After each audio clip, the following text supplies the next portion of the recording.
Lay upon,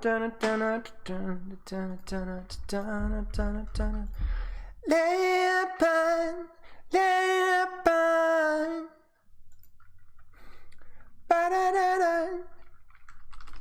Shock first trick, room analysis. Wash my hands. My hands are wet. I got cat hair on them now. We don't have like a cat house, but cats are still like, by that as in like we're not like crazy cat people, but yeah. Okay. Let it happen, hair brushing. Let it happen. Also, Overwatch 2 diss track demo and coaching and succulent juice. Let it happen. Let it happen. We'll talk a little bit about, we got a lot of things to talk about today. If I have time, that's gonna be the real question.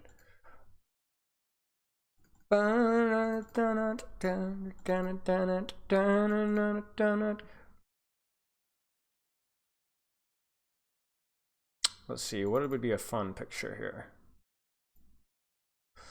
Ooh, lay. Oh.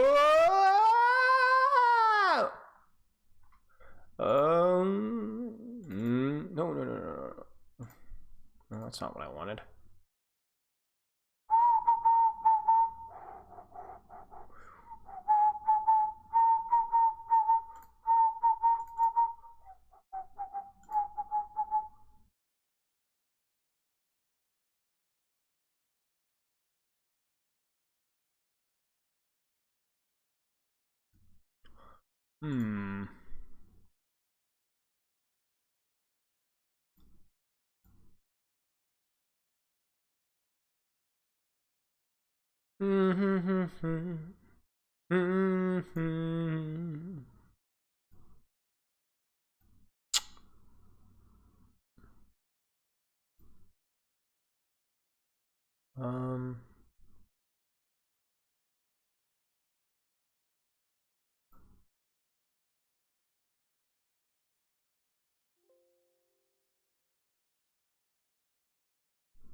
Yeah, that would work. Time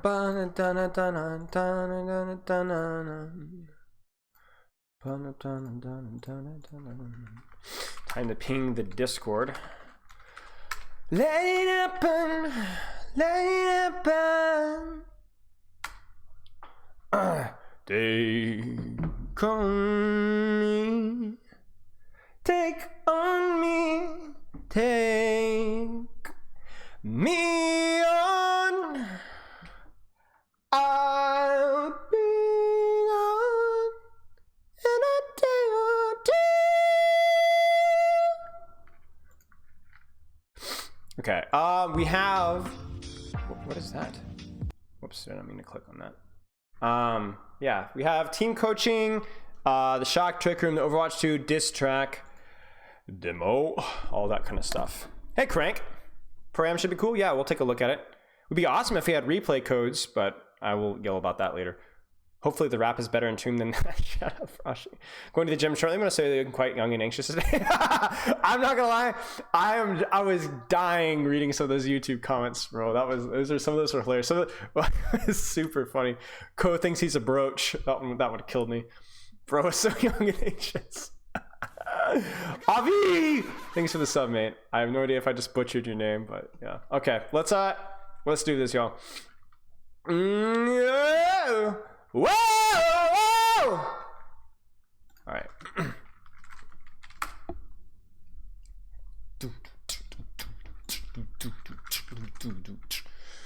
Actually, YouTube comment room could be a fun session. I mean, I did a weirdest YouTube comments video a while back, probably almost 6 months ago. I might do another one. YouTube comments are a little bit more quote unquote normal, but wait.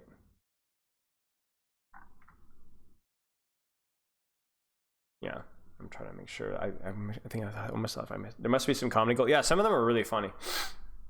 I feel like I actually have like a YouTube community though, so there's not very many disrespectful ones.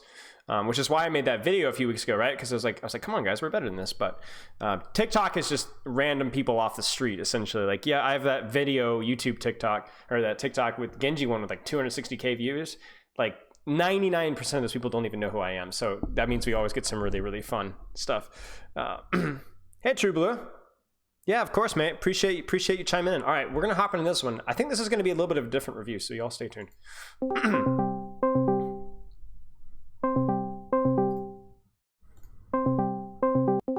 Hey, how's it going?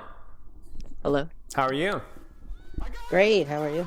Good. Sorry for the delay. I had to get stream started. My previous session went a little bit longer and all that. Oh, no, stuff, absolutely. yeah. I have plenty of time for this. Perfect. Well, long time no talk. How have you been? Yeah, actually, I'm really excited to update you and say that this last session that we had was must have really upped my game. You really helped a lot. All the little details you gave me really showed. Like literally the next comp game I went into after our session, like I would get, the usual like 15,000, 20,000 healing, but it was coming with 5,000 damage all of a sudden. And before my damage was like 1,000, it wasn't too high, 2,000, at most 3,000. But I also had some friends come in and say like they started noticing me in the kill feeds, they started noticing my damage, they started noticing, a few things. And even one of them was like, how do I get in on this? Where do I go to book this session? Right? You had the skill. You had the skill already. I'm glad I was able to help channel that in the right direction, because like you honestly felt like you were aware. Yeah, of course. I mean, honestly, that was probably one of my favorite sessions that entire week. I had such a lovely time. Yeah, it was great. We had such fun, and it was also super nice of you to make that one public. So for those of you guys in chat don't know, Squiggly Lily had her session was technically private coaching, but you offered to make it public so that other people can learn from it. So I really appreciated that. So how's practice been? Practice has been pretty good. I was transferred to a different team. So the notes I wrote booking that session doesn't apply to this team. Yeah, it's a little out of date. Fair enough. But so far, the new team I'm on is they're a great team. Sick. They try hard, but I feel like we might be at a plateau possibly. Okay. Sounds good. Yeah, we really need your help. Sure. Just need you to do what you did for me for like everyone. Okay. Sounds good. We'll take a look. So I see replay codes here.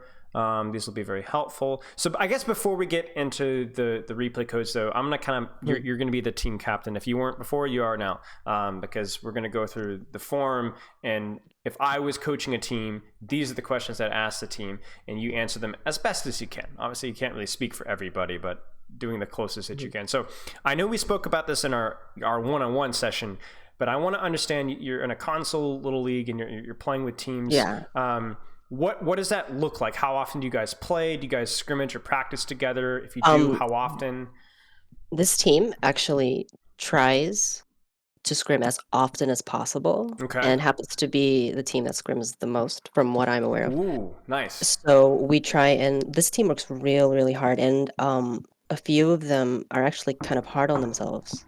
Just like certain people on the team. And there's also they emphasize on comms, and I understand that communication is extremely important. Yes. But I've also noticed that when things start to go downhill and things maybe get quiet or there's a lack of comms, they're very quick to say that, we lost because of lack of comms or bad positioning. But I'm not entirely sure if that's what the issue might be. It's funny. It's when something becomes like a part of the team identity.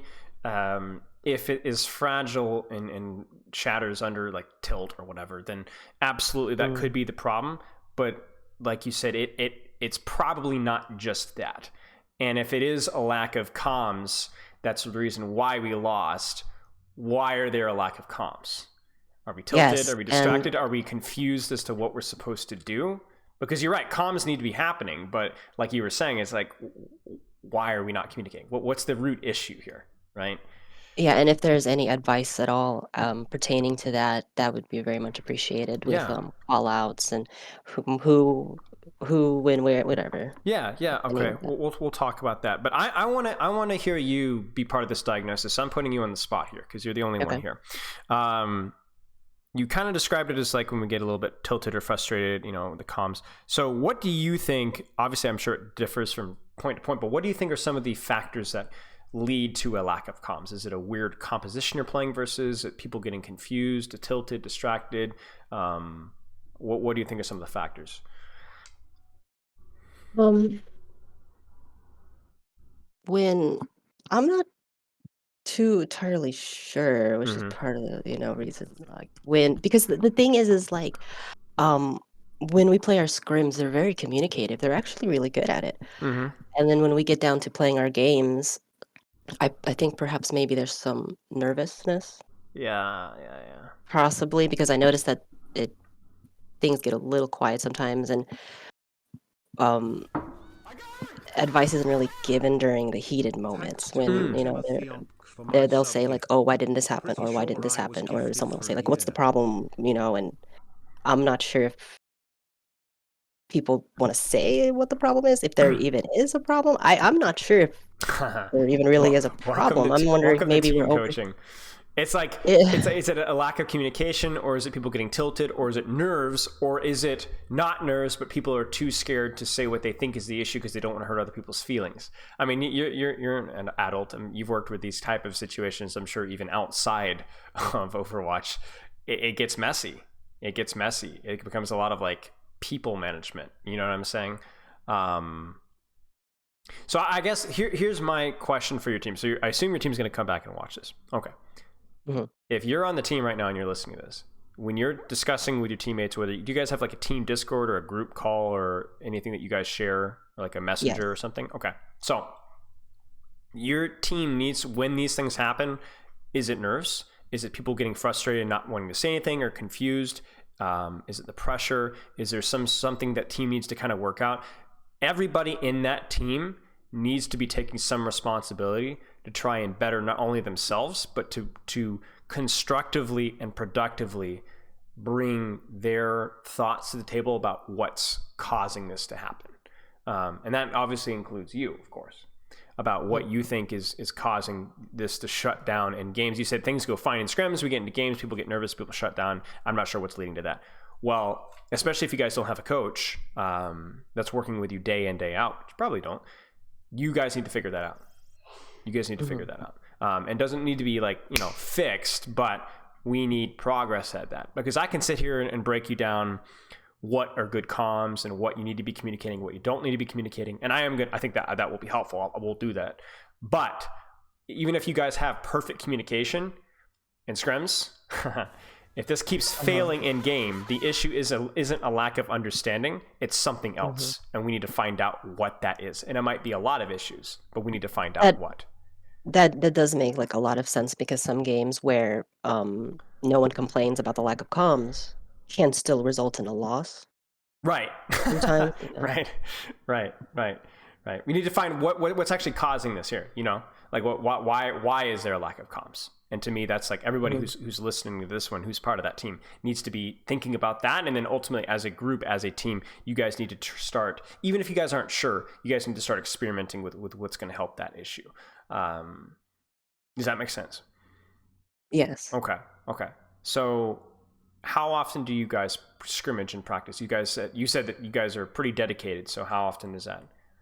Oh, it'll be like at least one one scrim a week. You've been trying to push two, Nice. but Nice.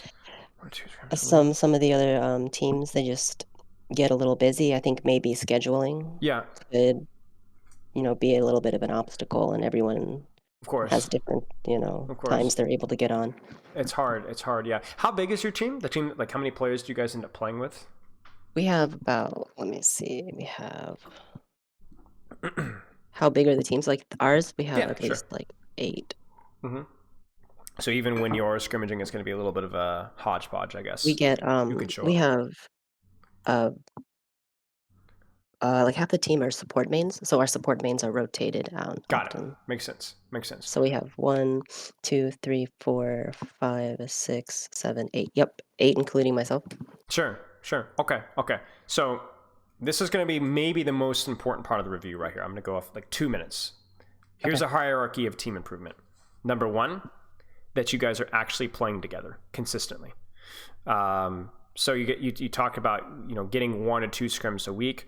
That we want that to make sure that that's happening, right? As often as consistently as we can. If it can be 2 scrims per week, even better. The most important thing that a team can do to get better is just to play together. Even if that's not necessarily always a scrim, even if that's a little bit of ranked, like 5-stack, that's okay. It's not optimal, but it's okay. But playing together, number one, okay?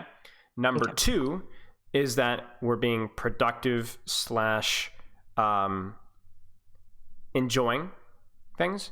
So if you guys are scrimming together twice a week, but it's not particularly fun, or people are getting tilted, or communication shuts down, and people are getting really frustrated, whether that's a scrim or in the game, then immediately as a priority, that needs to be, okay, what is making this so frustrating or so, because the whole point of playing Overwatch is fun, right? Like getting better is what makes it fun, but also if you're not having fun, then you're not going to want to get better, right? So you need to put that as like, what's setting our teeth on edge, what's making this process frustrating, okay? Address that one. Number 3, and it's funny that we've gone 3 steps before we talk about this one, goals. Yes. What do we need to be practicing? Now, a lot of people put that one as number 1. Guys, we need practice goals. We need to be doing this. We need to be getting better. Well, first off, you need to make sure that everybody's got a decent attitude and that we're actually scrimmaging consistently. Once you can check those 2 off, then we can start talking about here's what our communication can be like. Here's what our planning, or here's our positioning, or here's a composition that we could be practicing. So goals at that point in time. And I'd also put in, this is a little bit of a 2 things in one, but identity. And what I mean by that is when you load up a scrimmage, you don't want to be playing mystery heroes, right? You guys kind of want to know, these are the compositions, these are the heroes that we're most comfortable with. You guys will have flexibility, of course. I mean, you even talked about how everyone's a little bit of a support main. Everybody probably has heroes that they're more and less comfortable with. But you want to have a general idea of like, what are the comps, what are the heroes that you guys are generally best at? And you put a little bit of extra effort into those. Make sense? Yeah. And then once you check that one off, then we get into like the communication and the planning and then things like that. But those are like the big 4. So number 1, actually playing together frequently and consistently. Number 2, being productive and enjoying the process, making sure it's not miserable. Then the goals / the identity, and finally comps. That would be my priority here. All right. Make sense? Yeah. So that's kind of like what we need to prioritize. If you guys scrimmage consistently, okay, great. If that's becoming an issue, then that needs to be fixed first. And then obviously we need to figure out like, are we enjoying the process? Are people getting irritated at each other? Okay, we need to worry about that. And then once we can check that one off the list, we'll move on to goals and things that you guys can be doing better as a team. Now, today, we're going to spend a lot of time on step number 3 and step number 4, the communication, because that's the only thing that we can talk about with just you and me, right? Right. However, as a team, obviously the first 2 need to be put of a priority. And how you guys can be doing that better is up to y'all. Okay. Any questions so far? No, none at the moment. Okay. So looking at your form here, what do you feel is holding the team back from improving? You talked a little bit about communication here. Is there anything else that comes to mind immediately as being something that your team needs to improve as a whole? And again, I know I'm putting you on the spot here. I think planning, like getting together and maybe going over strategies. Okay. On the comp maps, and maybe having some preparation. Sure. And so that when things go downhill, we have an idea of how to react to certain things that happen. Sure. There's like a system that you can always fall back onto. Yeah. What are your ideas for that? Do you have any ideas? I mean, you're not exactly brand new to the game. I mean, you're a little bit new to the game, but you probably have a couple of ideas of your own. I would I do like the idea of getting together and then looking at the maps and then talking ahead of time, like what we're all going to do as a whole, like which direction we're going to go, or like what we're going to do for certain team compositions, or what we can do, or and we it's mainly like we just talk about we emphasize on comms a lot, so we haven't really Right. had the opportunity to sit and talk about these things. Right, right. Well, comms are important, obviously, but if comms, you can only get so much out of that before it might be worth putting. Yeah, You want to address the low hanging fruit. Remember when we had our one-on-one session, right? yeah. We put emphasis on a couple of things, but I wouldn't sit there and obsess over details when there's something that might be more important or more impactful immediately, right? It's like looking at a single detail instead of Right. looking at the big picture. Right, right. What's going to help us the most? What's going to be the easiest, biggest return on investment? I think that's something that you guys as a team need to figure out. Okay. So what do you think are some of those? So you said some strats, some planning, preparation a little bit. Hmm. I added as well, finding out what's making people shut down. Um, One of my team captains, the poor guy, he's also, a little hard on himself. He says that one of the reasons why shuts down is he gets really frustrated with himself. mm, mm, mm, But that's good to know because now everyone can kind of encourage that player, right? And that's going to Hmm. make you feel better. That's going to make you play better. Yeah, absolutely. Right, so it's like it's no, and that's the thing, is like being a good teammate means some form of vulnerability where like you admit your shortcomings and you admit the kind of things that you might need from your teammates, and everybody kind of coming together to help each other out. And Hmm. obviously the goal is to win, but I think to win you actually have to be a decent person, right? Kind and Yeah. considerate, and like that's how you be a good teammate, and that's what helps. So we could be selfish about it and a little bit rude, but ultimately if you're a decent person you're going to be a good teammate, and ironically that's what helps you to win more games sometimes. So okay, well, that's good to know. So anything else that comes to mind that you think the team can consider? You said that you scrimmage once or twice a week. Do you think that that's something that could be more consistent, or do you think that that's something that could be a little bit better with everybody's scheduling? Maybe the communication could be better, because obviously that's number one priority. They are actually working on doing more scrims Hmm. and finding fillers Hmm. from the tournament and see if we can increase the consistency on that because Perfect. we were only able to book one this week. Right. It's tough. It happens. Uh, How often do you guys actually play your games? I don't know. I'm not familiar with how the league works. How does it work? it's more like a draft.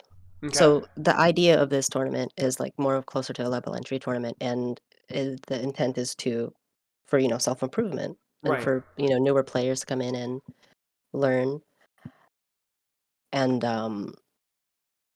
they have games every weekend, every Saturday night. So we Mm-hmm. try and get those scrims in between um, those weekends. But other than that, that's really it. Like the teams have the connections and the communications to talk to the other team captains of the other teams, and it's really up to these teams to decide when those scrims happen. Sure. Sure. Okay. Okay. Makes sense. Makes sense. Okay. So about once a week, or does it depend? It just depends. Okay. Like last week, I want to say we managed to get two scrims.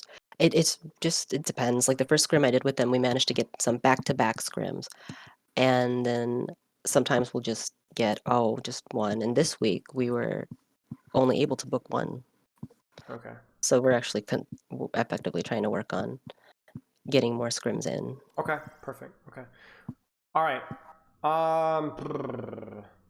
Do you have any other questions? Because honestly, I think we have a general idea of like what the team needs to be thinking about, what the team needs to be investigating in. I don't Mhm. have a whole lot more to add. Do you have anything else? No, not Okay. at the moment. You want to take a look at the codes then? Yep. All right. Which one do you want to start with here? Blizzard World 1, Blizzard World 2. Yeah.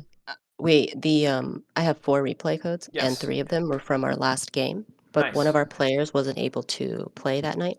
Okay. So the first one I have is a scrim Okay. with him involved to make sure that we have everyone. So the first 2 ended up being Blizzard World that Got it. involved, like, Got everyone. it. So do you want to start with And Blizzard World then, 1, the Scrim one, or do you want to start with a game 1? we can start with the Blizzard World, the scrim. Okay. Let's And do I'm that. really hoping if we have time, we can do, like, one more Sure. after Well, those 2. let's consider this. Like, do you guys play different compositions on some of these maps, like different strategies? Um, No, I think people just kind of generally play what they're comfortable with. Okay, makes sense. Yeah. All right, let's take a look here. And you said this is around a gold SR team right now? Um, around there, average. Okay, sounds good. Get the thing updated here. My stream interface fixed up. Get the rank here. Okay, so big thing with team play. Everybody is on the same page with what we're trying to do. That's the number one thing. What are we trying to do? What's our goal with the composition? It doesn't have to be complicated. It can be just one sentence, push into the enemy team, right? Or, shoot at them from a range, or, dive their supports or kill their tank, just a general idea. That's the number one priority. And then once you answer that question, the second question is, did we actually do it all together at the same time? Were we on different pages? Right. Sometimes we'll be on different targets. That's okay. But we don't want to be splitting up our pressure at different times. So for example, like let's get forward here. So let's say your Reinhardt's pushing top, okay? Maybe you have your Reinhardt push top with just the Kiriko, and then your Junkrat dives with Conk with his mines from here, and then your Zenyatta and Cassidy kind of take an angle here, right? That would be like a pretty complicated play with everybody kind of split a little bit. But it would be everybody kind of doing it together. You kind of see what I'm saying? Right. So we're not grouped up, but we're all kind of bang at the same time, right? That's good. That's good. But the question is if we're split, are we together? Are we doing it at the same time? And that's kind of like what we're looking for. So we need to know what we're trying to accomplish. Are we doing it at the same time? And then obviously, is that the optimal play? So you're the Kiriko here. Do you know if you guys had an idea of what you wanted to do right now? Do you remember this scrimmage? This one, no, I don't remember every detail on this particular scrimmage, but I do remember that this was actually one of the best games I've played with them so far. Okay, sick. Really I'm glad to hear that. Okay, so let's make you a more intelligent player. And obviously, if your teammates end up watching this one back, they can pause the video and do the same level of thinking for themselves. So, you player, and you Squiggly Lily here. What should be the plan here? Simple as you can. How do you beat these guys? What do you think?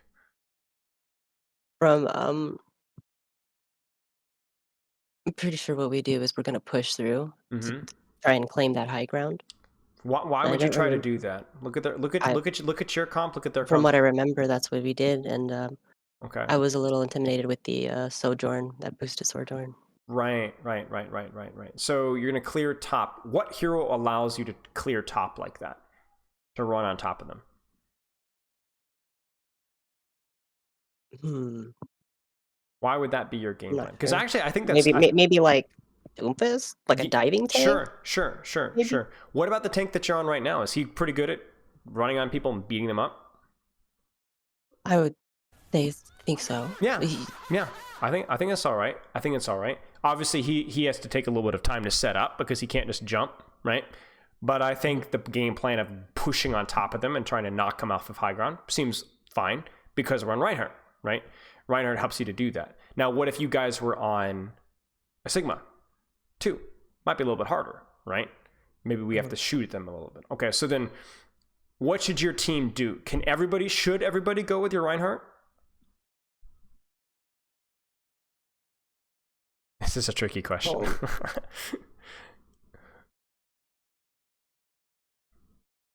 Well, let's see if everyone goes. We might be all right. I don't really see like much like burst damage intimidation if we were all to go like through that the way that we're going through now. So behind Stark's shield. Like, yeah. Sure. We don't need to group up. 3, 2, 1. Rotate all as one. Now, can people help your Reinhardt push top without being on top of your Reinhardt? So if I were to look at my Zenyatta here, can my Zen help us clear off high ground from here? What'd you say? Can Zen clear high ground from there? Yeah, can he help shoot people on high ground from here? Yeah, I don't see why not, as long as they hug those walls. So then, does your Zen necessarily need to rotate? Need to rotate? Yeah. Does your Zen need to go with your Reinhardt? to clear top? Or can he just be like, Reinhardt, you go by yourself with Kiriko. I'm going to stay here and help you from here. Zen is pretty good at that damage. He's really good. And if Zen were to come, when I think about it, Zen were to come with us, he is a little less mobile. Yeah, he's a little slow. And he might die here. You know, maybe, yeah. maybe. Something to consider. This is kind of like what we went back to talked about earlier, where we want to play as a team, but that might not necessarily mean we're always grouped up. So I don't know. Something, and again, your teammates as they're watching this VOD, I want them thinking about it as well. So if somebody were to go with Reinhardt to clear top, who would it be, do you think? Because he might need healing, right? But Zen can't go necessarily. But can you go? Can you safely go with your Reinhardt to here? Oh yeah, I can do that, no problem. You could even like let him go by himself and then TP once he's already in and safe, right? Yep. Yeah. Okay. So let's see what we do. Do we have an idea of what we want to do? Because we might not really know what the best play is. That's okay. We just need to have a play, an idea of what we're trying. And if it doesn't work, hey, I mean, look hey, look at this. Check it out. Do you see it? Do you see this cute little setup we got here? Now our Zen has to be really careful because he is by himself, but this might work. And there you go. Look at that. You know, your Zen is probably gonna die, but he's distracting 2 people by himself. And if he lives, check it out. And you guys get high ground. It's working. We had now if we had been maybe a little bit more patient here, like let's say our Cassidy stayed with her Zen, maybe we could have killed both splits. I don't know. Either way, that was pretty cool. You guys had an idea. You guys timed it pretty well. Now, what could you guys do here? You guys got 2 options, right? What are your options? You've cleared high ground. You see the Sojourn Mercy in your backline, and you see they're on point. What are your options? Well, the team is split. Uh-huh. So I'm thinking that Mercy looks pretty juicy right now. But otherwise, if we're not aggressing, then I'm thinking just go to point at this point. Yeah, you could do either one. You could either go chase and kill Sojourn Mercy, and you absolutely could do that. Your Ryan could just pin on him, right? And you just TP across, go chase him down and kill him, right? At which point your Zen probably respawn, and then they're in spawn, and you can just walk to point then. Or you could be like, we don't need to worry about them. Let's just go to point, right? Let's see what we do. Now, what would be bad if your Ryan goes here and half of you guys turn around? That would be bad. That would be, yeah. That would be bad.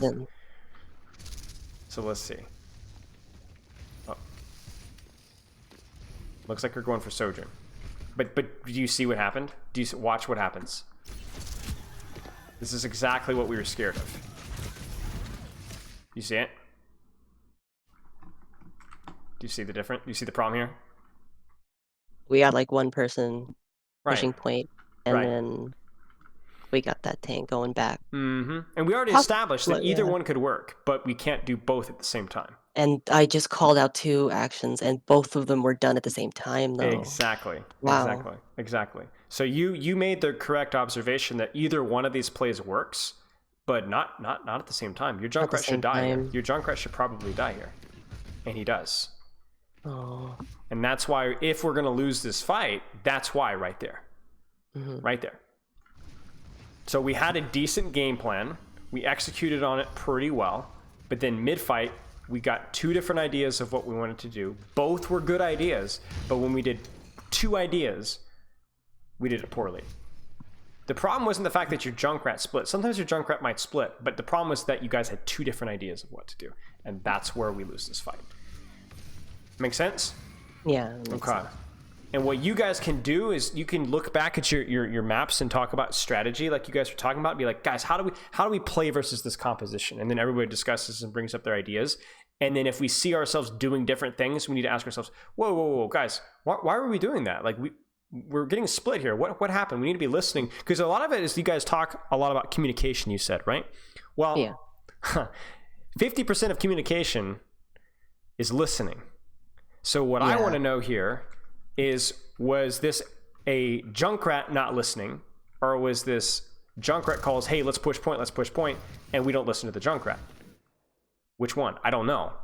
But you guys need to find out and practice that. Yeah. You know? I don't want to throw anybody under the bus, because it could be either one. As a team, we got to do a better job, though. Okay, Sojourn dies. Ooh, I want to see this. Somebody gets sniped. Wait for it. Bang, right? Smoke. Did you hit a shot too? I think you hit a shot.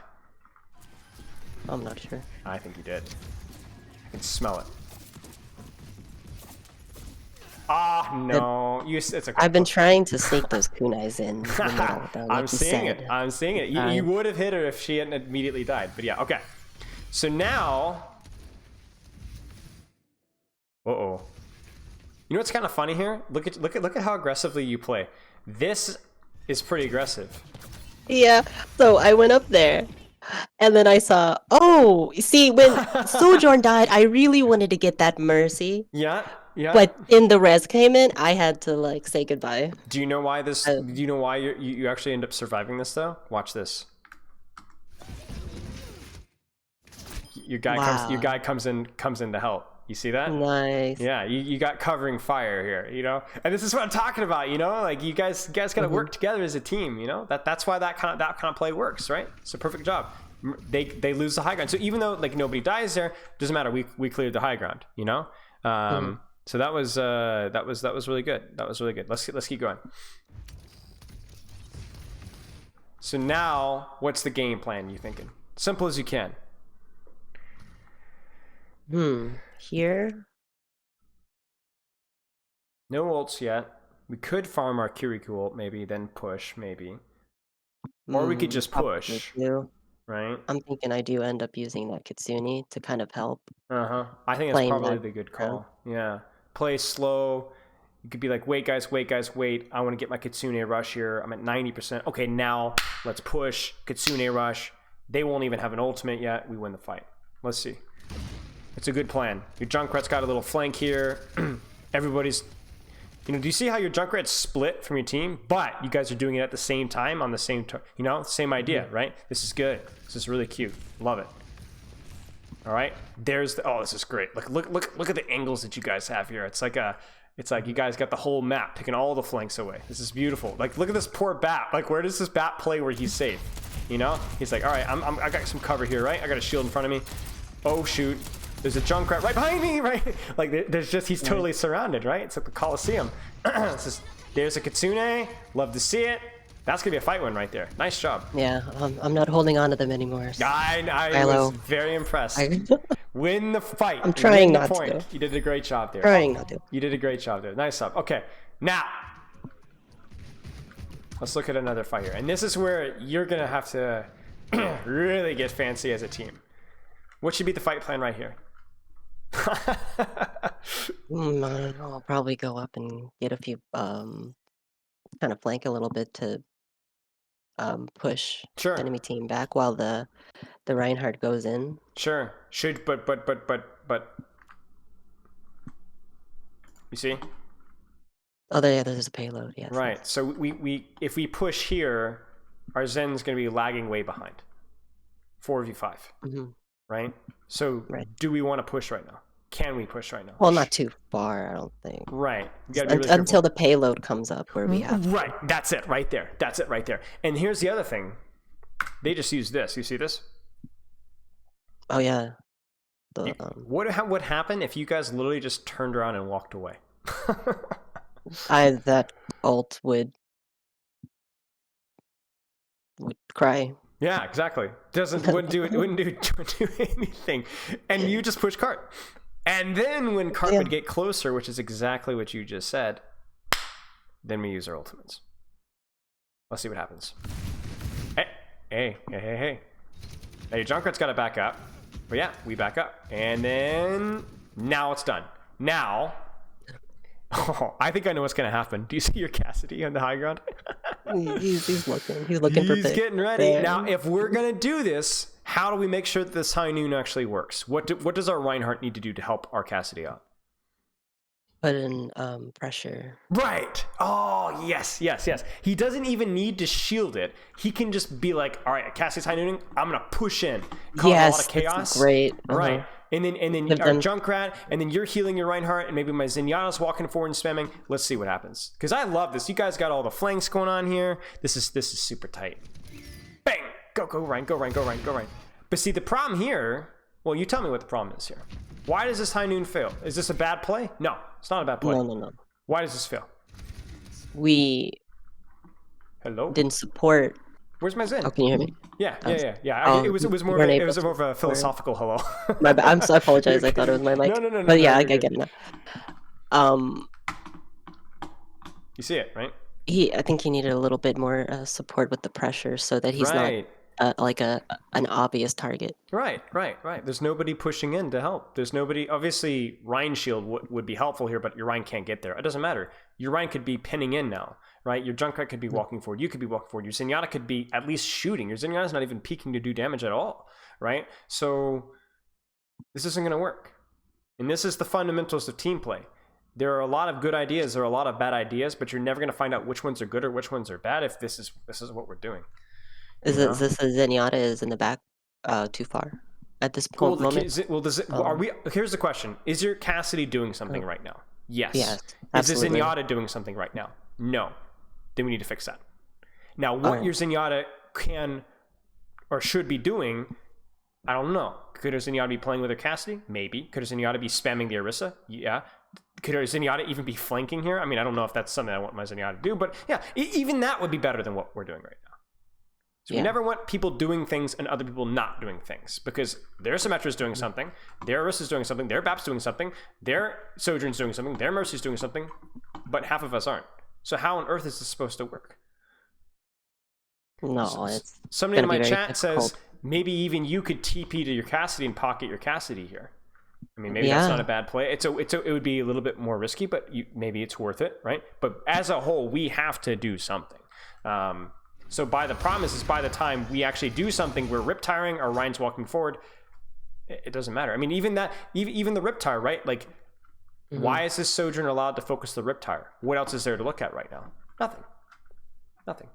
We're too passive, right? So to me, it's not even necessarily about playing aggressively. And now your Reinhardt's in, but did you see how it was? Your Cassidy went in, then your Junkrat went in with rip tire, and then your Reinhardt went in. And they're going in one at a time, and that allows the entire enemy team to focus on them one at a time, which means obviously it's not going to work. Does that make sense? Yep. Now, these are some things that you guys can work on strategy. Like, guys, why is that happening? Why are we getting split here? Why are we going in one at a time? And it's hard to do, right? You guys aren't idiots. I mean, even the best teams in the world make mistakes like that. It's hard to fix, but that's kind of what we want to fix there. Does that make sense so far? Yes. Okay, let's get forward a little bit and let's see if we can talk maybe about a different situation here. Okay, so different composition, different situation. All right, so we'll go back to the 1 sentence rule or the 2 sentence rule. How do you guys want to beat them? Look at their comp, look at your comp. How do you guys win? Let's see. This is the next game. Now we're in offense. We're on defense let's now. see. Oh, they got that Pharah with the. They might be going pharmacy on this one. It looks like it, yeah. So And there well, they we go. got They roll we got out. an Ashe. Yep. So I'm thinking that Ashe just might be the one to take care of that. Sure. So we get our Ashe in a good position to shoot far And up. we know our fellas on point with that cover on support. So Yep. So we need our Ashe to be able to shoot that pharmacy. We need to help our Ashe out. What about your Sigma? What about your Junkrat? What about you? What do you guys do? oh, I'll try and I try and watch for the Anna and Mercy. Sure. If I can, like if I see them and they're vulnerable and I have a chance, my team's all right. As I prioritize healing, but if I'm not healing, I would try and watch that Anna and Mercy as often as I could. I'm pretty intimidated by Pharah, She's especially tough. when she's pocketed. Okay, so let's see what we do. Uh-oh. Our only plan failed. Just a little bit slow. Now, she did get double direct rocketed, but yeah, unfortunate. It's scary. Yeah. Okay, we get out. We Suzu. Okay. They might just win the fight off of that, unfortunately. Mercy is really trying. Really nice movement from your Mercy. You guys do punish the D.Va for overextending, so maybe this is still winnable. Oh, no. Unlucky that they just pop off. What happens here? Get a little split. TP ends up putting us in the middle point. We don't have Caesar. Okay, so we mess up. Unfortunate. Go next. So let's focus on team fight play. We swap our Ashe. We go to Torb. We get our soldier. Okay, so now how do you guys beat this comp? Because now you got a soldier. Now we got a Torb. What are we doing now? How do we win? Simple as you can. I'm thinking that the switch to Torb is possibly an attempt to counter that Vara. It gives her, forces her at least. And she's got to break turret at least, right? Yeah. Well, It's tricky, go isn't after it? that Mercy, if possible. Yeah, just keep shooting, right? Just keep shooting. Do as much damage as we can. Do we want to be on high ground or do we want to be stopping the cart?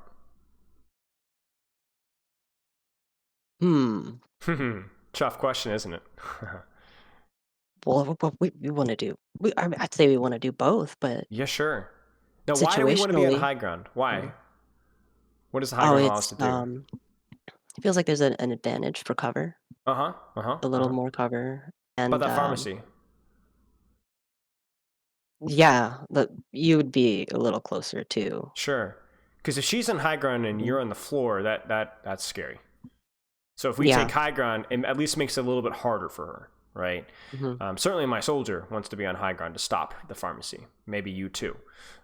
Okay, let's see what we do. I mean, this is tough, but this is what you guys want to be doing if you guys are to discuss strategy. If you guys have a composition or a map where you're like, we didn't really know what to play, we didn't really know what to do, just talk.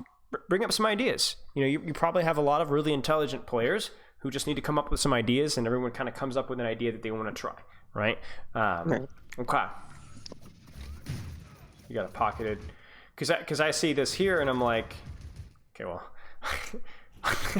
I think our Torb is, walking the dog or something, because then we gotta be really careful. Yeah, because do you see y'all set up right now? You're not in high ground, right? Do you need to be on high ground?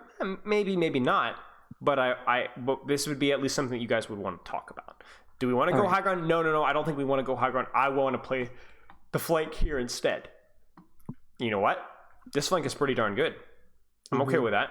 But was that the play? Was that the plan? Because what might happen if your soldier goes in the flank and everybody else goes to high ground? We need to make sure that we always know what the other person is doing. If I was aware that he was going in for that flank, I would trust that Mercy where she is, and if soldier needs help, then I would teleport over there. Yes, great catch. Great. But if I just knew that, I don't remember why. Maybe he's just a little sneaky soldier and wants to do that mission. But you could be sneaky too, right? Yeah, you're right. Yeah, and then that's why this kind of like, we were talking about communication and having a game plan. This is kind of like, because this is, to me, it's like healing Torb, healing Sigma is important, but you're gonna really win this fight on the soldier flank,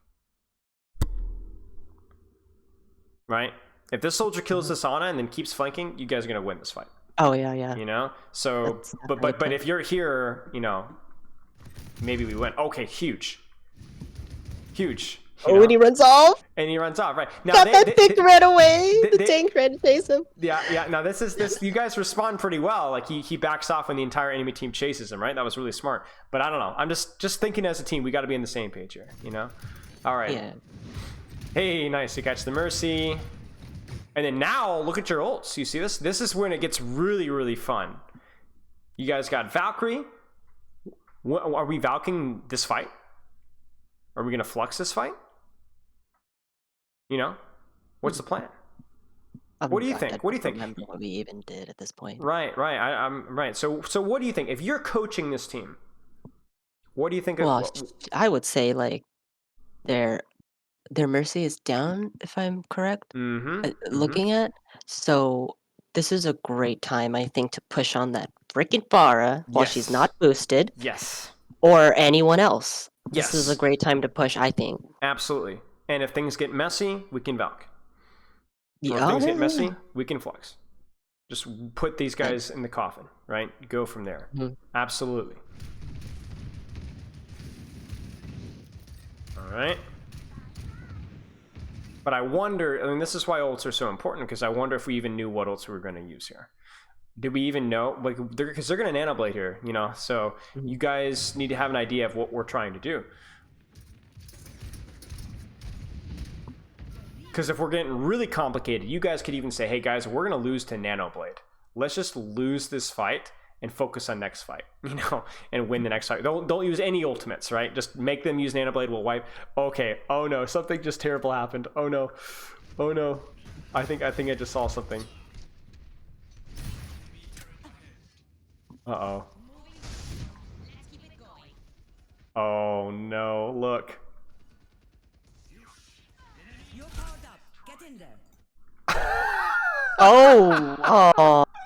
Oh, hey, Battle Mercy, get in there. Let's go, Nano Valk. Uh-oh. No. Nano Valk. Disaster. That's tough. That's tough. With the Ana, though. Poor like, Genji. Sometimes... It happens. It happens. Okay. Surely now we have a fight plan, because it feels like right now we're not really using any ultimates, which is okay if that's what we're doing on purpose. But we need to have an idea, like, what are we trying to... Okay, that's unfortunate, but like, what if we were to use an ultimate, what would we use, right? Because if you don't have a plan of what ultimate to use, then you guys might pop 4 at the same time, right? And that's not necessary, right? No, yeah. We have done that a few times. Uh-oh, we missed our flux. There... Oh, no. Oh, no, disaster. We could win this, though. It's a 4v4. Kitsune. There it is.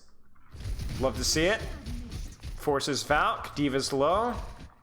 Now, I know I'm not looking at any first-person POV here. I'm just going bird's eye view. You know, I want to see what everybody's doing. Yeah. If there's anything that you want to look at. Then we Torbolt. Then our soldier takes the high ground. This is looking really good. And see, here's the crazy... Okay, this is the best part. Why is your soldier allowed to kill the pharmacy this easy? Because I want you to look at his POV. This is like, you're just walking back from spawn, goes to high ground. Great job. Okay. That was easy. Why was that so easy? Where's the Pharah's healing? Where's her healing? Where's their healing? Oh. Check it. Why is the Mercy pocketing the tank and not the Pharah? We just use... Oh. You see? So that forces Valk. So the Mercy goes, oh shoot, I gotta pocket my tank. Right? And then, okay, everything's kind of cooling down. Then your Tor pops Molten Core. And then the Mercy really has to heal pocket. Right? At the same time, your soldier pushes high ground. While that Mercy's distracted and kills the Pharah 1v1. That's team play right there.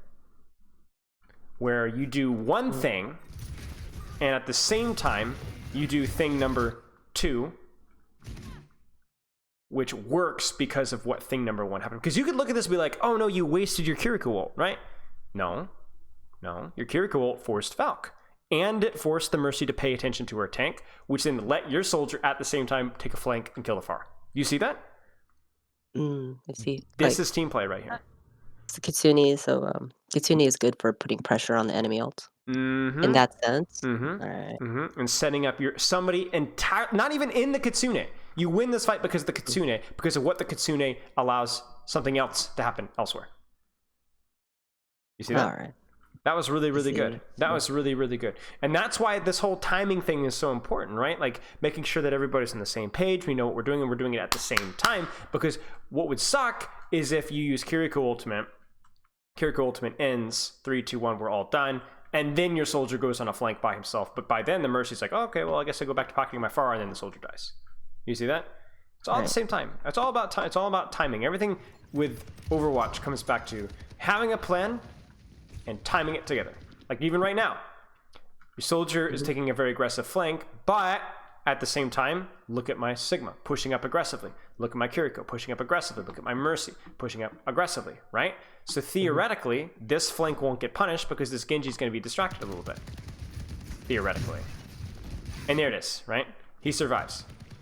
And now he gets the kill, right? This is brilliant. This is brilliant. Okay. Do you have any questions so far? No. Do you want to look at a different map? Sure. All right. Do you want to do the next Blizzard World, or do you want to do a different map entirely? The next Blizzard World has our buddy Renji in there. Okay. Do you want to look at And that then? yeah, Okay. but I really do want to look at Lijiang Tower. That one was a Sure. pretty rough game. Okay. We'll take a little bit of a look at both. Is there a specific, part of this map that you'd like to take a look at? A point or a fight, defense, attack? Um, Do you remember? this was one of the tournament games we played. This was the last one we did. Like from what I remember, I think they were actually doing really well. But then at the end, I think the enemy tank switched to ball, and something happened after that. Like we just weren't able to group up. Right. If I remember correctly. Sure. Okay. So again, obviously you're not playing this one, but I guess for you, it'd be the first question your team would be asked is, what are we trying to accomplish with this comp? What are we trying to do? Probably group up, 3, 2, 1, push while our soldier takes a flank. Usually, that's kind of the idea. So then you said they swapped the ball and we struggled here. And that was like closer to the end though. Okay. So we actually did a pretty good defense, right? We get a good attack going, and then it all falls apart. Okay, so let's take a look here. Let's see. Swap the ball. We're struggling. Okay, so we've capped first. We're starting to push. We got 4 minutes. There's the ball swap. Okay, now you tell me. Look at the ultimates here. Go big brain mode here. How do we win? Let's see if I can see. I think, is it May, Ash, and who's that? Lucio. Wait, no, I'm looking at the other two. Yeah, Lucio, Moira. I'm looking at the other one. It's a little blurry for me. Yeah, it is a little blurry. So we've got 5 ults coming up. They almost have 5 ults. They have 4 ults. What do you think would be a good ultimate to start with for Team Blue?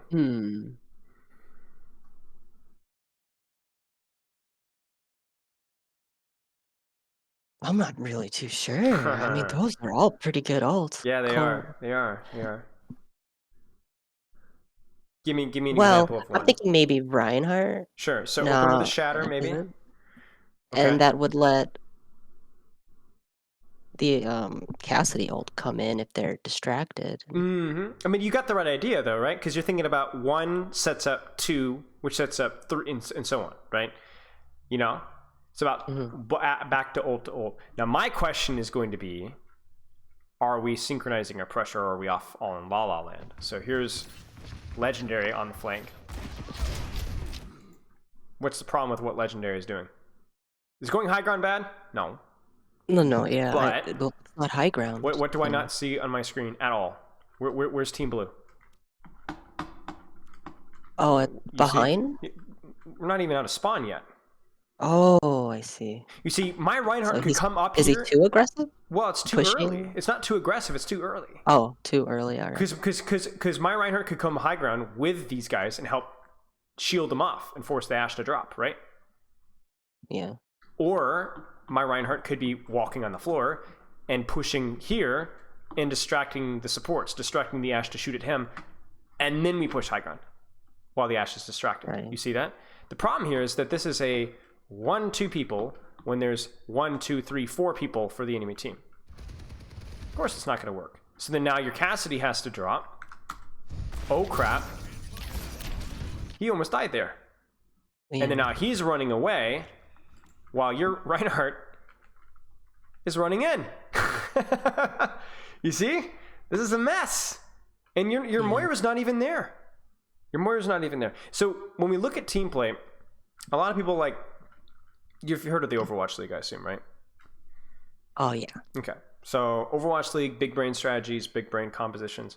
So much of the gap between Overwatch League and what we're seeing here is obviously mechanics. Those guys are really good at the game. But a lot of it is they're just not more on the same page, This is like pick-up basketball game. Well, people just doing their own thing, running in one at a time. This is like ranked game here. Which that happens in ranked, obviously. Nothing you can really do about that. But come on, you guys are on a voice channel together. This shouldn't be happening, right? Now, I'm fussing at you because you're the one in the voice chat here. But, obviously you're not even in the lobby here. We're better than this. We're better than this. You guys showed me on the previous Blizzard World that you guys had some team play going on here, right? Wasn't perfect, But this is an abomination. This is horrible. Yeah, compared to right. This is terrible. compared to that scrim, right. that was a good scrim. I was Right. very, very impressed Right. with my team on that one. Right. I mean, even look at this. You get a big fat shatter, but somebody like if you guys had any damage, this Ashe would be dead. This Mei would be dead. But my Lucio's not there. My Moira's not there. My Soldier's not there. My Cassie's not there. It's literally just Reinhardt. Yeah. And so they get the beat off, and they survive. And now your Reinhardt might actually die because, again, he's by himself. And there it is. Subs below. Aww. You see it? So when you're coaching, you're the team captain. You're the coach now. What's the problem here? Do we not know how to play this composition? No, that's not the problem. What's the problem here? Grouping up. Right. It looks like we just needed to group up. Right. And really. let me ask you a question here. Does everybody need to be on top of your Reinhardt when he does this? No. No. I don't think so. We could have, a Soldier pushing the high ground, maybe from a flank or shooting something else, but we all have to be synchronized. Right? Yeah. What do you think? Where do you think your Moira would be optimally here? Your Lucio. You play support. Where would you be here? Oh, I'd be up with the. Well, I mean, if I were. Well, both of those can help the DPS a little bit. I'm thinking. I know Lucio can speed boost, so I'm thinking maybe it might be able to help the Reinhardt, or Moira helps flank. Yes. With the DPS. Yes. I love it. Perfect strategy. Lucio goes in with Reinhardt, helps the speed to follow up on the shatter. At the same time, the Moira can go with the Soldier and Cassie on high ground and maybe flank from up top and try and get an angle here, right? And then if the Rein needs help, the Moira drops and helps the Reinhardt. Because that's I mean Reinhardt's pretty scary with that speed on Lucio. Oh yeah. I mean, you just constructed a brilliant fight strategy right there. Congrats. Oh, I should start talking more then. You should. And the thing is I promise you that your entire team would be able to come up with decent strats like these. You guys just need to be on the same page, right? Because the knowledge doesn't mean anything when it comes to the execution. Are we actually doing what we know we ought to do, right? Because that's a great plan. That plan would have won you guys this fight. I know. As a new player, I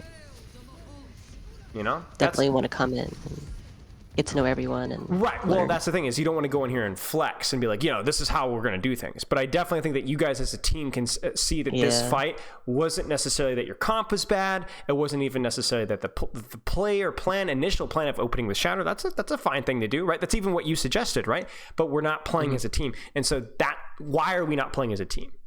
Is my Cassie not listening? Is my Reinhardt? Does my Reinhardt freak? Because maybe my Reinhardt could say, "Hey, I'm coming back from spawn, guys. Wait. Maybe that call needs to be made, right?" Right. So I don't know what causes this lack of team play, but it's like the communication problem we had earlier. We need to find out what's causing that and fix that because it's everything. Every team coaching session I have ever done has talked about this kind of stuff. Yeah, I unfortunately wasn't there to be able to listen to what they're saying. But they will hopefully listen to this afterwards. So then hopefully that somebody has an idea when we know what we need to practice moving forward. Right. Because it's not even necessarily whose fault it was, but just what do we need to be doing better next time together. So this doesn't happen again, right? It's obviously going to happen again, but can we reduce how often it happens? Is this going to happen every single team fight? Or can we make it happen only 80% of the time, right? Can we on making the least amount of mistakes as possible. Right. Can we actually focus on making sure we're all on the same page more often than the enemy team? Because if you even look at this here, this ball's going in, but really is that even necessarily good? Is see the enemy team's going to make the same exact mistakes, right? They're going to go in by themselves and mess up. But as long as we're on the same page here, right now, my Cassie's on the flank, guys, go! Help me, push, right? Push this core so that I can 1v1 this Ashe, right? We got to be on the same page here. Because this might actually work, and there it is. Why does this work? Well, because there was at least something of a distraction on main, right? That allowed him to take the 1v1. Do you see that? Yeah. But right now, everybody's peeling back on ball and your Cassidy keeps going. When now, this probably means that your Cassidy's going to die because everybody's out of the fight, right?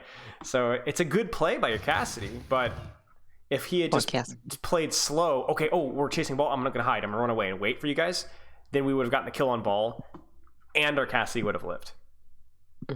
I will say I'm kind of noticing a common theme here. Cassie's, going like hyper aggro, killing everybody. Just needs to kind of work with the team a little bit better. Yeah. Yeah. Now, is that us not listening to Well, Cassie, or Cassie not listening to us? I don't know. Maybe a little bit of both. But that's the priority for me. You don't need to throw anybody under the bus. I'm just gonna say what I say. Oh no, I understand. No, we all everyone, including myself, especially, Yeah. have absolutely have room for improvement. Oh, We 100%. just, I'm not the type to sit here and be sensitive about it. Good. I want to hear it. Good. Oh boy, here it comes. You see it? You see what your Cassidy's getting ready to do? Now, once again, this has massive potential. This is either going to be a horrendous failure, or you're going to win the map off of this. Come on.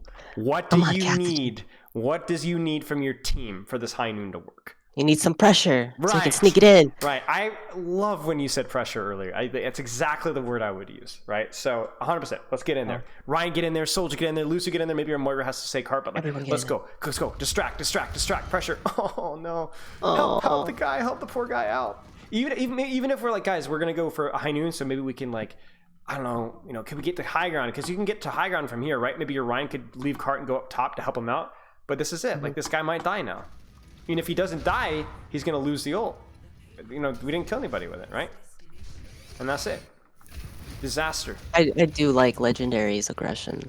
We just got to follow up on that. I do too. I love Legendary's aggressions too. Because Legendary's aggression is what's potentially handing you guys team fights, right? When just clicking heads, just going on flanks and carrying, right? But you guys got to be synced up with that. You guys got to play around that, It could be anybody's aggression. Yeah, and that's basically it. Okay, so you said you wanted to look at a little bit of Li Zhang as well.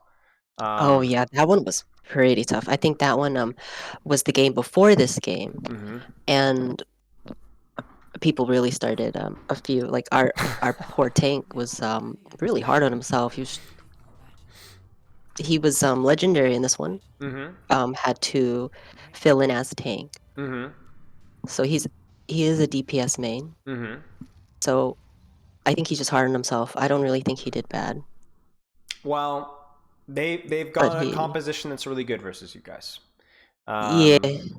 Going straight to point is a good strategy on this, but if they go pharmacy, man, that is a lot of damage. Yes, it was really hard for me stressful. too. I was constant pressure, and I was getting these back shots, and I was just, oh my goodness, how can I help my team? Yeah, it's hard. It's hard. Yeah. It's hard. Yeah. Okay, let's take a look here. Maybe this will be more of a strategic discussion rather than team play. Yeah, see, to me, this right here is it's going to be hard because you guys are surrounded. That's the problem with going to point is getting surrounded. So going straight to point like that? Well, I think it's okay. Unless they go pharmacy and they surround you. See, I had a suspicion that it was more of a composition issue in this. Yeah, I definitely don't think this is optimal. For example, let me put it to you this way. What does your soldier get out of going to point right here? Oh, he doesn't have... Oh, well, I would think a soldier a really close range hero. He's more exposed than the enemy team is at this point. I think they have more cover in his position. Yeah. It's a little harder for him to try and put that pressure on Pharah. Right, because he can't see her, right? He can't see her. Right. Yeah, so this might be a situation where maybe we TP to point, and maybe my soldier actually goes by himself and plays here. By himself. Right. And then you can always TP to him, or he heal stations, and what that will do is that will force the people that are surrounding you guys to go, oh, stop, hey, look at that soldier, right? That helps you guys a lot. Now we're getting into some pretty complicated advanced strategy stuff. I'm just going to be honest with you. But a soldier on point's not going to be as useful. Now, who might be good to TP on point with the Symmetra? What's another DPS hero instead of soldier? Reap. Yeah. Close range? Yes. What about Mei? Oh yeah, You which see, is you see what I'm pretty. saying? Yeah, Yeah, Reaper, close range. 100%. Yeah, but Reaper is 100% much better here because Reaper's like, okay, yeah, let's go to town. Let's Oh pound some yeah. sand. You know what I'm saying? Now we can actually start to play a little bit more aggressively. Now the pharmacy is still a problem, but if you're gonna play Mhm. soldier and you're gonna put soldier in the middle of nowhere, in the middle of a small room, why are you playing soldier, right? Now maybe you guys are Yeah. like, okay, we like this guy in soldier. Iceman's sick. Okay, then don't put Iceman here. Let Iceman play the map. You know. Let Iceman play the map. He'll do more for you here than he will here. And ironically, he's the Mhm. first person to die, right? Not a surprise, right? Yeah, I looked like Pharah was Because targeting him yeah, it's even pretty just the hard. Zarya. The Zarya just walks on top of him, and what can he do about that? Where's he gonna go? All right, Yeah, so that's true. you guys are gonna have a hard time, 100%. It's gonna be hard. Uh oh. It's tough, isn't it? It's Nowhere to really hide. tough. Nowhere to hide. It Nowhere to was hide. this one was just Yeah. oh Well, my goodness. you remember the first Blizzard World we talked about with the Batiste and your Junkrat was on high ground and the Baptiste was getting hit in the back and it's like, where does he go? Where Mhm. does he? That now you know how it feels. Nah. That's why these angles and flanks matters. Now you kind of know what the enemy team felt like with Legendary and Cassidy, right? It felt like this guy's always shooting me in the back, nowhere to hide, right? Yeah, I felt like I was just completely shut down Mm-hmm. in this one, and I Yeah. wondered if there was anything I could do, Um, maybe positioning or you something. probably have to be a little bit tighter with cover. So for you specifically, Uh-huh. so you take the TP here. Be very Mhm. careful about walking too far forward. You want to be really tight on this cover. A little late with the Suzu, which sucks. But honestly, once that Suzu's down and you don't have any cover to hide from, there's not a whole lot you can do, right? So it's just You're pretty oh, much okay, dead. so I just needed to, like, focus more on cover at that moment, Right, and for right. my part. And if you'd Okay. save soldier, let's say, then maybe your soldier is able to shoot that pharmacy that takes some of the heat off of you, right? Right, please, yes, Right, yes. because That would this have been right. amazing. So it's like preventing your soldier from dying would have prevented the far from going as aggressive, and the far not going as aggressive might have actually kept you alive. I mean, obviously, like I said, we talked about like I don't really love your soldier's positioning, period. But Oh my god. yeah, And then okay. I got whipped off. I mean, yeah, the fight's lost. It's whatever. You didn't have your TP in time to get out, so it happens.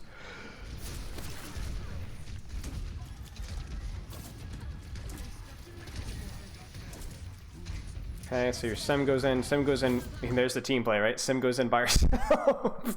Um, I'm thinking maybe there was, like, what from what I remember, that TP happened and our tank was like, I really wish I knew we were doing that. Yeah, And then yeah. this one, I thought we were just gonna go ahead and push because once we've lost our fourth, I don't think just running back and waiting for spawn was, I thought that when we were gonna push Sure, forward, I thought they were, and sure. Do you see how you've just diagnosed two issues in a row from your tank's perspective and from your perspective as I thought? yeah, That's where team play comes into play again, right? Where people think, oh, I assumed, fill in the blank, but not everybody was on the same page. And you lose fights to that. You literally have lost yeah, fights to that. And that's what we have to fix, or at least improve, right? It's not, oh, well, we didn't have this macro understanding or a mechanical mistake. We just made assumptions that were inaccurate because we weren't all on the same page. yeah. You literally just lost a fight because your semester thought we were taking TP to point. And you weren't. And that lost you the fight. A little bit slow on the Suzu there with the Symmetra. I think this fight's probably just lost. Again, we're getting crossfired. I mean, their comp, to be honest with you, is just taking a lot of angles on you guys, denying cover. Everyone's grouping Yeah, up with your it's comp, and it's not like grouping up yeah, isn't always good. Remember, team play isn't grouping up. Team play is taking different angles, maybe, but timing those angles together, if that makes sense. Oh, close. This is good. Do you see guys kind of see what's happening here though? This is better. You guys taking an angle here, and then maybe we're gonna yeah, I flank really soldier. liked how Soldier was, Now this has to be timed perfectly because if soldier goes too early and they all focus and make him run away, and then you guys go in, now you guys are desynced, but this has the potential to be really, really good. Let's look at this from our tank's perspective. Tank is walking forward, soldier's going in. They all turn around on soldier. Now he's visoring. We need to walk. We need to go. We need to go. We need to go. Go. Yes. Nice. You see it? Nice. Yeah. Great team play. And we took an angle. Okay, I'm gonna make fun of you in a second because I want to see what happened. Oh man, no! No, I know. We're watching. I bet you TP'd and then. At this point, I was just mortified, and I don't understand how it happened. Can I be honest with you? So I was when Overwatch 2 first started. I was playing some Genji, you know, wall climb, right? And I don't know if it was just me being bad or just Overwatch 2 or whatever. I cannot tell you how many times wall climb failed on me. And it was, really? I made it's a weird ability. I'm not gonna lie with you. You're gonna have times like that happen. Don't sweat it. That being said, it was hilarious. Okay. Now surely we've learned from our lessons. We're gonna take some angles. We're gonna take some space. Okay. Gotta watch out for Hanzo. Oh, help him! I know you're gonna use that Curie ult. Oh, really trying? But then there's this bar. Now. Okay, I think I messed up and went out a little too far. Yes, you went a little too far. Now I'm gonna take some of the heat off of you though. You messed up. It's your fault, mostly. Yeah. But why? How was this far allowed to take a flank in you guys? Why was she allowed to do this? Where's my soldier? Where's my Ashe? Trying to get Where's my soldier? Where's my Ashe? Where are they? Where are they? Watch this. Why are my soldier and Ashe sitting on point? Do you see it? It's the same mistake that you guys made on very first fight with the soldier TPing. Oh, they're sitting on. And they're not not controlling a sight line. They're not controlling an angle. They're not controlling Pharah. They're just shooting the enemy. So that's how Pharah is so sneaky. And that's how Pharah is allowed to sneak behind. I got the sense that Pharah was trying to read my positioning because, like, at that moment, I was gonna actually try and shoot that Kitsune. I was attempting to, and I think my behavioral patterns may have alerted that Pharah, that free roaming Pharah. Maybe, but she's free roaming because your hit scan are sitting on point trying to shoot the enemy tank instead of taking an angle. You guys literally won the last fight because your DPS took angles, right? Now everybody's grouped up, standing all together on point, and now look at how easily this Pharah sneaks up on everybody. So once we take point, we don't want to sit at point. No. You might have your Ryan have to sit on point. Somebody has to sit on point. But we want to take open space, open sight line, control the angles, right? I mean, think about even what happened on Blizzard World, right? Like, Blizzard World was all about your Cassie taking high ground and being sneaky, you know. And what happens is you guys group up on point, and then they're just Pharah just walks around behind and kills your backline. And there's absolutely... Nobody even knew she was there. That's the problem. Because even if you don't kill her, if your soldier sits here and peppers her and she has to kind of go back to her team, you guys can sit on point for forever, and they will never be able to kill your Reinhardt or kill your backline. Yeah, that Pharah was doing a real good job making. She did a great job. That's exactly that what pressure on the backline. Oh yeah, yeah. She's kind of like a dive hero almost. You know, she like gets on top of you and just blows you up. Do you want to look at a little bit of this too? Yeah, sure. Okay. And that's the last replay, I believe. Oh, no. This is the same replay, but yeah. Definitely want to look at this because this is pretty short. Anyway. Yeah, we got time. As long as you got time. So much. We can go, yeah, of course. Oh, no, I have plenty of time. I took time to make sure this happened. All right. So. Now, this is pretty fancy here. Look at our little setup here. We went through white, we control white. We got a control on point with Ryan. We got a soldier on high ground. Now, let's see what happens. Uh-oh. Now, here's a funny thing for you. Yeah. Why is their Sojourn, Baptiste, Mercy playing so hesitant? Do you see this? Why are they so, like, far back? Watch this. Baptiste and who? Mercy. Do you see how they're kind of like, ooh. Do you see how they're kind of nervous? Do you see how nervous they're making? You're making them nervous. Look at this. Really? Yeah. And not only that, but your soldier's making them nervous too. Look at this. Putting that pressure on. Yeah, you're doing what the Pharah just did to y'all last round. Now, I know you guys are, gold average, so there's a lot of strategy that's going to be kind of tricky to understand just because it's one step at a time, right? But you're doing a lot of things accidentally that are really good. These angles that we're taking, these flanks, this is really good. Putting a lot of pressure, and then watch what happens as soon as that Sojourn walks forward. Watch this. So that Sojourn gets a little bit nervous, but then she wants to walk forward. Sojourn walks forward, she backs up. Okay, she starts to walk forward again. Do you see how scared that Hanzo is? You know, Mm-hmm. we should be able to win this. I want to know why my Rhine dies, but their Rhine doesn't. Oh, our Torb starts to rotate. I think we're just a little slow with the healing, honestly. Let's find out. Because I like our setup. We're just not in a position to heal our Rhine. That's a little tragic.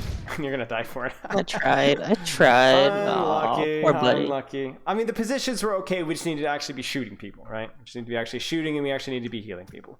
Alrighty. Alright, let's keep watching here. Uh-oh, Torb. Where does our Torb? I think a Torb is swapping? Yeah, Torb is swapping. Go in the rat. Alright.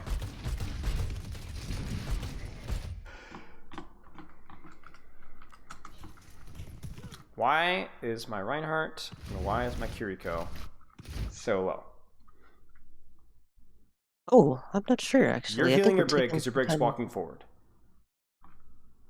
Your Rhine is low because you're helping your Brig. And then your Rhine pins in. Meanwhile, we have a Junkrat in spawn. It's not that complicated sometimes. You know? We saw previous round how sometimes the answer is pretty complicated. Like taking angles, controlling the map, scouting, that kind of stuff, right? Do you guys want to know why this fight goes poorly? You're playing 4v5. Yeah. You had a Junkrat in spawn. Like, you just weren't playing with your player. And so by the time your Junkrat gets here, now your Reinhardt's already 1 HP. You've already used Suzu. Yeah. Right? It's not, sometimes it isn't that deep. And it kind of goes back to the question is this the Junkrat not communicating loud enough? Is this us not listening to the Junkrat? I don't know. I don't actually remember I don't know. exactly. But you all need to figure it out, right? Yeah. Because this isn't the first time, whether it was Legendary and Cassidy or Junkrat, it wasn't the first time that this has proven itself to be an issue with us, right? Where somebody's swapping or coming back from spawn or we're not ready to push yet, and yet we push anyway. And you can't win that. You're not setting yourself up for success. You know, and then indirectly that's going to eventually snowball into you guys, you know, taking too many resources or getting your Suzu forced, then somebody dies because you got your Suzu forced, and so on, right? Like even right now, Ryan needs to be very careful. We don't do anything. We're still walking from spawn. We're still walking from spawn, right? So like, okay, maybe this one was just a bit silly. How did my Junkrat die? That's a little bit unlucky. But even now, like, be careful, right? We're out. Okay, maybe we're in, maybe. But we're 4v5. Be careful.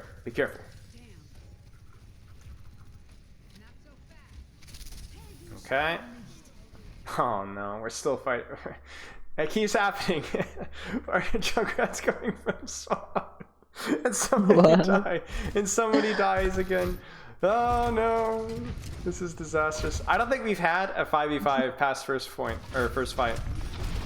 Oh no. Oh no. Please don't die to Hanzo. Okay, I think everybody's here. Yes. Alright guys, we can The fight. Hanzo is mean too. That's Yeah, actually... this guy, that's the thing, is like you think that you're safe and then bam. You know? Definitely shout out to Joe Mama Yeah, Joe on Mama. the other team. he's a Joe he Mama registered the tournaments in with me. He's really good. Oh no. Oh no. You know what's actually funny here? I have a suspicion about why this worked. So you know how BAP window and Fire Strike the one shot, right? So I was gonna say I thought that this worked because Yeah. I thought that you got distracted by Hanzo. You see Hanzo? You see Joe Mama on the outside? You see him? Yeah. Oh, look, he's over there. He's looking at me. I thought that he distracted you, and then you got hit by the Fire Strike, and I was like, oh, that's nice team play. See, I saw that like he was on the right, so I went left, but I didn't see that Fire Strike going through my tank. I didn't see that. That's good team play from them, you know? Look at that flank. They distract you and then they hit you in the mouth elsewhere, you know? And that's what you guys are doing. He basically pressured me into the Fire Strike, and I wasn't able to actually see the Fire Strike through the tank. That's great team play. And this is what I love about Overwatch. You don't have to be a pro to see really cool team play. You know, that was really well played by them. You know, the Hanzo sets up a goofy distraction at the same time they set up something else. But ultimately, you know, you that was a great team play from them. That was really well done by them. However, the Absolutely, previous yeah. 2 or 3 fights wasn't even particularly good team play. Y'all just trolled. Y'all just threw the lobby. That's all.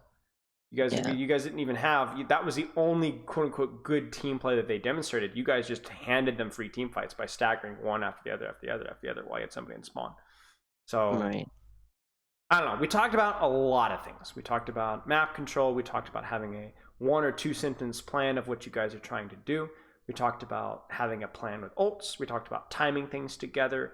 Talked about, even at the start, like talking as a team. Why are we not communicating? What's frustrating us during these games? Do we need to relax? Are we getting frustrated at each other? Is there anything that we need to go over? We talked about a lot of things. So you and your team obviously could get swamped down with all the things that we talked about. However, you need to find out what the low-hanging fruit that we brought up earlier. What's the priority for us to work at this next couple of weeks? Is it getting our training structure down? Is it having a plan? Is it listening to each other? Is it figuring out what compositions we want to play? There's a lot of things you could practice, right? We talked about a lot of things, but what do we want to practice now? And then a month from now, we'll move on to the next thing. And a month from now, maybe you move on to a different team and you restart the process, but you are still growing and learning as a player and as a team along the way. Does that make sense? Yeah, absolutely. And I have in this team, I have some amazing team captains that have also Sick. been helping me out, and this team is great. I really hope that Sick. I'm definitely gonna take those precious notes that you're gonna hand me, and I am going to hand it to them. And I'm hoping that a few of our members or team members stop being so hard on themselves, because Yes. it's really interesting, because the ones that aren't too hard on themselves seem to notice more issues versus the ones who are hard on themselves, like kind of like shut down a little bit sometimes, Well, or there's a they balance, right? If you're too hard on yeah yourself, then it hurts your play. If you're too yeah hard on other people, then it hurts their play. Or you're not focusing on your own yeah issues that you need to be getting better at, right? There's a balance, mhm, right? You don't want to be too hard on yourself, because then that hurts your play, and you don't want to be too hard on other people because then you're not focusing on your yeah own mistakes, right? So that's it's that dynamic, right? it's definitely like one of the reasons why I like to discuss strategy like before or after. Mm-hmm. And then in the middle, like during the games, I'll do call outs, but I don't really like pointing out like mistakes during games that the person could have done. And in the middle, because I get the sense that it can lower team morale a little bit. Yes, yes. You want to be And I productive, and it's not productive to do it in the middle of a fight, because it's like, hey, we can't fix that yes, problem right now. What do we need no, to do because like next? yeah, and so in the middle of a fight, it's like I'd rather say it's okay, don't worry about it, just keep it up, just we Yeah, got this, just keep perfect going. call. Perfect. That's just we'll talk about it later. Exactly. That's Exactly. what I and I'm hoping that my team takes some time to get together and sit down and talk Sure. a little bit about planning preparation, like especially on like these maps. So Silly. let's get those notes. Number 1, the 4 points we brought up earlier: playing together / training time. Priority number 1, right? How can we scrim? How often can we scrim? What games do we play? That sort of thing. Once we can check that box, we move into, is it productive, fun training time? Are we mad at each other? Frustrated? I don't think anyone's really mad at each other. I just think like people Ups- might be a little confused as to what the issues might be when there are other issues that aren't being, what's that Mhm. word, exposed, Yeah. or Okay. maybe something Okay. like that. Goals, identity. What are we practicing today? What compositions do we want to run? And the last one is the communication, timing, plans, team play, timing, listening, right? That was a big one. That's kind of like our hierarchy of needs of sorts, right? Now, from what we saw from the gameplay, I think timing in terms of when people are in spawn or not ready to push is probably the most important thing in terms of strategy that we need to get better at in team play as a whole. but we also saw a little bit of maybe some angle control, maybe not trying to take better angles versus pharmacy was something that we could practice. Maybe figuring out what ults that we like to use first. Understanding how to play versus this composition on this map might be helpful here and there as well. But you guys can kind of talk as a team and figure out what you need to be doing better. But in terms of communication, we just need to know what the plan is and when we're doing it. And then maybe a little bit of target priority as well, like, hey, who are we shooting? I think a lot of lower ranked teams, and even mid-rank and high-ranked teams, obsess on everyone shooting the same target focus, right? But I think having a good plan is even more important than target focus, because who do you shoot if you don't know what if you don't know what the plan is? Yeah. You know? And sometimes, as you guys saw as well, or you saw as well, is like sometimes we're taking flanks and angles and we're shooting different targets, but that's okay as long as we're doing it at the same time. We're splitting together. attention. Right. Yeah. Right. Okay. Do you have any questions? So the next time you run into a pharmacy, what compositions do you think works well? Is it like, I know the map probably has like I'm sure it has a big influence, but Yes. what units Sure. might be best to counter this pharmacy? Yes. Two ways to counter Farah. You avoid her, or you shoot her. So think about the Lijiang Tower one, where you had that big open space. Probably best to shoot her on that map. You could get the soldier on a flank or an Ashe in wide open space, right? Just control that high ground, take an angle. Don't let her try and dive your backline. Just keep her. And then avoiding her would be where maybe you don't have a really good map to see her. It's kind of hard to see her. It's kind of enclosed. So then you run like Tracers and Lucios and Kirikos and Winstons, where you guys move really fast. And remember, Farah is fairly fast, but she takes time to set up, right? So if you guys are rotating really fast and flanking and diving, she will have a hard time getting on. So you said Winston is actually pretty good. Well, but because Winston it just avoids the Farah entirely. We even either play heroes that shoot the Farah directly, like those hit scans and the divas and things like that, right? Or we play heroes that just completely ignore her. Go Winston, Ball, Sombra Tracer, Lucio, Moira. Just ignore her. Just run over her the rest of her team. So it's just like shoot or dodger. One or the other. Exactly. You either beat her in the face, or you just so that's why you said when you said Lucio and Kiriko, we're talking like just avoid her. Supports that can disengage when they need to. Engage, disengage, run around the map. You know, just play ring around the rosy with her, right? It's like how get her to chase you in a sense, right? And she wastes enough time to get popped. Right, and she's not as fast as you are. I mean, you saw how you guys lost to Farah on Lijiang Tower, right? You go to point, nobody had a sight line. Everybody was kind of standing in the same spot, so she shoots you in the back and shoots you in the side, and then you just slowly melt. And then when you did beat her, how did you beat her on the retake? The soldier on the flank, right? You had a great sight line. Yep, that soldier went in. Yeah. And then how did you lose to her on the retake? What did she do? She went in the back. And did we have a sight line on her? And popped the Kiriko before that Kitsune could get it. Right. And you had 2 hit scans, and neither of them had a sight line on her. I had never been pressured so hard by a Farah in a game. She positioned really well. She took very strong positions. Tough. I felt like I had eyes in the back of my head watching my every move. Yeah. And she's good on maps like that, right? She's good on maps where she can sneak up on you. You know, Paraíso, the second point with like all the buildings and crap, you know? That's where like a Farah is like super rough, because there's so many buildings and so many high ground hiding spots. There's actually cover for her in the air. Yeah, and that's where Farah is great. Whereas you play like, you know, Junkertown first point, right? Good luck trying to play Farah there. Wide open space. You know, it's like miserable. You can't see anything. Like, or everybody can see you. So it's like, you know, a single Widowmaker just shuts you down. So I mean, that's the thing, is you either go really fast and avoid Farah, or you shoot her in the face. And it depends on the map where that's viable, right? Shooting a Farah in the face in Junkertown is really easy. But if you go to like a map like King's Row, it might be hard to get a good sightline on a Farah there. You might need to go something that's fast and just ignores her. Sombra Tracer, Moira, Kiriko, Lucio, where you're not trying to kill a Farah. You just ignore her, avoid her, kill everybody else but Farah. I'm pretty sure Iceman was just like listening to one of the team callouts when he went into the center. Because I'm thinking, when things got quiet, he started doing his own thing, and he started flanking, and he didn't start doing really well. Yeah. Well, it's hard because sometimes being a good team player doesn't mean playing as a team.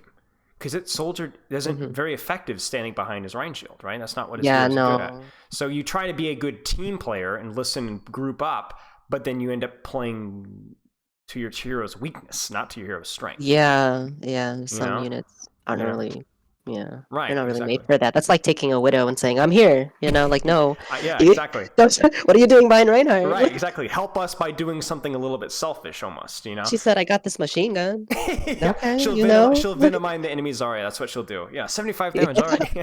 Yeah, exactly. That's exactly. Okay. Any other questions?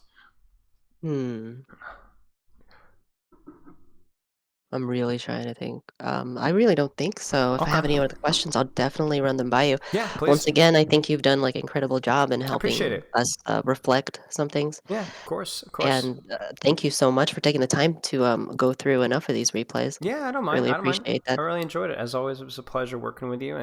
And like I said, just always shoot me any questions that you have. I was very impressed. I mean, obviously, just you were in voice, but you've got a pretty smart grasp of the game.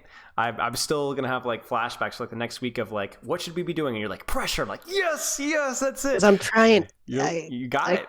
Starting to get the sense that this game is a rather aggression game, and I know like no matter how much I'm gonna know about the game, I know there's always gonna be something to learn. There's always the next discovery to be made, So, but thank you so much for all of that. You are very welcome. Keep in touch. Good luck with your practice. And like I said, just if any Oh, or absolutely. your teammates have any questions, they can just message me. Oh yeah, I plan to make more sessions. I'm gonna keep making these sessions until you're gonna tell me to just go away. Okay. And you're like, you don't even need my advice anymore.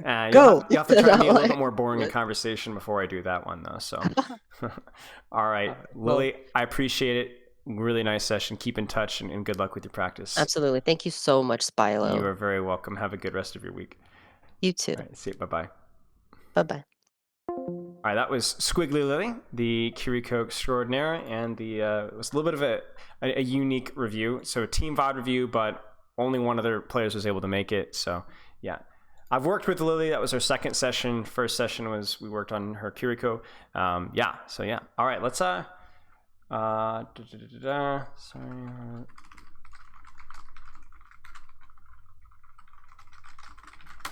Okay, so we're gonna do a quick 30-minute replay review. And I'll get the form pulled up. And then from there, I'm going to give you guys the demo of the Overwatch 2 diss track. And then from there, we'll do Shock and Trick Room. Okay, looks like we might have some... Let's take a look at this form here. So this is from Gabe.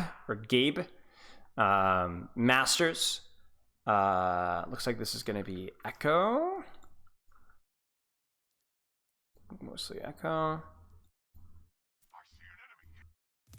Yeah.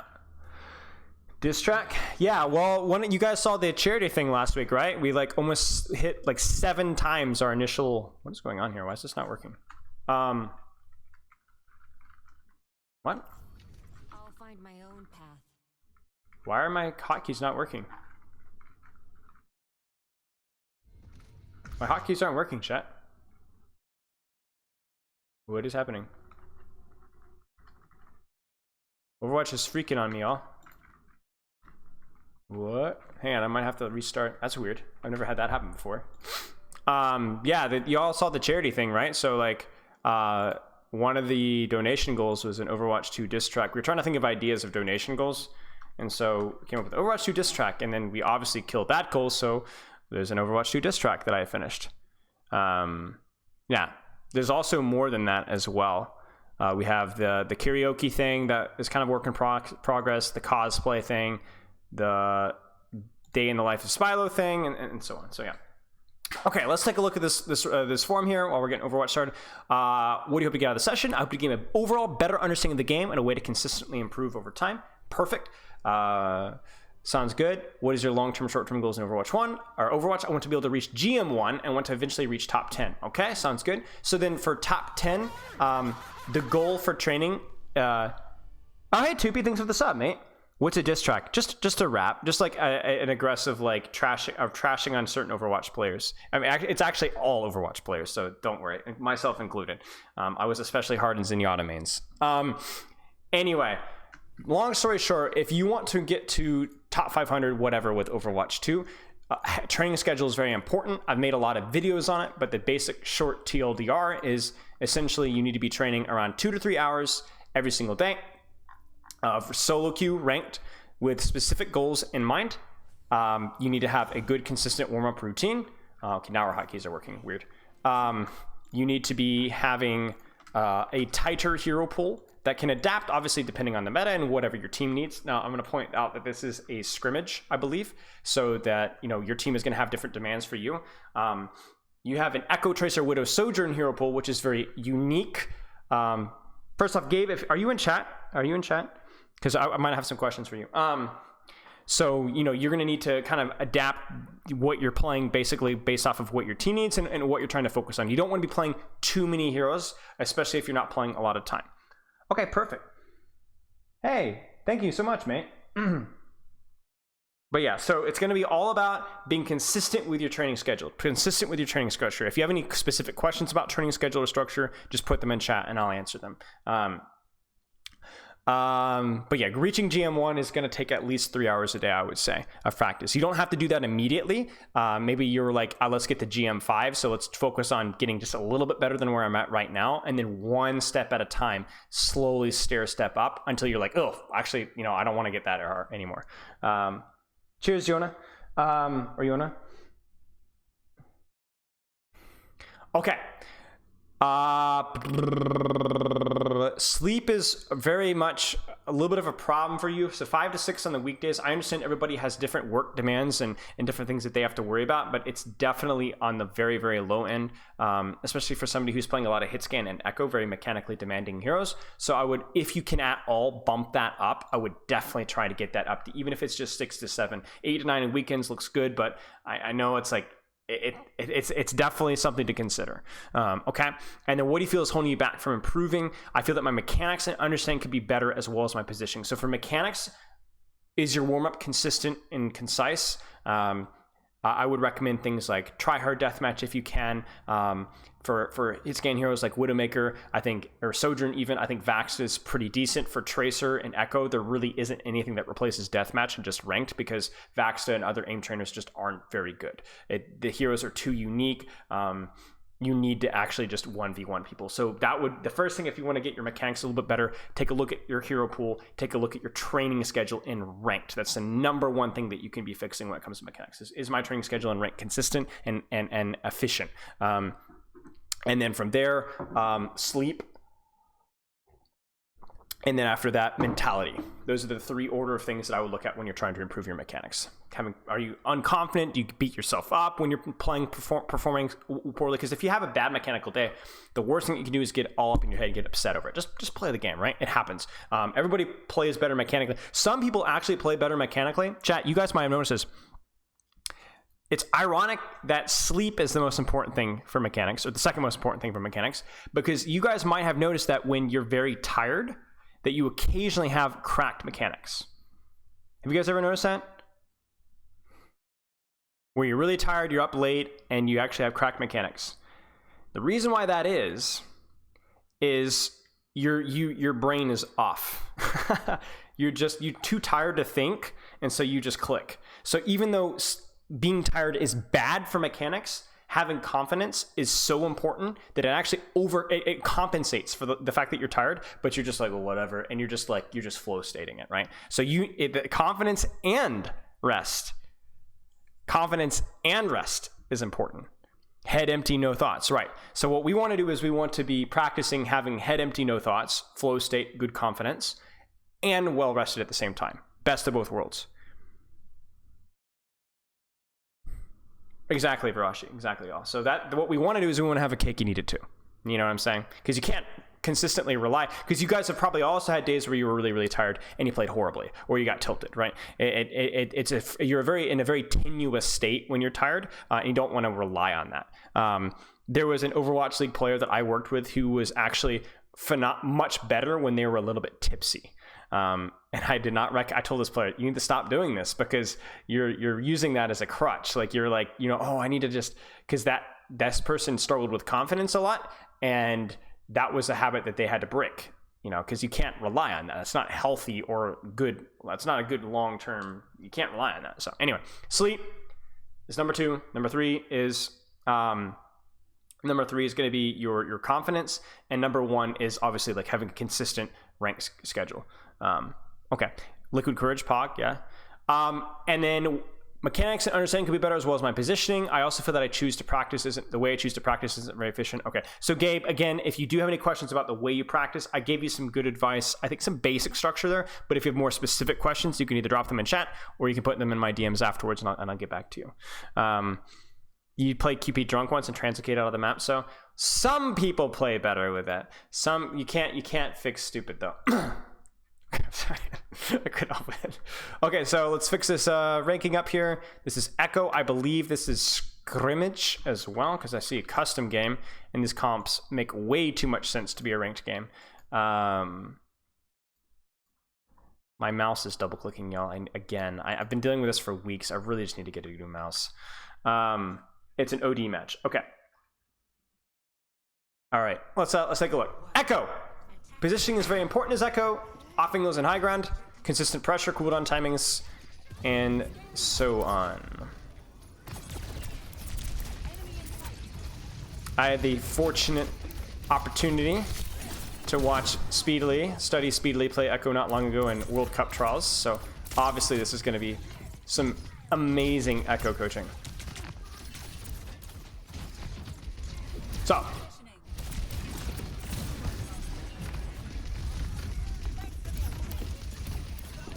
So let's talk about this. So you're not gonna get consistently punished for this, but let's talk about this. You've taken an aggressive position here. Okay.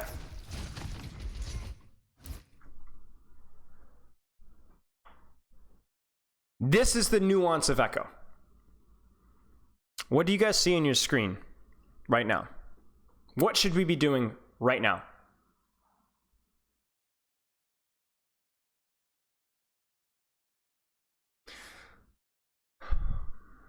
Now, this is advanced stuff, but we got to think about it. See, Echo has dynamics. Echo can either go in really, really hard and kill backline with stickies, or Echo could kill a DPS, or we could kill the tank, right? The point being is that you need to be thinking about taking the best position that you can with your hero and seeing what you can get from that position. So, my question here, is it better to throw stickies and try and kill backline here? Or is it better to use my tank taking aggression to use this position to kill Genji and D.Va? You see, your hero is just a high ground DPS hero. That's it. You can playing in a short to medium range. So my problem with this here is when you go in for this aggression, where are you going to go?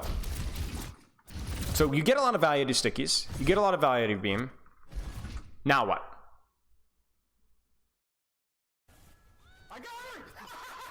Donna, thank you so much for the summit. Got a 60% win rate. Congratulations. So much process. Thanks to Spillo, free videos on his main and secondary channel, still struggling, but part of the process. Good work.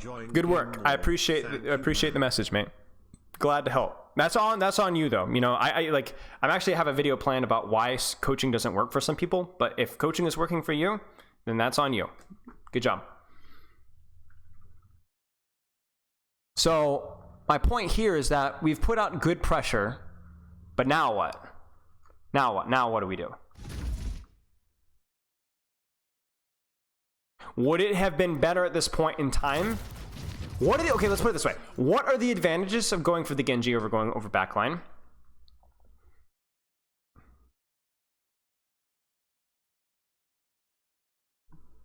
What are the advantages? Anybody in chat?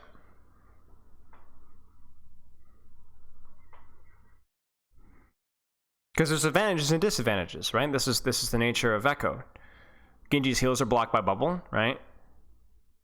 Genji can't get help, right? More certainty of killing, maybe. Brig can pack you, yeah. He's just closer, right? He's just closer. He's easier. Is he easier to kill? I don't know. I don't know if I just sticky him, if he just dash away and I wouldn't get the kill. but I would guarantee to get rid of him, right? So then what's more valuable, guys? Is it clearing out the enemy DPS, or is it forcing a dive in backline? I don't know. It depends. If you're confident that you can do what you did right here and land a big, fat, succulent squishy on backline and get a really great beam, then it's absolutely going for backline, as long as you can end it in a safe location. But if you can't do that, then you need to utilize your tank's pressure to win duels. Because if you force this Genji out, yes, you don't kill backline, but if Genji dashes out, now that allows you to play a more aggressive position and set it for backline next dive. Not this dive, but next dive. And the reason why I bring this up is even though what we do right here is fine and it gets a lot of value and we actually end it in a relatively safe position, you're not always going to be able to do this. And if you don't know what to fall back on, then you're going to feed his Echo.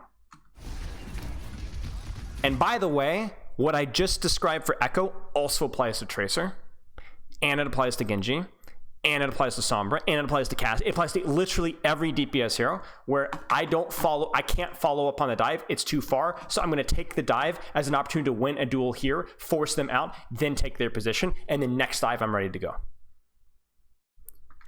Transferable skills, right? If you're playing Tracer here, would it be better to triple blink in here, or would it be better to duel the Genji out? You know? Okay, so we do come back on Genji. Now here's the funny thing. Did any of you guys watch my, speaking of Spylo 2, subtle self-plug here. Did any of you guys watch I think it might have been one of the more interesting VOD reviews that I've done in a long time. I'm actually gonna link it in chat, because it's actually the VOD review that prompted me stop mansplaining. Bro thinks he's a coach. It prompted me to start titling the Spylo 2 videos, by the way, which I hope you guys like that. But it also got me thinking about stuff as a whole. It got me thinking about how like target priority influences positioning and positioning influences target priority. So what I mean by that is like, once you have a good position, sometimes it's better for you to hold the position and shoot what you can shoot rather than it is to shift up your positioning to go chase. What's the problem with what we're doing right now? Look at our positioning right now and tell me what the problem is with what we're doing. You see this?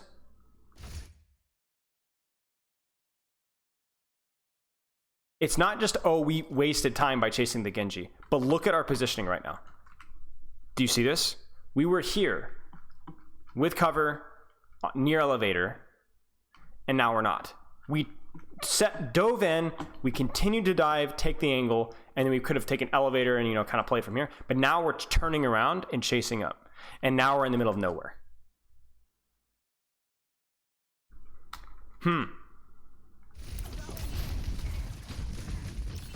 And we're still nervous about it, right? This is good. And this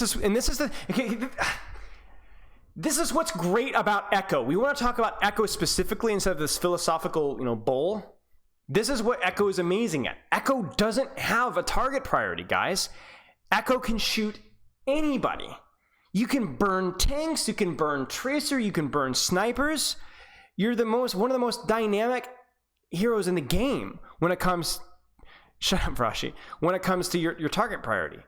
So look at what you're shooting right now. Should we sticky the diva? Should we sticky the diva, chat? Yes. Should we shoot the diva? Yes. We have a good angle. We're gonna burn the diva. She's cooked. Great position. Now we weren't great here, but we are great here. Burn the diva. Do damage. Do it. What other DPS hero could hold this angle without risk of death and do this much damage to a tank? Nobody could do this. Bastion, no. Reaper, no. Cassie, no. Ashe, no. Sojourn, no. There isn't a hero out there that could play this aggressively and burn a tank as much as you do. Ah! What happens here? I would just immediately sticky. Immediately sticky. And then the other thing with Echo is obviously not even May. Not even May. Not enough DPS. The big thing here is just that we're just a little slow on the escape route, right? Because, like, here's the thing.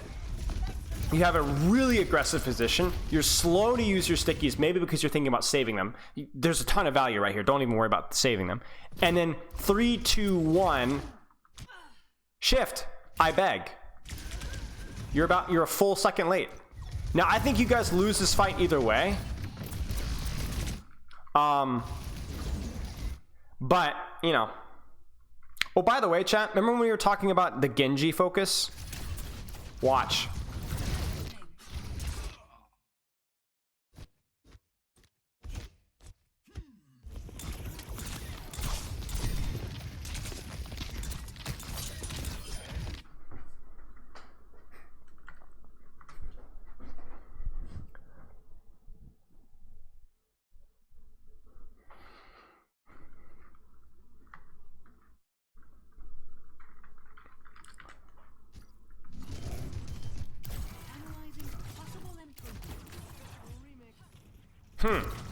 So, food for thought.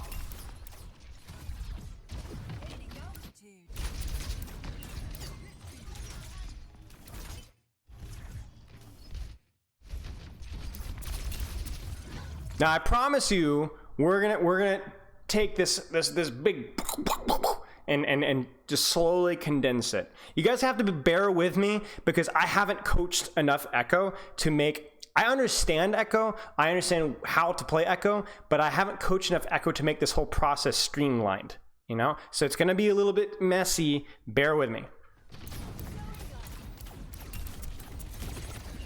Now,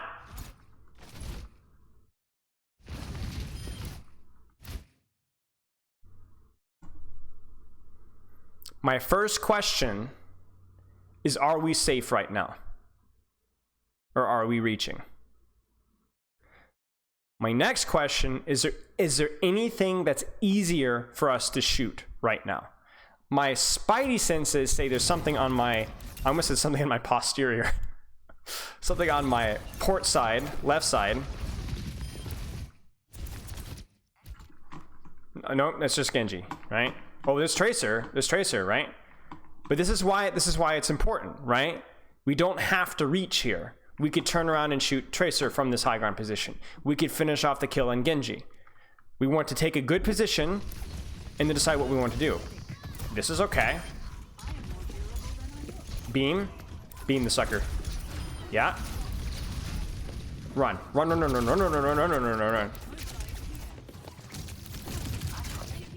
Where did this Tracer come from?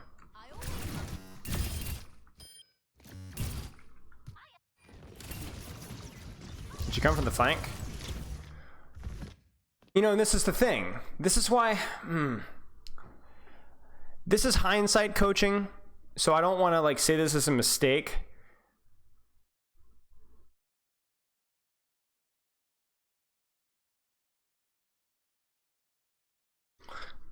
Okay. Let me think of a way to describe this. The way I look at Echo is not as the hero that dives or as the hero that spams. I look at Echo as the hero that is best at controlling this high ground space because not other heroes can do the high ground thing. Okay?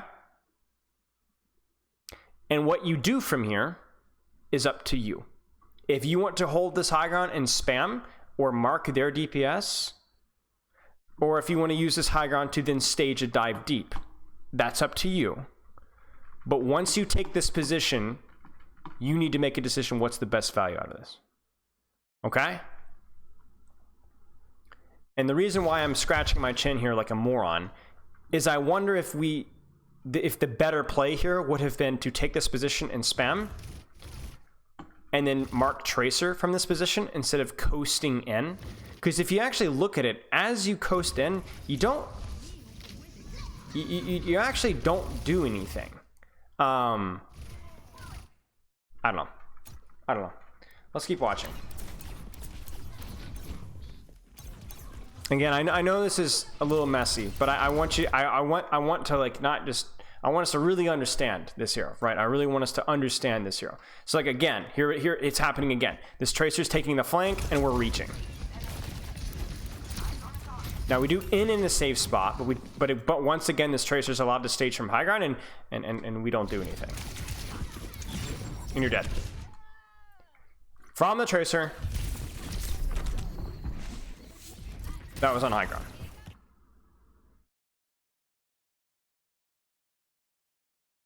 To me, it's like, okay, okay.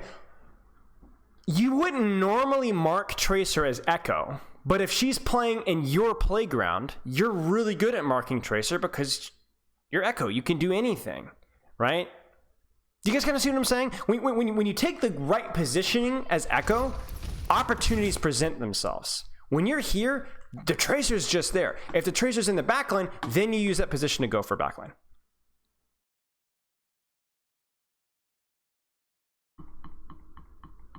Gabe, are you in chat? Am I like, am I way overcomplicating this? Maybe I'm overcomplicating this.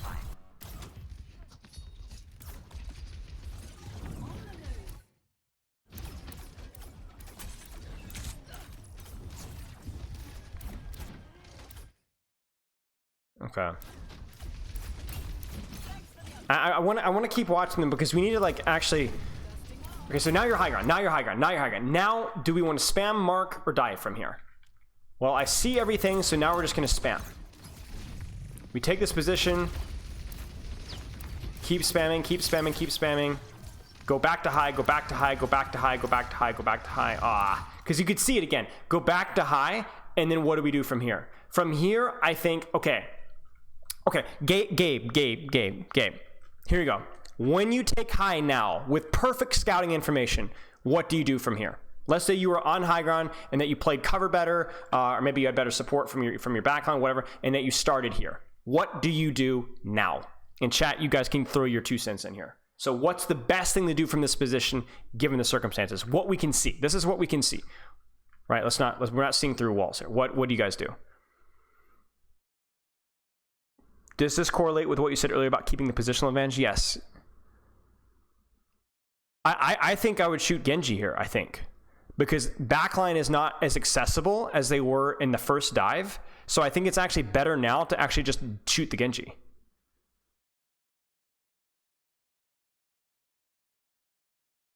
So from this position, I'm thinking I could definitely shoot the D.Va in the back, full sticky on D.Va in the back, or I would shoot Genji. Because ultimately, that's all we're talking about. It's like take the best position for your hero and then decide what you want to do with that position. And I think once I'm here, I think I would rather shoot D.Va than I'd shoot backline, just because of the accessibility of D.Va right now. Capitalize on anti? Yeah, I think D.Va, ironically, is probably the best or the second best thing to shoot right now, which is weird, but that's what your positioning gave you. It gave you that opportunity. Or Genji, right? Because Genji's right there. He's isolated. You can force cooldowns, you know, and indirectly capitalize off of it. Like, because remember, it's diving. Everything about Overwatch is space. So how do I create space? How am I contesting and controlling space? If you're not confident 1v1ing a Genji with high ground with full cooldowns and at least forcing him to use his cooldowns to disengage, then you don't belong. You don't belong in the scrim, right? Or you don't belong in the match. Do you guys kind of see what I'm saying? Because we think about like this. If the Ana was on high ground here, probably prioritize the Ana, right? If the Tracer was up here, probably prioritize the Tracer. From what we can see, I think the split second decision is Genji or D.Va. So let's see what we do. So first off, we're not in the right position. We're on the floor. So that seriously limits who we can go for. Now Genji is a lot less attractive. So, and now we're kind of like an all-in.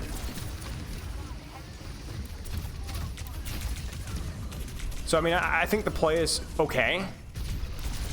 It's just a little grosser. Oh, I hate this bug so much. So, like, whenever she pops bomb, it kicks you out. Probably didn't need to do it, honestly. The funny thing is I think you get the invulnerability frames. So it's like a... Watch. Adaptive surface engage, and then she's invulnerable, but then no, just kidding, she's back into Echo. So it's like, you know, okay.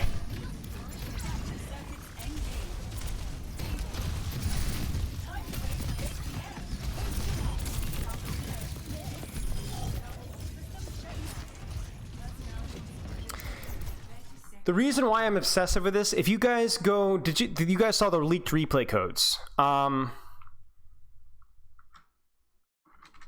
From, not the leaked, Albert just threw them out there, but the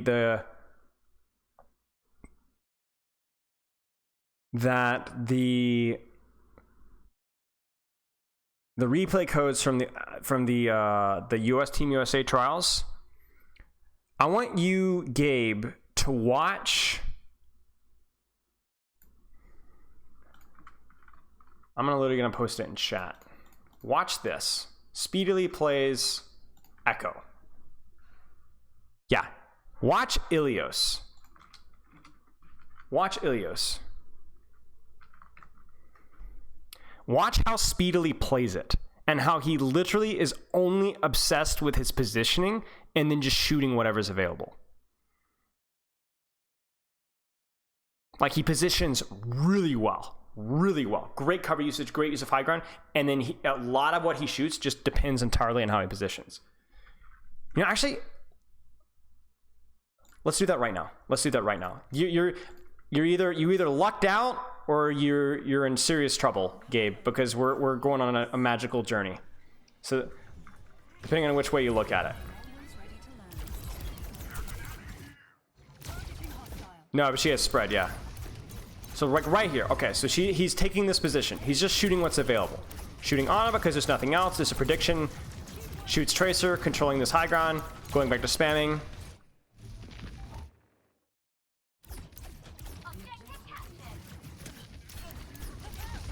And he's thinking, I want to control top right if I can. He has to be really careful about his honest positioning. One thing that UV was doing really well, and you could tell there's like synergy here, is UV's always telling Speed where he's at. I'm here, Speed. I'm here, Speed. You know, you can go wherever you want. So that allows UV or Speed to play where he wants. So he takes this angle here. He takes this angle here. Do you notice that there's nothing like super fancy? He's kind of playing more spammy because he hasn't really had the opportunity to go for a dive. He's just holding a good angle, a good sightline, avoiding honest sightlines whenever he can, and looking for opportunities. And this is arguably the best Echo in the world. So patience, patience, patience, patience, patience, patience, patience. He's aware of his team's positioning. Look at this off angle he has here, right? Off angle, but within his backline's LOS, right? And again, do you notice that, okay, who is she shooting? Is there any sort of target priority really at all? You're good, you're good.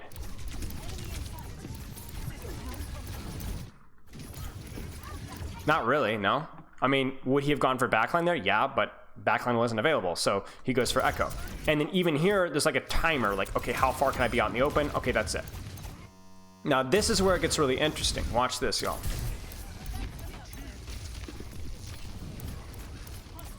Basically, Varashi, yeah. It's like right there. Now he's shooting Tracer. Because right now, Speedily, the most important thing for Speedily is this position. Not the target, but this position.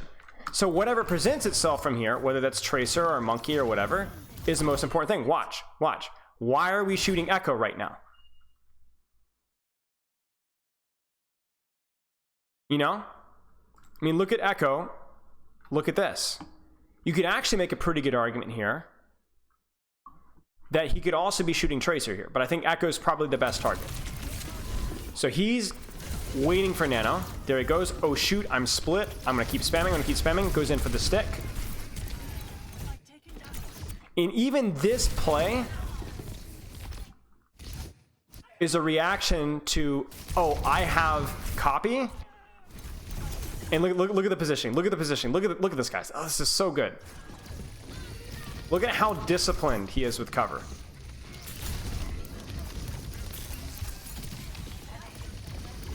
And then now we're gonna go hyper aggressive because we have copy. Here comes the Tracer copy. Oh, he messes up. He gets the Winston copy. And it's like you said, it's almost exclusively shooting what's available. Almost exclusively shooting what's available.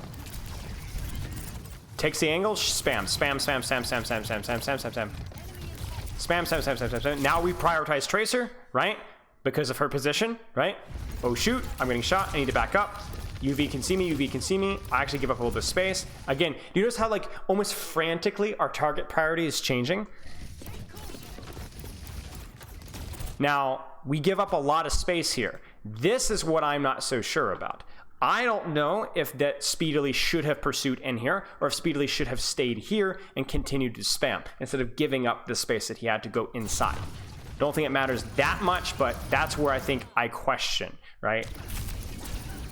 And then even here, why are we prioritizing Echo? I mean, this is just partly just great mechanics, but why are we prioritizing Echo, right? Do you see the rest of Echo in comparison to the rest of the team? I mean, it's not, this isn't, oh, he's egoing the Echo duel, right? Who else is he gonna shoot? Of course he's gonna shoot the Echo. And because he's Speedily, he's gonna win the duel. And even when he goes in aggressively with his shift, he knows where he's ending. So he goes in with his shift, he's feeding, right? Well, immediately drops to cover. Immediately drops to cover. And he's also doing it when his monkey's in at the same time, so he knows that he doesn't have to worry about the enemy Ana shooting him.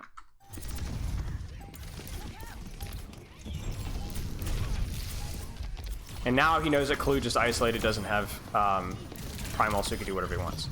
I mean, the thing that you need to take away from that, yeah, this is USA Trials, is that when it's done well, it really, like, you guys have seen Speedily highlights, right? They're crazy, right? But when it's done well, this is really boring. This isn't the code. No. Somebody spam the codes in here. We only briefly looked at this because I want to use this to complement what we're talking about here. It doesn't really look like anything special. He just takes good angle, good cover, and just shoots different targets from that position. But that's my point exactly. Like, it isn't like this hyper aggressive, always ending. It's just taking what's given. Because your hero can shoot anything. You don't have a bad matchup. You don't have a great matchup, but you don't have a bad matchup. And to me, that's what makes Echo unique, is that you don't have any really bad matchups and you don't have any really good matchups. You just shoot what's available from the position. And I guarantee you, your biggest problem here is that you just were not positioned very well to start the fight. Genji 2.0, yeah, a little bit like Genji 2.0, but I actually think Echo's a little bit more like that, because I think Genji does worse versus tanks than Echo does. So Genji is a little bit more encouraged to go for this kind of aggressive play, because he can't, like, an Echo can burn a tank. Genji cannot as much, right? But I do like that comparison. Genji has a lot of flexibility with positioning, and he chooses his targets based off that positioning. Same exact thing with Echo. With Echo, you have even more dynamic with how you can position, because there really isn't a bad spot or a bad target with Echo. Yes, I feel like that too.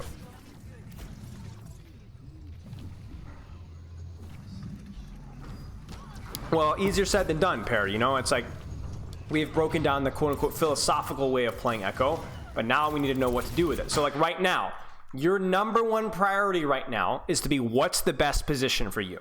Now, I will say that your positioning changes versus their comp. For example, I immediately want you in high ground, but if I'm playing versus Widowmaker, maybe that target changes my positioning.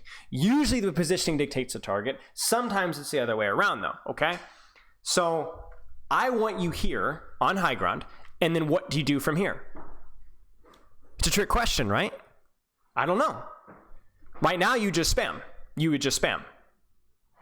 And then you would either shoot cart or dive with your team, depending on what's happening. So let's see. Are we going to take a good position, or are we going to stand out in the middle of the open? This, I don't think. I mean, this is an okay position, right? Maybe I'm hating in this too soon. I actually think this might be okay. So then, what should we do right now, chat? What should we do right now?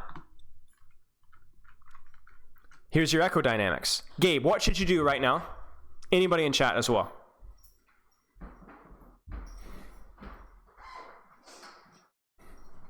Spam backline. Yeah. Right. What is my positioning best equipped to do? Should I follow up on the dive? No. I'd have to reach too far. My positioning is not equipped for that. If I was up here, then yes, I would shoot the Genji. But I can't. So instead, what I will do is I will follow up on the dive by shooting backline and full sticking backline. Right? I mean, I could even do that while I'm flying up here, right? I could like fly up sticky backline and threaten the beam. and then indirectly help my team capitalize off the Genji. So remember, it's about your positioning. And there it is, right? There it is. Nice job. But then right now, we shoot D.Va. Why? Because that's what's available, right? And there it is again. This is good. This is good. This is very nice. Shoot D.Va. Stop shooting Brig. Stop shooting Brig. Your hero doesn't do enough damage here. This target is now more accessible. Prioritize the D.Va. Prioritize the Genji. Force that D.Va to Matrix. Save your Lucio. You're too slow. Now, do you see it? Now we can peel back on Genji. Very good. Very good. Very good. You were in a perfect position to do that. I hate this stupid hero. Stay away from me, D.Va. I probably would have just bailed, honestly. Probably just would have bailed. Not bad. Well, no, I agree, Anima. You do have to, like, always be dynamically changing where you position depending, but I think it would be a good starting point. And then, remember what I said, if depending on the composition, depending on the situation, that's going to depend on what the best position is. Right? So, like, we were here, right? But what my next question would be is this the best position to be right now? We know what the best thing to do from this position would be, but is this the best position to be right now? Or is it here? Or is it here? Depends on the ults, depends on the comp, but if we can answer that question, then we'll have an easier time. This isn't exactly earth-shattering here, but yeah.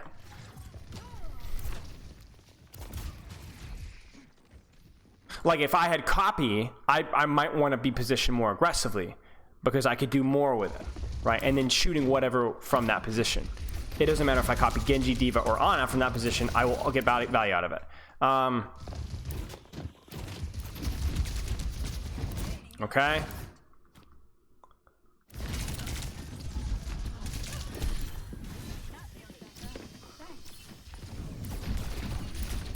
I don't like the stickies that much. I mean, you definitely saw speedily going for those fish stickies, but you have to be very precise with your placement, and you kind of drag them out in the middle of nowhere, and half of them end up hitting the roof. So that's not great. So we need to be very, very deliberate.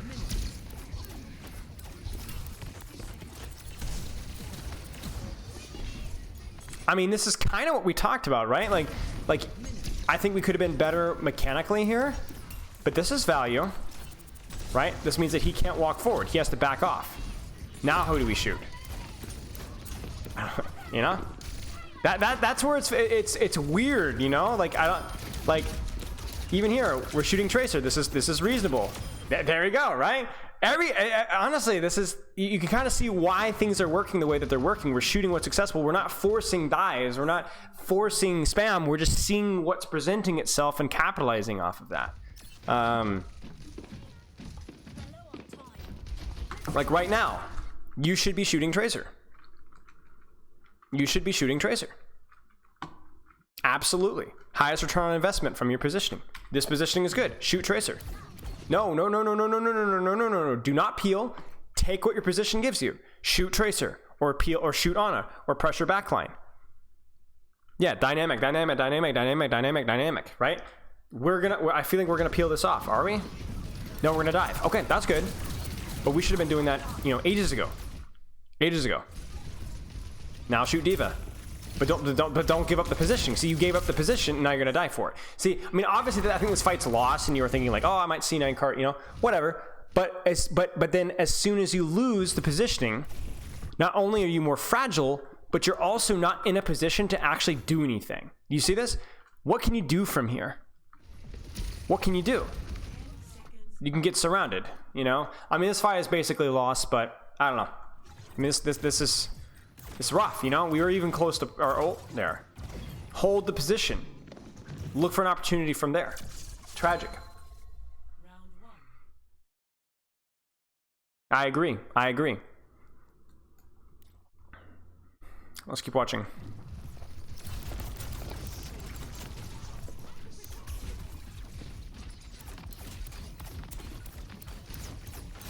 So you know, you may not want to start here, but maybe at least contesting this here. And then what I would also think about is maybe when they do dive, maybe don't peel back, fly up and take the high ground, and then from here decide what you want to do. Yeah, I would probably take high too. My only concern with high is maybe they can like 4v1 force you off of high ground without doing anything. So maybe you have to take high late, you know?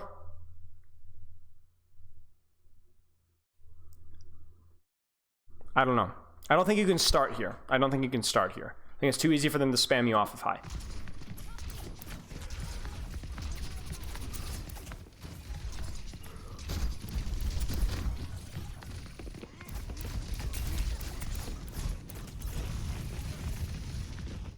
See, like from here, once the Diva's in, I feel like it's probably fairly reasonable for us to at least take high or swing wide. Now. I think you're gonna die here. Oh, I thought for sure we were gonna die here.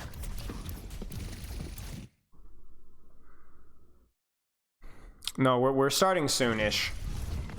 But yeah, this is my concern, is like you guys gave up so much space and then now you're stuck in the middle of nowhere. Oh. Swing. Shoot what's available. Nice. Beam. Nice. I don't think that fight was on as much you. Your sports gave up so much space, but you know, it's first point Hollywood, it's rough, but I think thinking about that in that structure would be helpful.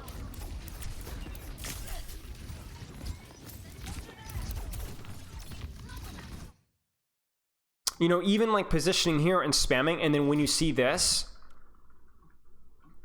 okay, everything's kind of framed from the high ground, right? Well, but we don't have a good high ground available for us now. But here's the question, chat.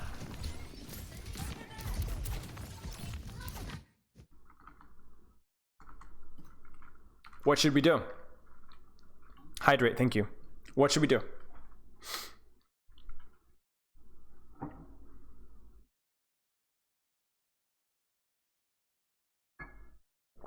Cheers, Tabata.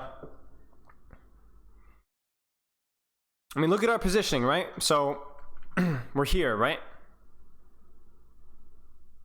I think I would peel because of I mean, they're right here. They've just presented themselves to you. However, if you were to trade backline here, how would you do it? Think positioning. How would you position yourself to peel back, to trade backline? How would you do it?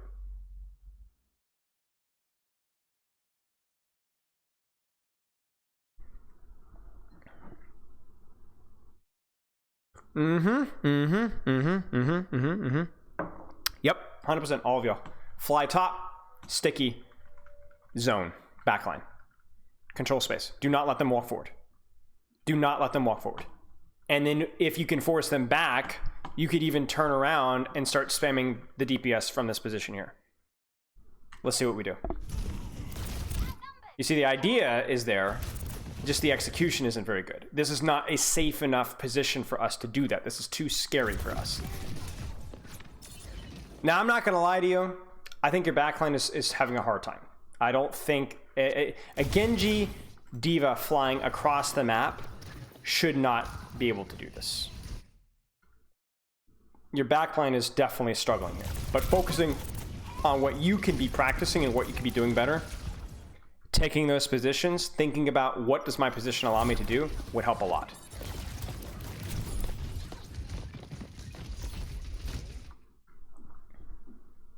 What should we do? I mean, guys, this looks really simple, but that's the goal, right? We should try and make it super simple. Oh, hey, hang on, Young Humble. Remind me as soon as I'm done with this. Right. Shoot or dive supports from security. Why are we diving supports now? Well, I mean, look at where we are. Look at where we are. We could shoot Diva, but these guys are just as close, so go for the supports. Yeah, fly top, sticky, dive bomb, maybe sit around like on the roof above, like fly above like this. slide off this way. Try it again, something like that, right? Let's see what we do. Yes, we just missed our stickies. You just missed your stickies. I mean, a lot of your mistakes right here, you've done a lot of bad things, you've done a lot of good things. We just need to do a better job with actually executing our mechanics, right? Because you're talking about it here, you can't afford to miss all of your stickies like that on targets that don't even see you coming. I mean, this is a mess. Shoot, stickies, yeah.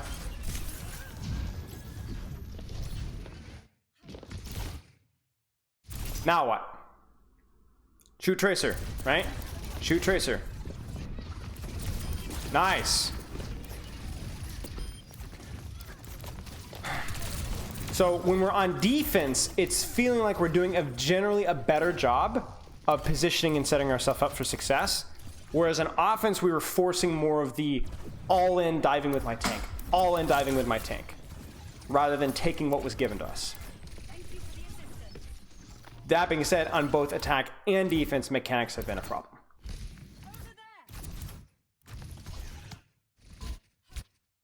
Let's go.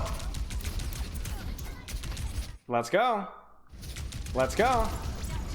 Yeah. Yeah. Yep.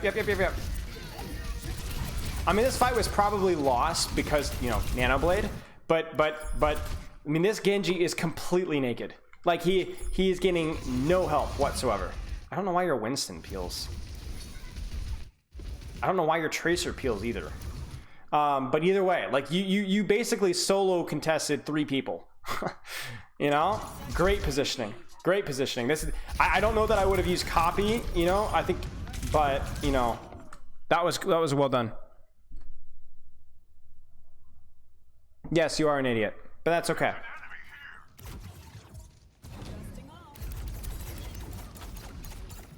Yeah, you're good. I'm messing with you.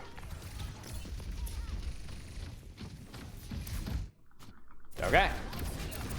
Oh, we really got to work a little bit on our mechanics. I mean, come on. I know she's on a moving platform, but oh, you missed almost. You hit 1 sticky. Come on, man. Come on, man. Yeah. Everybody's an idiot. I'm an idiot. We're all idiots.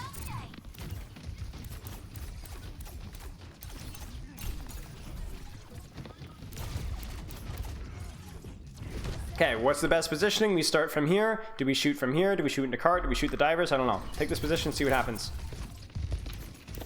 Yes. I mean, that's, to be honest, that's a little bit of mechanics here. Because, like, you're in a perfect position to mark this tracer, right? Right? Perfect position. But let's watch this.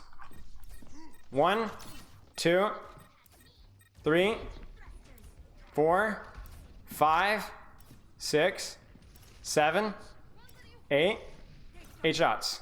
Come on. Come on, man. You gotta hit those shots. Because you can ruin plays like that by just hitting 1 shot or 2 shots.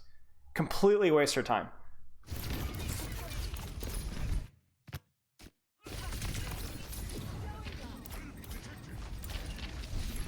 So I see what you were saying in your form about the mechanics, right? It needs to be something that we improve.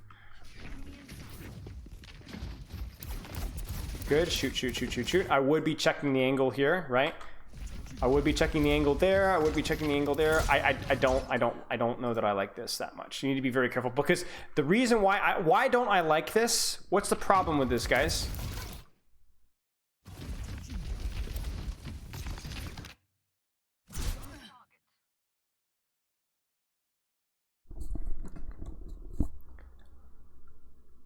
You've lost positioning.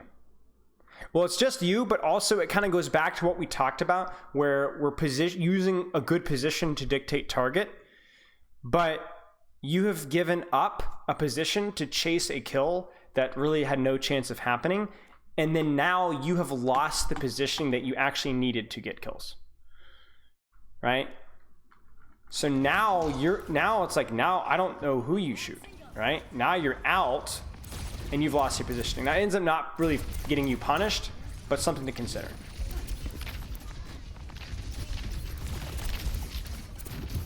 We're looking for habits, guys, not stuff that's gonna like night and day. We need to go. Oh. Yeah. Yes, shoot Genji. Shift out if you need to. Good try. Those were some of the better mechanics that we've seen. Wasn't good, but it was honestly not horrible. Yeah, and I think this is going to be lost. Nice! Big trade. That actually means that you guys can actually recontest here. Should they be using fly cancel more?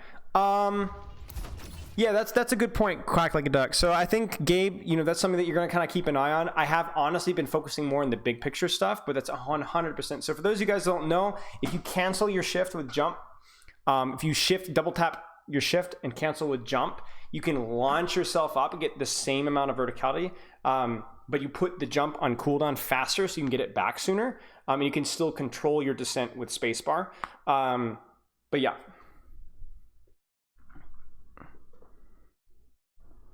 When is trading good?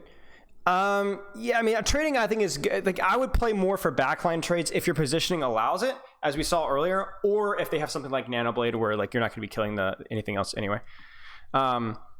I use hold for shift. Yeah, see, I use hold for shift pair as well, but I've heard mixed things from Echo mains about whether hold for shift is good. So I think it depends. It's up to you. Best positioning is high ground. That tracer is dead. See, your stickies are good if you're really aiming them.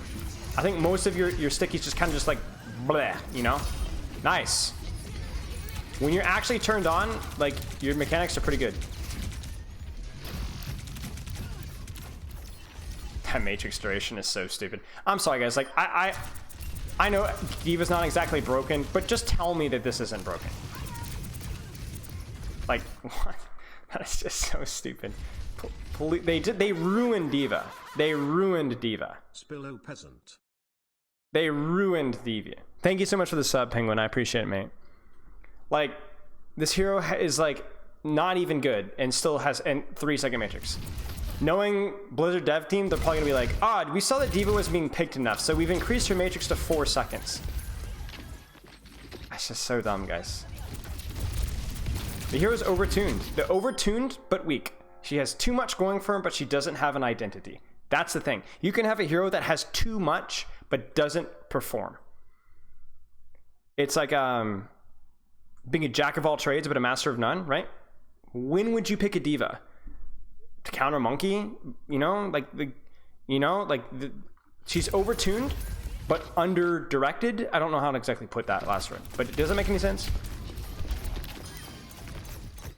I mean, I'm not saying she's a trash hero.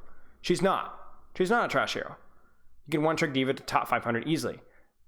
But, in comparison to other tanks. Can't play Monkey, so I play D.Va. Fair enough.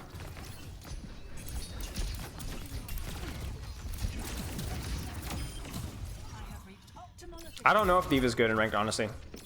I'm not sure what the pick rate win rate is. I know that she hasn't been the strongest pick in a long time, despite having 3-second matrix. I mean, that's my point. 3-second matrix is absurd, and yet it's not what the hero needs. The hero. Okay, so this is the problem, and this is why I'm obsessed over like this macro philosophical bullcrap. Because what's the issue here? What's the issue here?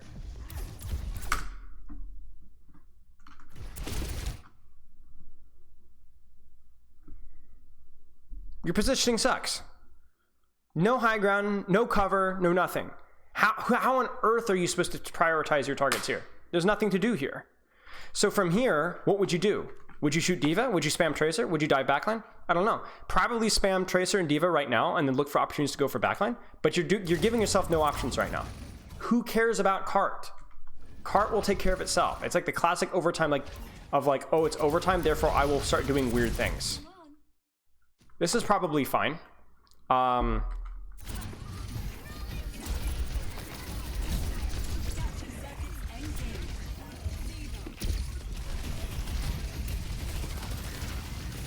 This is fine.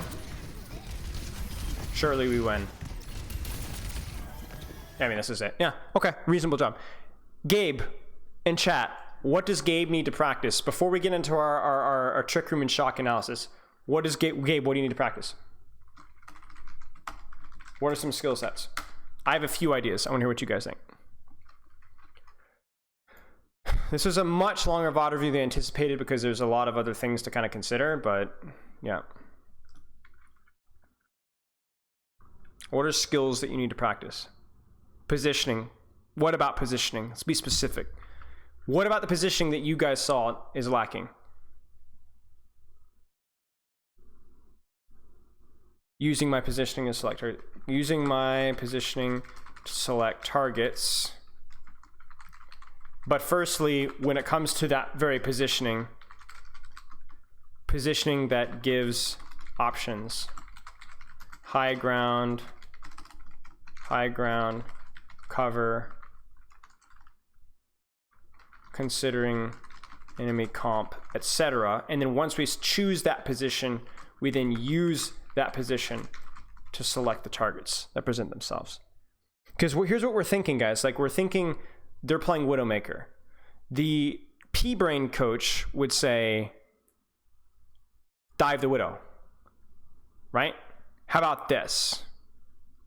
Position yourself so that you are a threat to dive the Widow, and then watch and see what happens. Do you hear what I'm saying?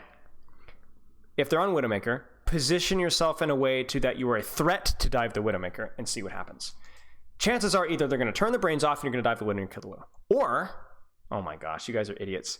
Or they're going to go, oh shoot, Echo, hide from the Echo. Let's not let our Widow get dove. And then then ends up just the tank is completely by herself or himself, and you just go and you kill the tank.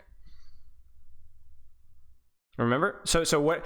Or it could be that I'm playing Echo into Genji Tracer, so I'm going to play to spam. Oh shoot, there's an Echo that's trying to spam. Guys, let's hide from the Echo that's trying to spam. They hide, they give you the map so that you can actually dive backline.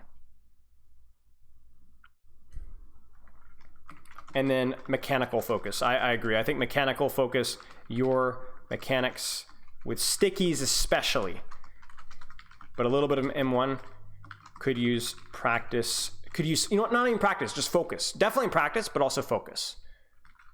Don't just brain off. Yeah, I know. Chat was Masters 1, but I'm D-ranking you now. So think about their comp, position accordingly, and then from that position, decide what to shoot with what's presented to you. Don't force the initial idea because they might try something to play around that. Thoughts on this focus, guys? Spilo? I honestly don't know why focus isn't an Overwatch League. I've been not only impressed, but a little bit, I'm honestly blown away by the level of the mechanics, game sense, decision-making, just general positioning. This guy easily deserves a six-figure contract in the league.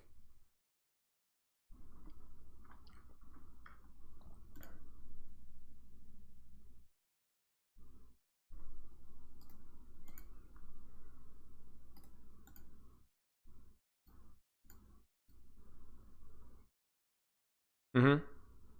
Yeah, easily. No, I don't want to do closed trials because that would imply that this person needs to even trial. Just hand them the position at this point. You know? Proper. Who?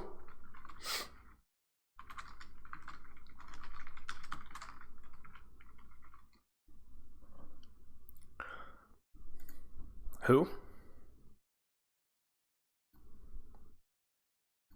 I mean, don't remember hearing about proper. Give me a second, guys. Okay. Chat. We're about to get proper stuff. Leak your Team USA predictions from working BTS. Oh, don't I have push-ups I have to do? Okay, listen, I have to go to the bathroom. I will be right back. I've been drinking way too much tea. I'll be back in like 1 minute. Somebody find the push-ups that somebody linked. Somebody cashed in channel points for push-ups. I should do before I look at the VOD.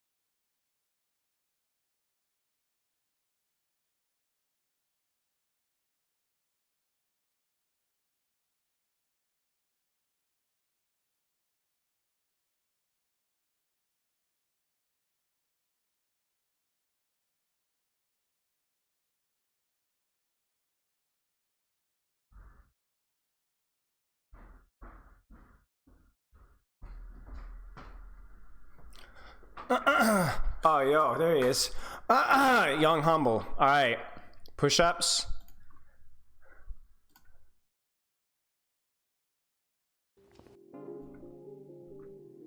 Archer push-ups. Thumbs pointed forward and your fingers spread out to the sides. Let's go down. I did something similar the other day on stream. It was actually, wasn't it Virashi that cashed these in? All right. I can do that. Surely, guys, right? Planche push-ups, kind of, sort of. I should be able to do it. I just took my, as I flipping off chat, I just took the cast off the middle finger, so I think I'm okay.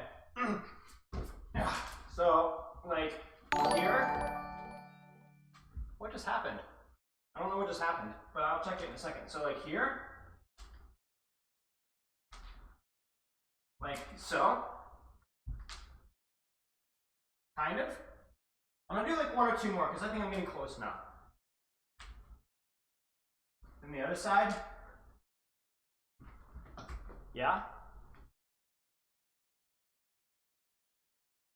Good enough.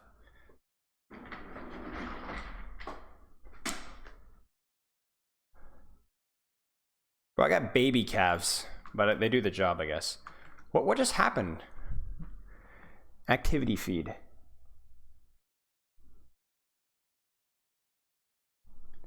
Did somebody donate? What happened? Why did it go bling bling?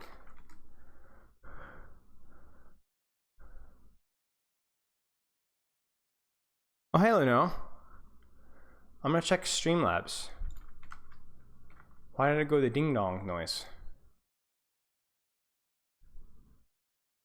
Oh, you donated $10. Oh, thank you. Technically, the charity's over, but it will go to the charity regardless. So thank you, mate. Yeah, that was a gamer's donation. That's like the default sound, though, so I wasn't sure. Okay, chat. Let's take a look at some shock and trick room. Okay. Here's what I do. I promise, guys. I know we're starting late. I've had so much. Both of my reviews went over. I'm gonna do the Overwatch 2 diss track thing. I promised that I would do it. So for those of you guys that don't, or should we wait? Should we wait? Let's wait. Let's do the shock and trick room thing first. And then we'll do the Overwatch 2 diss track thing. So you guys, I did the charity thing last week, y'all, right? We raised a lot of money, so I had to write an Overwatch 2 diss track. And chat helped me a little bit with it last week. And I finished the rest of it on my own.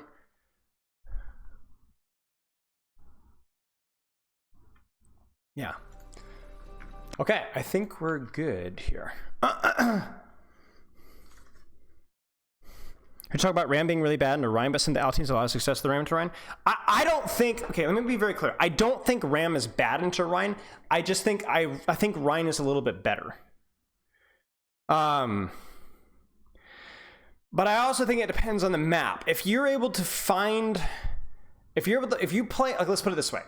If I open on, like, I'm trying to think of like a good example, like any map where there's a little bit more open space and I open RAM and you open Rhine, I actually think the RAM has the advantage.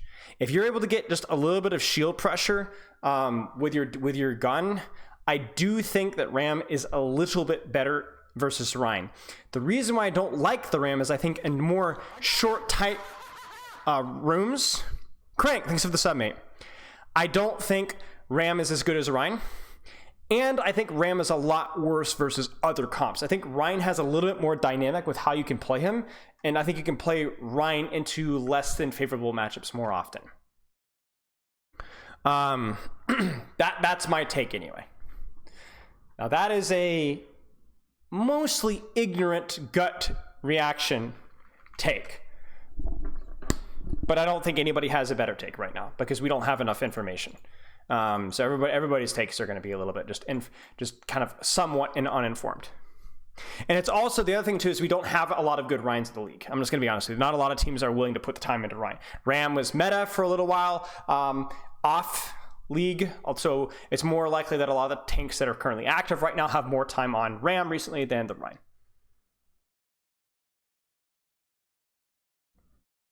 And it could also be that Rhine is just the better team than Spitfire. So whatever they play is going to be better. mean, Hawk ain't gonna play Ryan, y'all. It's not happening. It happened a little bit last season. It didn't go so well. This is going to be a good one. Our first contest. Okay, let's have a nice chat. Now, I'm gonna do this only once, and I am gonna do my absolute darndest to not sit here like a man-child, which is hard for me, and complain. Okay? I'm gonna do my best because I think like it's not productive. It's not worth my time. Okay. But I am so frustrated that I have to sit here and watch a YouTube video with Epic Pen like a peasant because the replay viewer that has been in the game for what, 4 years now is just mysteriously disappeared. And the problem is not that, you know, the replay viewer isn't available. The problem isn't the fact that, you know, there's a reason why. We don't know anything. We don't know why it's not available. We don't know if it's going to be available. We don't know when it's going to be available. We've had zero communication. I don't know if it's correlated to Overwatch 2. I don't know if it's correlated with this whole dynamic guessing game of, oh, Overwatch League teams would look bad. I can tell you guys this. Overwatch League teams and teams in the Pro-Am were the only ones with access to the replay viewer. I can also tell you this. You guys aren't going to believe this. That Overwatch League teams with the replay viewer are not allowed to use the replay viewer for content outside of short first-person highlight reels. They're not even allowed to go first-person POV analyzing their own gameplay. If freaking Magic Mateball, in the best game of his life up to this point, beating the San Francisco Shock, wanted to go on YouTube and live Twitch him and show off all his crazy plays and, you know, this is how we beat them, and this, he couldn't legally do it. It's not allowed, and nobody knows why. Nobody knows. You can't even do it. Anything that's third person or even remotely resembles analytical content is not allowed by the Overwatch League, and nobody knows why. So it's not just I don't have access to replay viewer. You might as well not even have access to replay viewer for content, even if you are one of the teams. And we have no ETAs when it's going to be publicly available whatsoever. And the best part about it is I got confirmation that this was the case last season. And some of you guys are like, well, but wait, didn't you do a grand finals analysis? Didn't Custa do a lot of like player PO? Yes, we did. I had no idea. I'm breaking the law. I'm a lawbreaker. Lock me up, chat. I had no idea. Nobody told me. It's still on YouTube. So not only do we communicate things, they don't even enforce the rules. Nobody even knows what's going on. Is it allowed? You had an Overwatch League employee, not just me working for the London Spitfire, an Overwatch League employee doing POV analysis illegally. Lock Costa up! Put the man in chains! Do not let him see the sunlight! Fine the man! It's just, you can't make this up, y'all. What is going on? Just tell me, hey guys, we have like some legal stuff like shmam going on behind the scenes. We can't release it now. Look, I don't even care if they're like, we can't explain to you right now like what's going on, this legal stuff, but this is, we'll let you know when we have ETA. There's nothing, we don't know, nobody knows. You gave us one of the coolest tools and you just take it away and you say nothing, no ETA, nothing. Screw you, man. We're trying to make the league is struggling. You're using capitalist drive. One of the nice things about capitalism is that I want to make content because I enjoy it and people want to watch it. And I'm helping you, Overwatch League, by building hype and interest in the league. But no, screw me and screw you. And nobody even knows what's going on. Do you have a license for that replay viewer, sir? Good gosh, man, you can't make this stuff up. I just don't understand. I just don't understand. If you've got bad news for me, fine, tell me. Tell me why. Or tell me to shut up and trust you, but this is just the way it has to be for right now. And we'll let you know as soon as we can. I get nothing. Nobody gets nothing. Nothing. So frustrating to me, guys. It's so much worse. Do we want to know how Proper played this game? Do you want to see the crazy Proper clutch? What was it, the next game after this? Where he literally wins in the fight? Sucks to suck. You'll never know. No, you're never going to see it. See ya. Peace.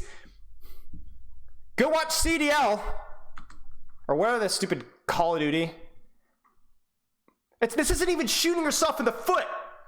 It's like taking a jackhammer going. It doesn't even clap. Like that shooting your foot isn't extreme enough. Okay. Anyway. No more. Let's just enjoy the fact that we have this, and we'll focus on analyzing this as best as we can and learn as much as we can. For those of you guys that don't know, I don't like using these scouting reports to like bash on the teams. I like learning from them. I like trying to figure out what Shock did well, what Shock did poorly, what Trick Room did well, what Trick Room did poorly. Let's just learn from this, okay? Let's enjoy this whole process as best as we possibly can. Now, I'm going to tell you right now that I am a Bastion hater. Now, Bastion may work against lesser coordinated teams. Bastion may be good, and I'm just stupid. And it's just where like I'm just sleeping on the Bastion, right? But I think that Bastion is a noob stomper. I think Bastion is we're going to win the core war really, really hard. And if you're not very good at taking angles and having your tank survive, then we're going to beat the ever-living crap out of you. But in a game of space, a hero that cannot take angles, that has no mobility and no range with which to speak of, and is extremely tempo reliant, I think it's bad. I just don't think Bastion is good. So Pommy might be the world's best Bastion and makes it work. Shock might be struggling. Maybe Trick Room found out a way to make it work. I don't know. I'm going to be honest with you guys. I am aware that this match happened. I think I caught the last team fight, but I have not seen this game. 90% of it I've not seen. So, yeah, how's my UI looking? Oh, yeah, so my UI is garbage. My stupid, fat, ugly face needs to move. Apologies, ladies and gentlemen. We will do this. No. I hate it. No, stop.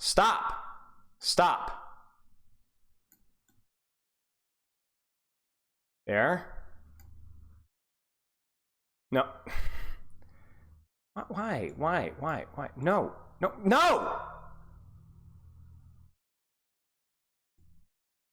There.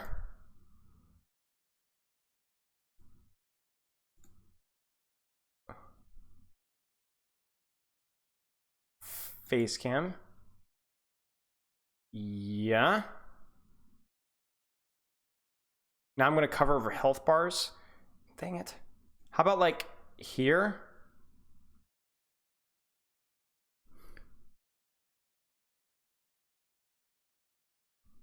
Here? And then there? Just out of the way of the ults, right? Okay. This okay? More of a spammy brawl from the Shock where they do. Okay, so this is how this comp beats this comp. And then we're going to talk about how this comp beats this comp. This comp, you just need to compare hero to hero. Hero to hero doesn't matter.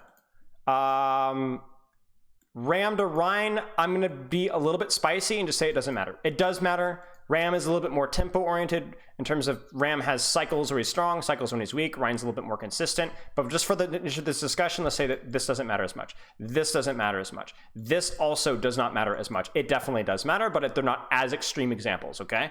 The big contenders for the adjustments is this, right? I mean, it's pretty obvious, right? Tracer to Bastion, Hanzo to Mei. I mean, it can't get much different. So the big way that Shock win, and you guys chime in on this one as well, is you're going to have people take angles. That's my favorite word.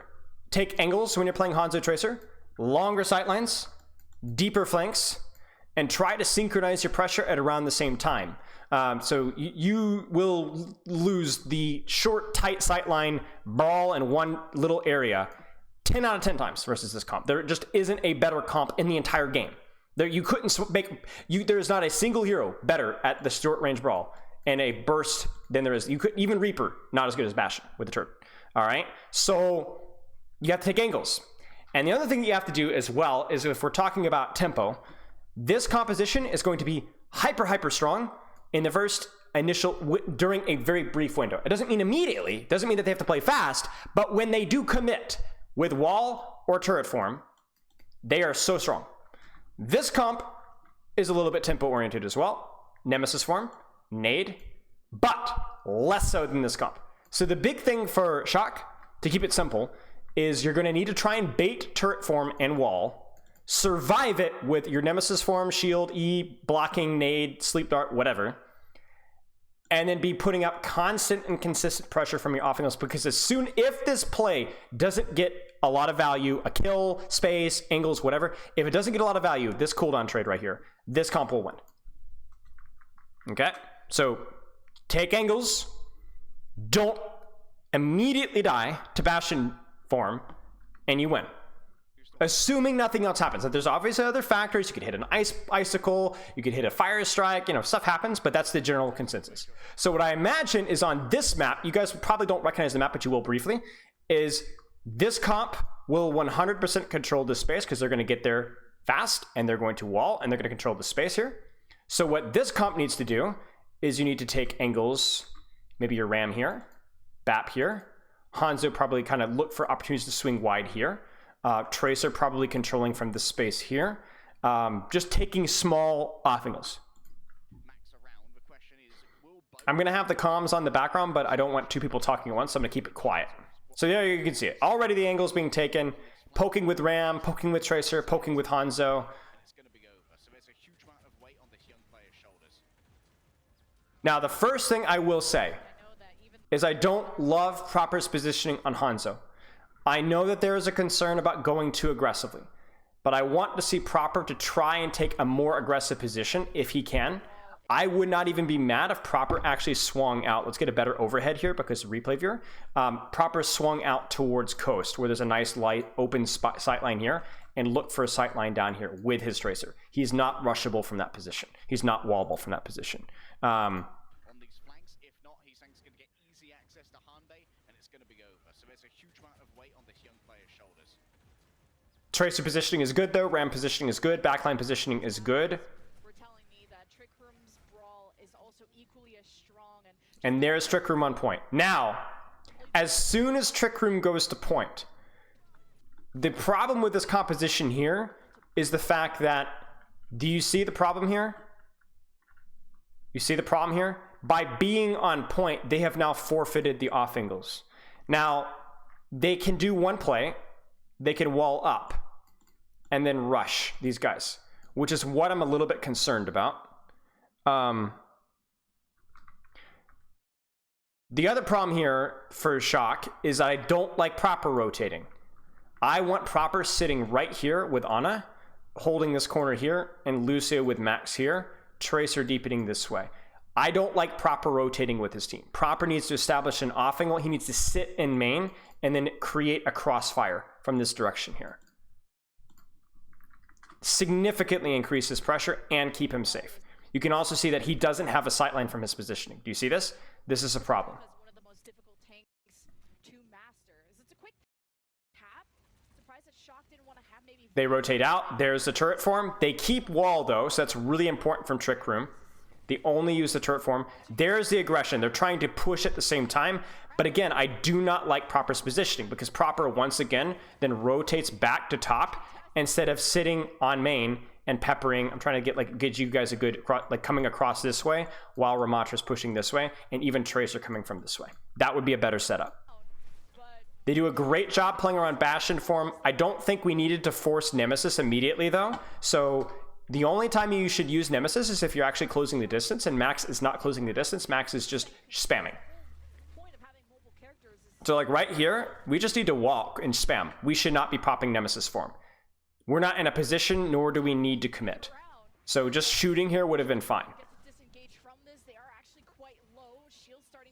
Again, I don't like Proper's positioning. Proper is very stacked. That gives them an opportunity to use their thing, the turret form. Proper, again, still stacked here. I don't like this. I would so much rather prefer a different off angle there. That being said, the Tracer angle, the Ramacha angle, and even if it is the Hanzo angle, is really, really good. So, okay. I don't know how Shock loses this, guys. Do they win this round? I just don't understand how this composition can work.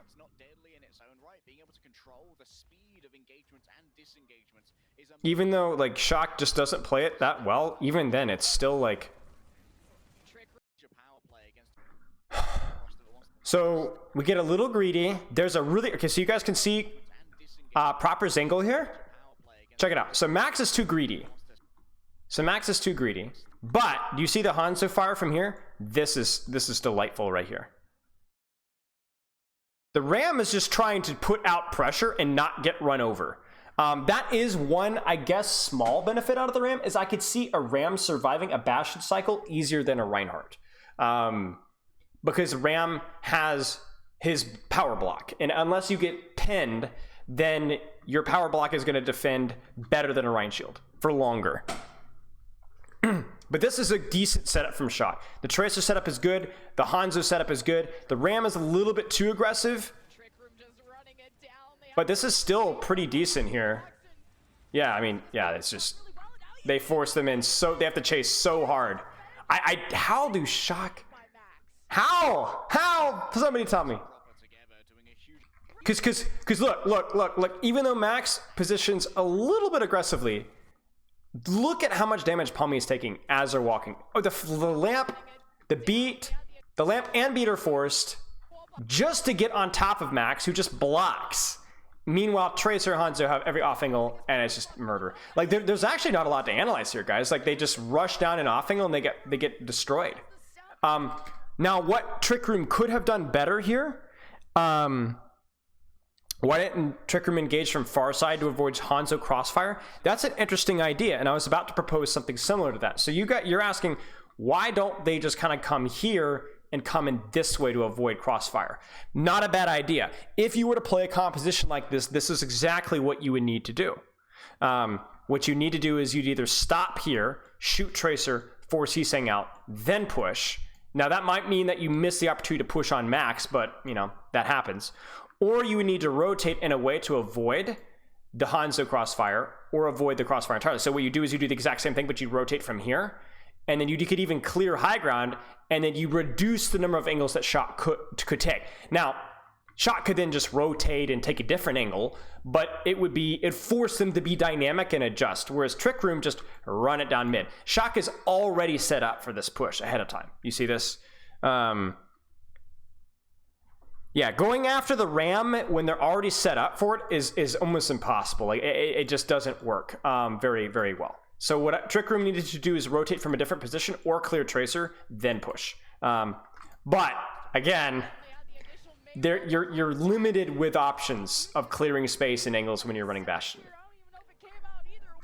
So I will definitely, if you guys have ideas or questions about what Trick Room could have done better, I will absolutely give you my opinion.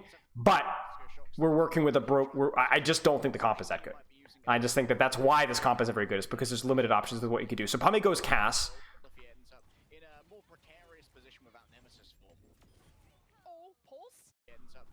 I honestly feel like this is a little early from Heesang. I think Heesang should have been a little bit more patient here. But sure, I mean, again, like they just walk into a crossfire. I mean, look at the off angles that they have. Look at the positioning that it's a game of positioning, guys. It's not that deep. So I know I'm like blazing through this, but surely there's gonna be a lot more interesting stuff to analyze later. I want to see the fights where Trick Room wins. You know, how do you win? maybe they got too confident because they had beat. You're probably right there. They're thinking, okay, we've got beat. We can just cheat and run down the ramp, right? But, you know, obviously that didn't work out so well. It's known as cheating. That's what not known as cheating. That's what I like to call cheating, where you either do your homework, you clear space, you control space, or you cheat because you have a lot of ultimates and you just run them over. Sometimes it works, sometimes it doesn't. With versus a Ram, it's a lot harder to cheat because if he just pops Nemesis and, right, you can't kill anybody fast enough. That's bloody brutal, Lemon. Now let's think about ults here.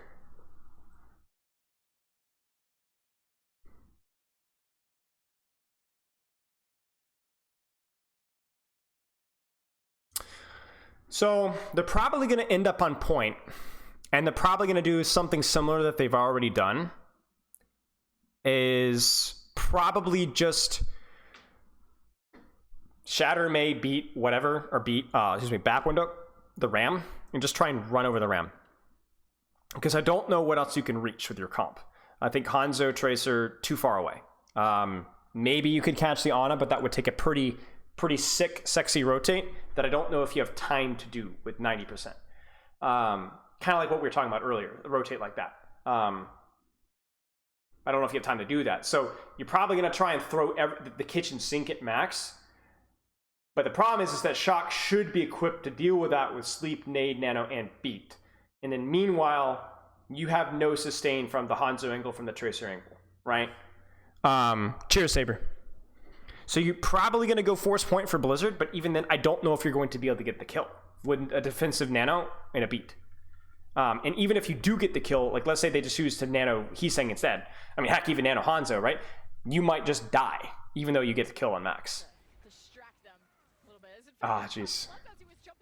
That's it. Right. Okay. So I didn't even know they won the first round, but shocker. Now, I will say, if you guys remember our Atlanta versus Shock analysis, Atlanta won playing Ana Zen on this map. And of the 3 maps, this one is probably the friendliest to more ranged comps, I think. I don't think that's too spicy to say. This one is pretty friendly as well, but there is more opportunity to like clear high grounds with the short brawly comp. And the third point is definitely a lot harder to play what Shock is playing because of how tight the next one is. So let's see. So I assume my prediction here is that Trick Room is going to win the fight for high ground. They should win the fight for high ground. So what that means from Shock is, can Ram set up here on this corner where he can't get Maywalled, Ana somewhere here, or even where Ram is right now. Lucio can speed Ram control here. Hanzo plays, proper needs to be playing back here and crossfiring up onto the high ground, right, from back there. And then Tracer can either set up for behind, pressure from behind, or once point unlocks, just pressure point. And then once somebody drops to point, then Shock, being the more ranged mobile comp, can either ignore him point and then go here, or they can pressure whoever's on point. What Shock can't do is they can't match them toe-to-toe in this little area here. They'll get completely smoked. Down to a lot of pulse bombs. Brawl returns for that high ground control and pump. They need to be really careful about how close they play.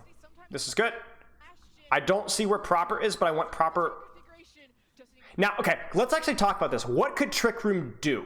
Because we talked about how Shock could play it, right? And again, big comp diff here, right? But if I'm Trick Room here, I want Trick Room to actually go, oh crap, we can't chase these guys on here, we're gonna get crossfired. Let's rotate all the way around and see, and just completely rotate the map with like speed and see if we can catch this Ana from behind. See if we can catch up with proper from behind. You know what I'm saying? Just clear the space. You could do that, or you could just sit patiently on high ground, drop your Mei to point, and then try and look for a push once point unlocks through here, maybe. It's just, your options are so limited. Especially with the Bastion. Don't push, don't push, don't push, don't push. Oh! No. Just because they've used Bastion form, like, you could tell Max has either been coached or has the idea of, they use turret form, I push. And not just I push, but like I actually use my Nemesis form to walk in and kill. But they haven't used Maywall yet. They haven't used Rhine Charge. Our Hanzo is on a flank. My Tracer, I believe, is also on a flank. It looks like Tracer. Okay, Tracer is on the backline, so that's good at least. I don't think this is smart. I think if Max gets walled right now and Infected pins, I don't care if they have Bastion ult or not. Hanzo doesn't have an angle. Ana doesn't have an angle. Max dies. So Max has this like trigger. I see Bastion turret form. I push in, whether it makes sense for him to do so or not. You guys saw that the previous round too, the first round, right? Where he actually just committed his Nemesis form when he just needed to keep. He actually would have done more if he just shot and just played his Omni form. And the reason why this is a mistake is even if he doesn't get punished for this, it means he doesn't have his Nemesis form for when, if they push him and really commit later. Because it's a defensive cooldown, right? But yeah, you can see the problem here. Like, point is now unlocked. Tracer should be on point. Yeah, Tracer's on point. I don't know where Proper is. Proper should probably honestly be playing somewhere back here and just spamming down this choke or controlling the sightline here. But I'm concerned because Max doesn't have his Nemesis form. And so it should be impossible for them to run him down here without dying. But because he doesn't have his Nemesis form, it might work. Hey, Poppy. Yeah, Magic Mate Ball tries to get behind him. Okay, so then they drop the point. Now we walk high ground. Yeah, this is... I mean, this is a good setup, guys. This is good from Shock. How do Shock lose this? This is perfect. They've dropped to the floor. He's saying contests. Finn angle, Proper angle. They've dropped, so now Ram Lucio chase. This is where I would have liked to have had a Nemesis for him, though. He should die. Oh, no. We mess up the Nemesis for him. Oh, no. No, Max. No.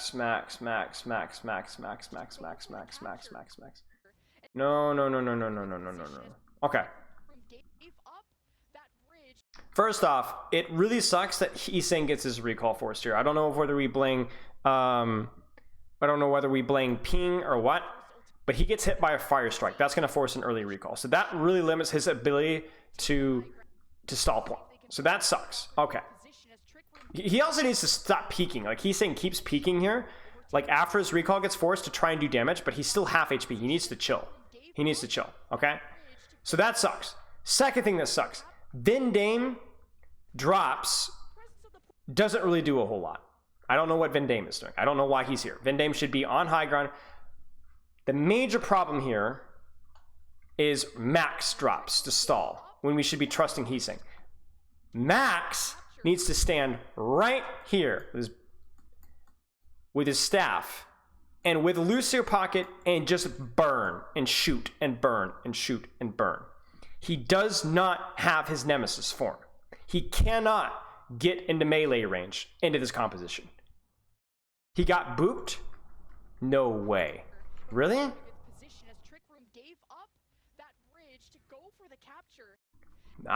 He did, but it looks like he embraced it.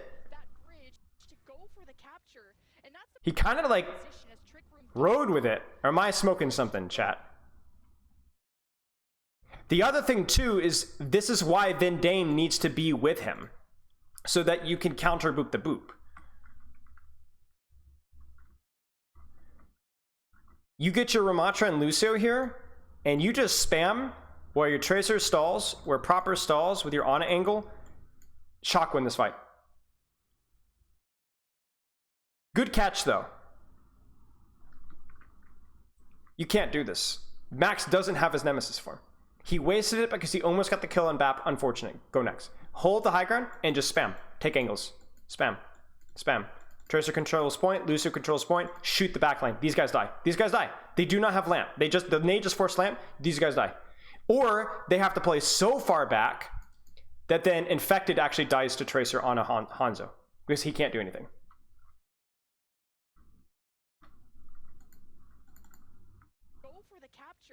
I don't know why Max drops.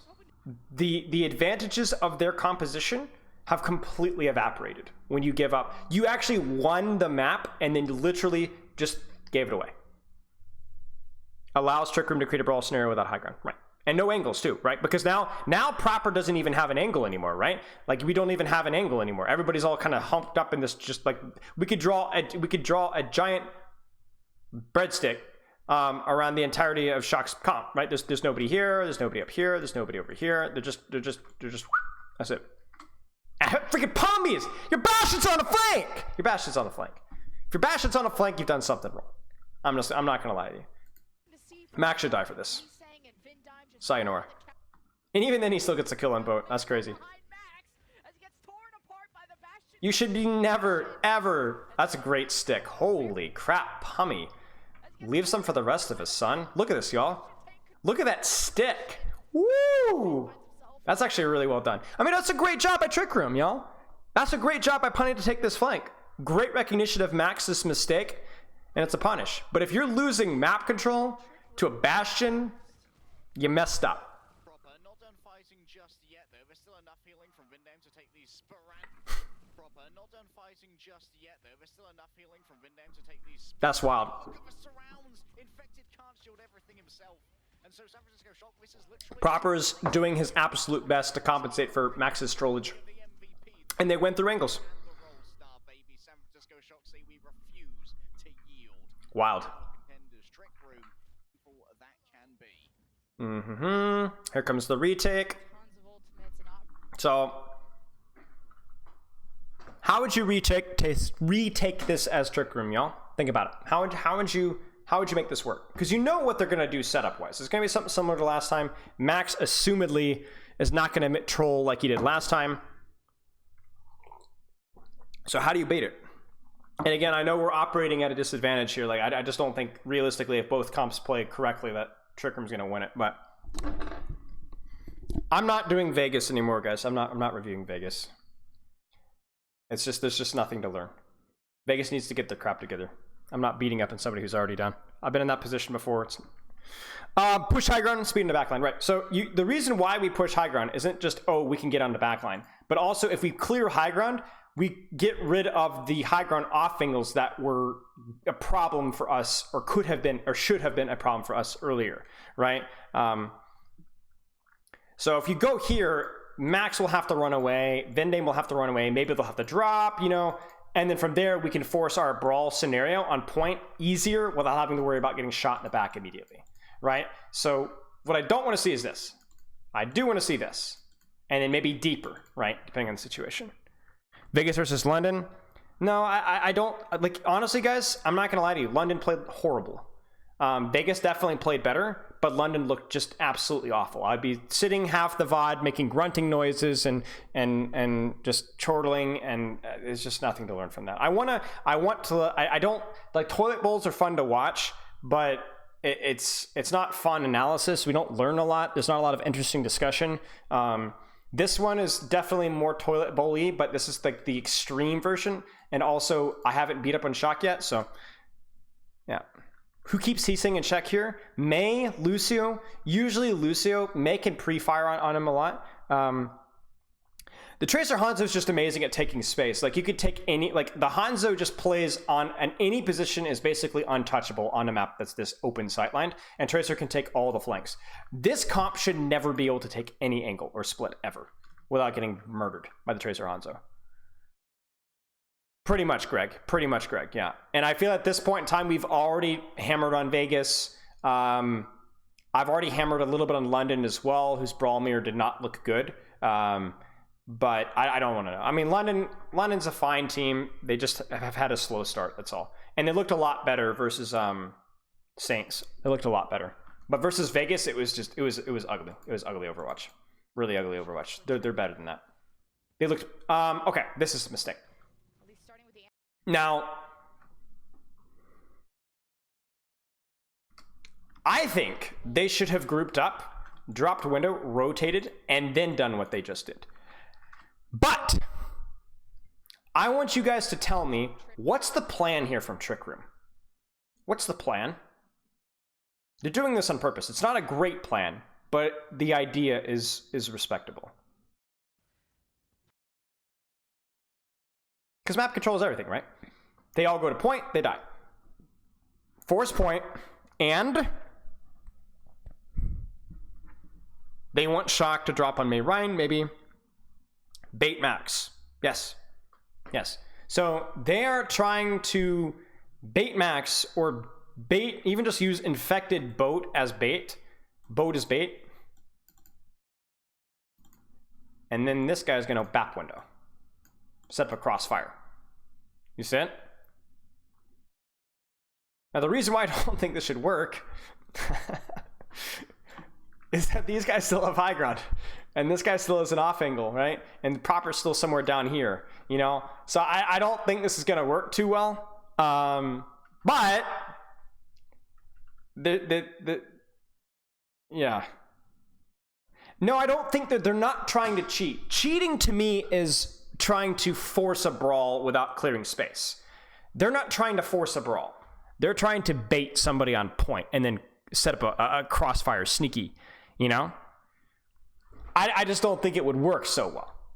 I think what's probably, what if you played this one well, Shock would send He Sang to point, get pocketed by Ana, ram Lucio, and maybe a Hanzo, just completely obliterate these guys up here. And there's nothing that the Ryan May can really do. At least starting with the Matrix is just tough because Shock. I really hate Proper's positioning. Starting with the Matrix is just tough because Shock are just playing at so many different parts of the map that. I mean, it's okay, but I really feel like this angle is lost so hard, you know. I think you need to kind of always have something coming from this angle here.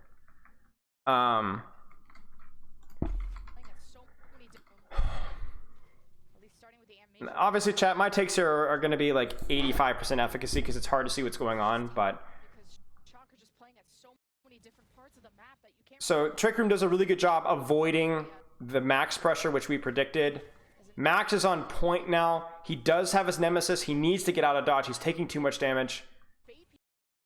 They do get this, though. So they do have Hanzo, Ana, Tracer, Ram. But I feel like Max is... I don't like this whole thing. Max and Finn just seem to be just kind of like playing a dance with each other. Like, Finn comes up with Max. But I don't think Finn should have rotated necessarily. Well, maybe. But then the problem is Max drops. But then Finn doesn't have LOS on Max. So then watch Max's HP dip. Bam! Right? That's a headshot from May, I believe, right there. Okay? So that's almost this entire HP pull, or it's at least a body shot from May, which is just... Okay? Now he's super low. The nade is great. The pulse misses. That's not good.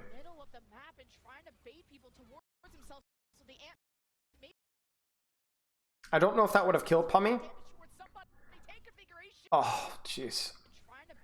So yeah, it's just an awkward rotation. Like, it's just a really, really, really awkward rotation from Max. Max drops the point arguably too soon. Honestly here, if you have your ultimates, I mean, I don't know. Finn loses LOS. So here's the funny thing, guys. Watch this from Finn. Finn actually starts to rotate, realizes that Max is drop, and then doubles back, I think. So Finn goes, oh shoot, nade, then gets shot, then ends up having to double back and rotate. But the problem is that his position is such that even if he got there in time, Max is kiting outside of Finn's LOS. You know?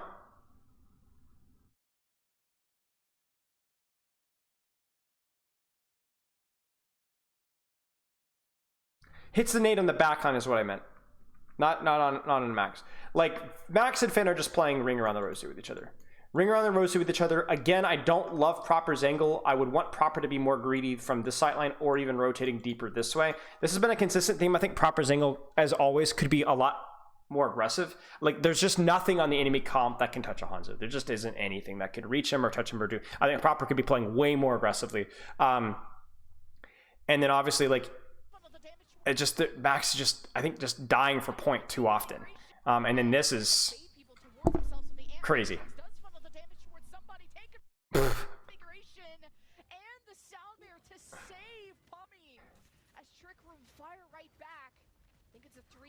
What's stopping Finn from staying main? Well, what Finn thought is that Finn thought that we were rotating here. So Finn follows. Watch this. Right here, you see? So Finn thinks that we're rotating a backline. Then we go, no, we're going to drop the point. So then Finn tries to rotate back across, but I actually think Finn should have just stayed right here. You guys see that? So Finn pushes up to rotate with Max. Max dips back and then drops, but Finn rotates all the way through the wall, throws nade, and then to make matters worse, he rotates all the way back again. Not a good play.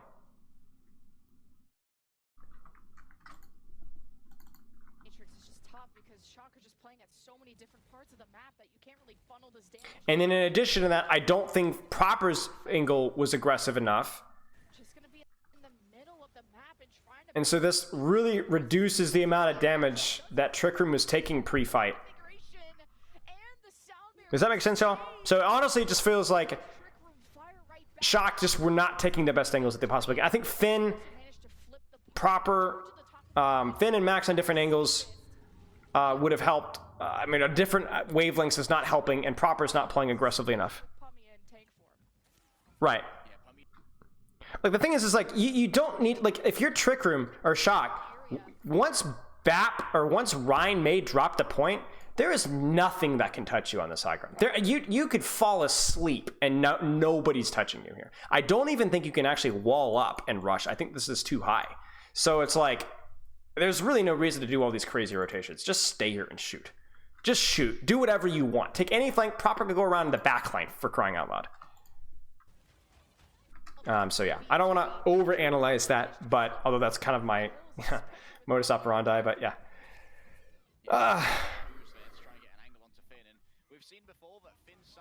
So Tracer's forcing point.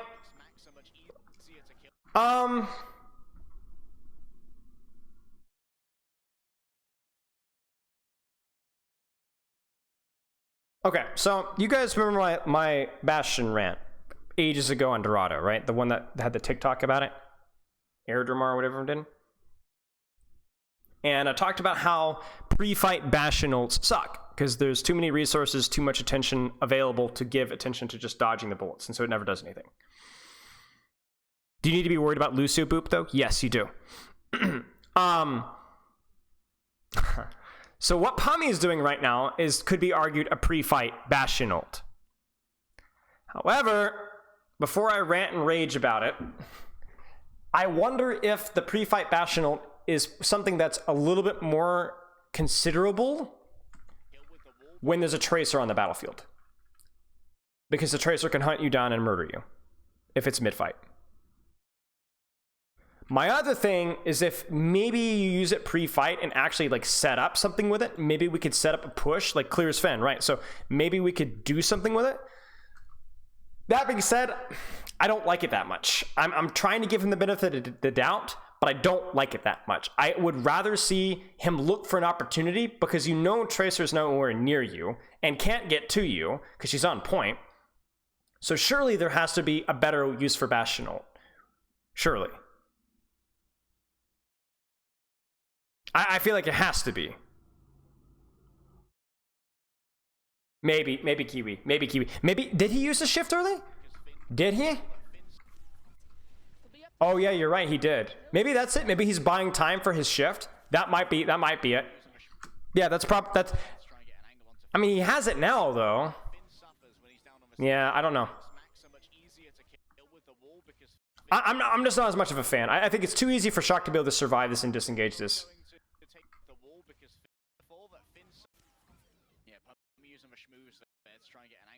Okay, when does Infected drop? This is a very important question.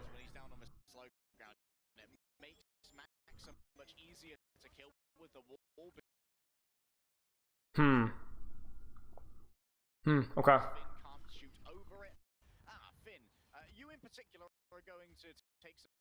Yeah, these angles from Shock just aren't good. Like, Max also needs to have a better idea of like where he's kiting to. This is a good wall from Boat, but like I just hate this. Like, You know? Like, I just hate this. Proper Vendame. This guy should be dead. You know?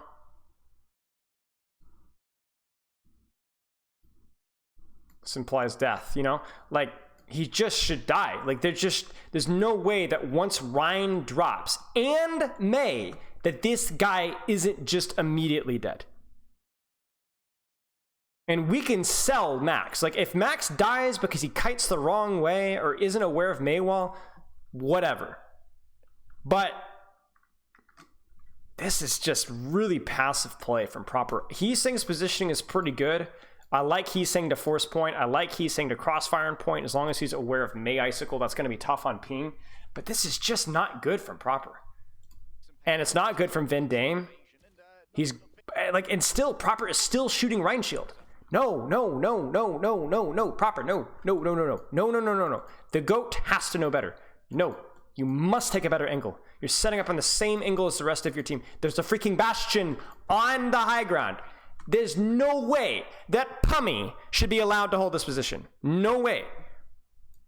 All my homies hate Max, right?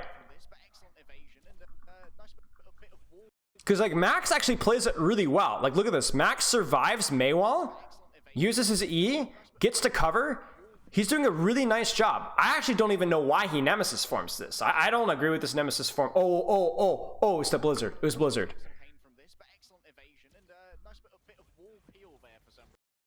So he pops Nemesis and he just pieces out. Actually, really well played by the Sombra of St. Louis, right? Like, this is really good. Really good by Max. I think he actually dodges it. Oh no, he almost dodges the Blizzard. How does Finn die? So Finn misses Sleep Dart. Okay, Finn gets crossfired by a freaking BAP and a Bastion. How is my dive comp, or my Hanzo Tracer comp, getting how is my Ana getting crossfired by a Bastion on high ground? There's no way. There's no way. Pummy, how is the greatest Overwatch League performance that we have ever seen? How is this guy not taking this angle? How is Pummy killing Finn? No, it just can't be happening. How was my boy Finn dying to a Bastion that shouldn't even be on high ground? This is the second fight where Pummy has either won the fight or essentially almost won the fight by somehow taking an off angle as Bastion. How is that happening?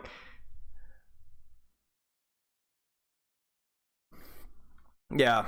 So, you know, again, yeah, this is funny meme reaction, haha, you know, haha. But I'm sure there's a good reason for it. But I'm telling you why Shock is losing this. I don't know what's causing these mistakes to be happening, but these are the mistakes. No. I don't necessarily think Shock egoed here.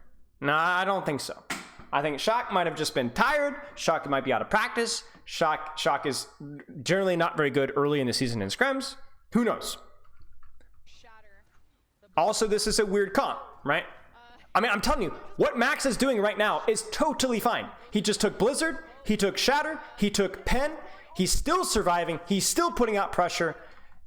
It's just crazy to me that we're going to lose this because Finn dies to a crossfiring Bastion, and I want to know where Proper is. Proper is sitting behind Maywall. He just can't be here, y'all. Proper is trolling. I'm going to be honest with you guys. I do not show any favorites. Proper is trolling the lobby. Proper is trolling the lobby. Because now he has Annihilation. The best way, you either run or you fight. Even the GOATs make mistakes. Proper is phenomenal. Proper deserves all the credit that he got last season. Def deserves MVP. He's a phenomenal player. He deadlifted so many maps from the few maps that I saw. Phenomenal player. But he doesn't know how to position on Hanzo versus this comp on this map. It's that simple. He has no idea what he's doing. No idea.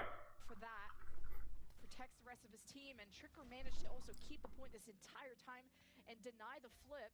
Is Proper a Hanzo player? I don't know. I'm sure he's quite good at the hero. Just don't think he knows how to position on this map. I don't think he knows what he's doing. Like, he is playing too scared.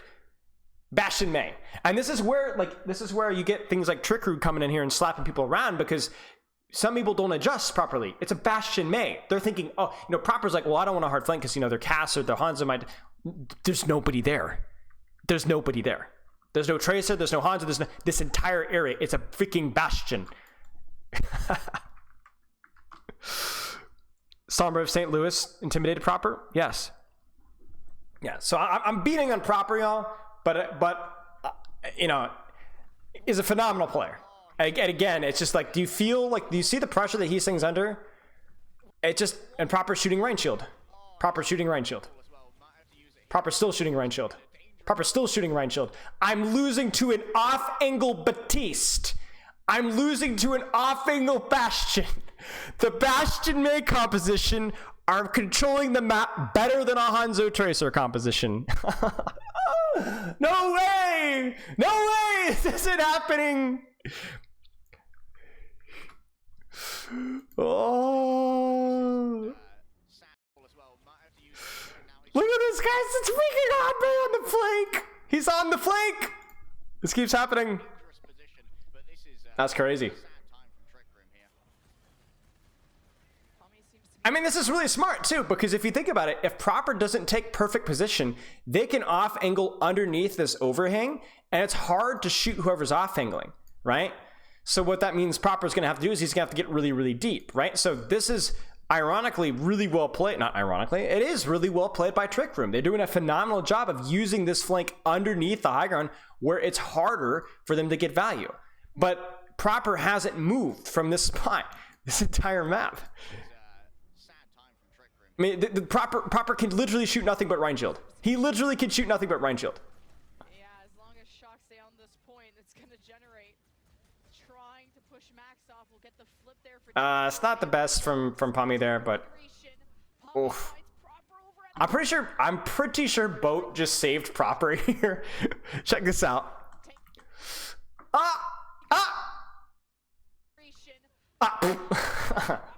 That's funny. Yeah, this underneath off angle strat while forcing point is like actually really, really working well. This is really, really good. Shock have no idea what to do about this at all. This is a better setup. Proper's taking an angle now. There it is. There it is. There it is.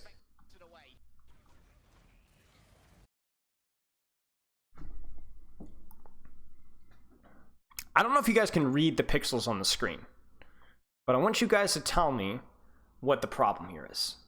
It's not a major problem, but it's something significant. Now, Shock set this fight up much better. Just problem for anybody. Watch, do you see it?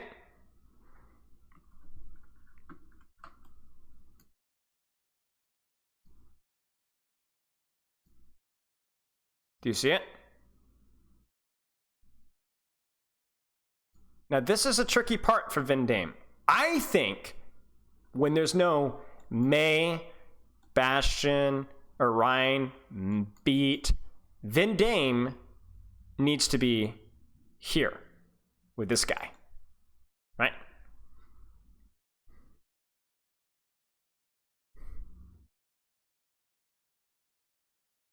No way that this should be allowed to happen.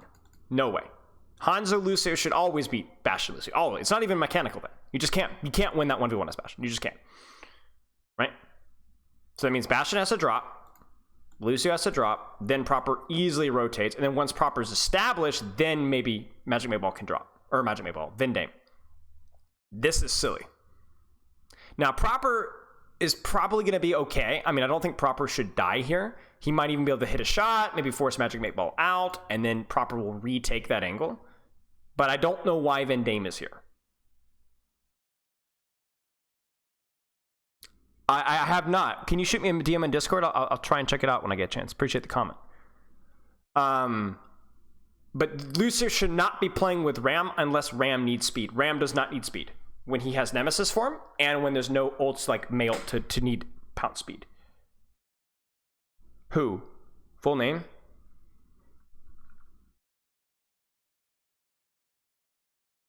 Infected took the Are we talking about Magic 8 Ball? pulse bomb and still lived That being said, till the tail. He's got very reasonable off-angle control, and proper wins the high ground anyway. Finally happens. just become so I mean, this is what the engages should look like. I'm picking on Vindane, but this kind of setup, I want to go the last possible frame so you guys can see it. Right as proper uses his ult. Right here.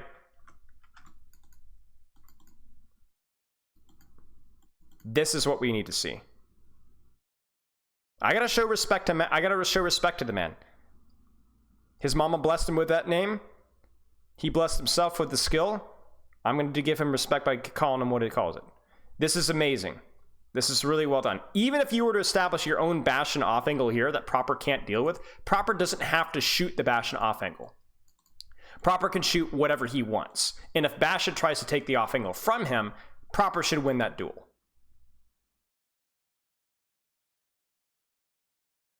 Right? So really, really nice setup from Shot. My only problem is Vindame's position. Vindame should be with his team, or with his Hanzo. It's not like Vindame is doing nothing. He is doing something, of course. But do you see how Proper has to give up this angle and then retake it? He should never have to give up the angle at all. still lives to tell the That being said, it's still significantly better than any setup we've seen from Shock up to this point, so it's going to win them this fight. that shield. Nicely done. They get OT though, I think. Probably 2 fights though to take the map. It's gonna be tough. All right. Shock are in this tough spot here, but they do have the ults to win it. They have the nano, which they can use to keep Max up when the beat, when the bullet may ult, and so on comes in. And they have the Ram ult as well.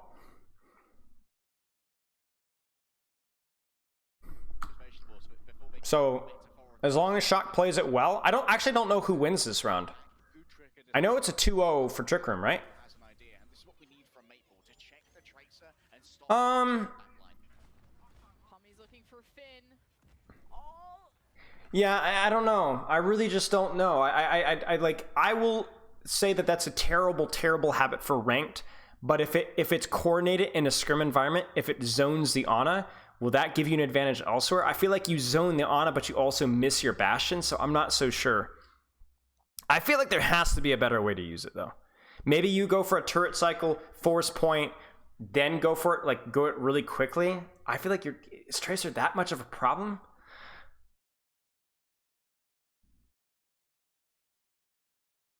I don't know. We don't have any POVs, so I can't really tell. Well, the thing is it's not just the zoning. It's the zoning, but also you had to use your Bastion to do the zoning, so it's a 1-for-1 trait, you know? It's not like your Bastion... Possible kill in the Ana, though? Yeah, but the chances of getting the kill in the Ana are a lot higher if you wait a few seconds and wait for more chaos to break out. I don't know. I also am confused at this beat as well. This beat doesn't seem like it makes a lot of sense. Like 1 HP. Pretty good setup from Shock, though. I mean, we've got Heesang backline, Vindame high ground, finally, right? Now, Vindame actually needs to be with Max with speed now, because here comes the Blizzard, right? So we need speed here, and there it is, right? Hanzo angle, Ana angle. This is okay from Shock. If Max doesn't get one shot here, if we get the nano off, I think Shock could win this, but Max has to live. And there's a Blizzard right on top of Max, who's got Oh, man. all What happens here? like 1 HP for Finn. You know what's actually funny, chat? So I critiqued the Bastion ult, but Max does lose a lot of HP. Look at this. Max has to even pop Nemesis early. I mean, look, Finn is still not there. Finn is just now there, and the nano comes very early.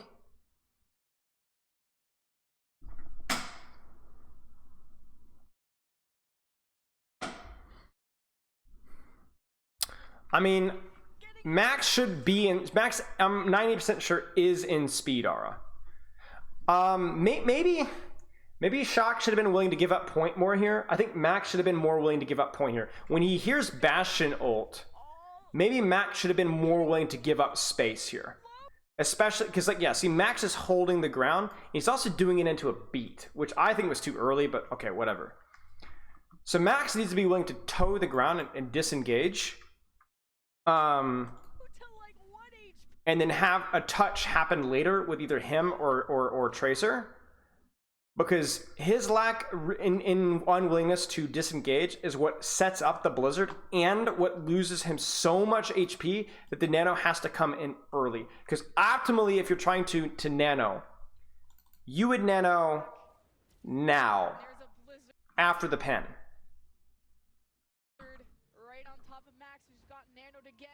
And the wall is great too. I don't know.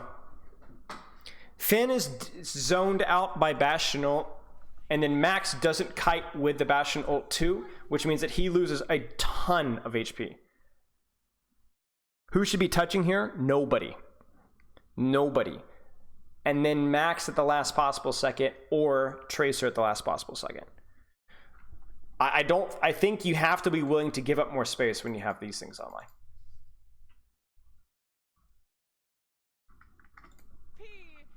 I also don't think Proper is getting aggressive now. That's good. That forces Lamp. That forces Shift. That forces Lucio Peel. And then Pommy just burns Tracer. Why is he saying dead? Well, he's saying gets butchered. What forces Heesing's recall? I think a beated Lucio forces the recall. Oh, check it out, y'all. Check it out. This is a very tiny little detail, but it's actually really, really important. Check this out. Lucio Mate Ball turns the corner and Heesing and just chunks him really fast with beat. Right there, takes half his HP, early recall. And so that means that early recall, Heesing struggles to touch, Heesing can't get touched, great peel from Mate Ball, and then gets lasered, and then Heesing dies instead of recalling. Because this fight is actually still potentially winnable with the positions that Shock hold, but not when your Tracer's dead. Yeah. Yeah, so honestly, just a desync between Finn and Max has been the big storyline so far. Like, Finn and Max just not on the same page when Finn can see Max and when Max needs to disengage, whether it's Bastion ult, whether it's Maywall, whether it's a rotation from Finn, really not good. And also a lack of aggression from Proper. I also don't think Vindame has been in a position to help his DPS or supports as much as he could be. I think he's misprioritizing. Yeah, let's keep watching. So there's the Mei. The Mei makes sense to me here because I think this is a situation where, like, this point in particular, I'm not sure what I think of Vindame yet. I don't like giving takes until I've watched a lot more. Yeah. Ram is just a pick because he's a decent brawl hero and he has an ability to live versus Mei Bastion. I think a lot of teams have just been playing Ram, but he has this way of living versus the Mei Bastion better than Ryan does because his block does a lot better at surviving that burst. Why was there a lot of Ana being played in Pro-Am? Hero with strengths, Kiriko has been nerfed, people trying stuff. Yeah, of course, 2DS. So, the Mei is just, this is a closer tight range map. Like, there's fewer flanks, less space, so a Mei might be important. That being said, we still can't match them toe to toe. Wow, this is weird. I was expecting this to be flipped. I was not expecting the Bastion comp to go to point and the Shot comp to get free path in the high ground. Bro thinks he's a coach. I feel like this should be flip-flopped, right? Where this comp guarantees wins high ground because they just walk forward and then you're going to die to Bastion and Ryan if you don't back up. And then the Hanzo has to take the open sightlines here. Weird. W video today, thanks. For this round, extremely strong. Oh no. Oh, this is so smart. Oh, this is so smart. This is so smart, guys. This is this is so smart. Do you guys see this? So I'm like, why don't they just go high ground, y'all? They are. They go main. Then they're like, oh, we go high ground because, oh no. Oh no. I have made a huge mistake. What a rotate! You got, ladies and gentlemen, we got him. That's it. This is, I will do 50 push-ups in a row if they don't win this fight. With all types of areas, perfect for a Maywall isolation. Speaking of which, he's saying pops one. Oh no! Oh no! They didn't pull the trigger. The defensive Maywall was too fat. I'm surprised y'all didn't push this though. Like, Maywall here, isolate Hanzo, force ice block, then run them over afterwards. Maywall for ice block is a fine trade. Oh, come on, guys! And the turret forms used. Come on, boat! You won the cooldown trade already? I mean, maybe. Yeah, I guess so. You're like, oh, they use Maywall, they use E, maybe. But Bash and turret form, I feel like is pretty, I don't know. But I still don't think that means that you can go to point. I still think you take too much damage in point. Surely. Surely this isn't the best.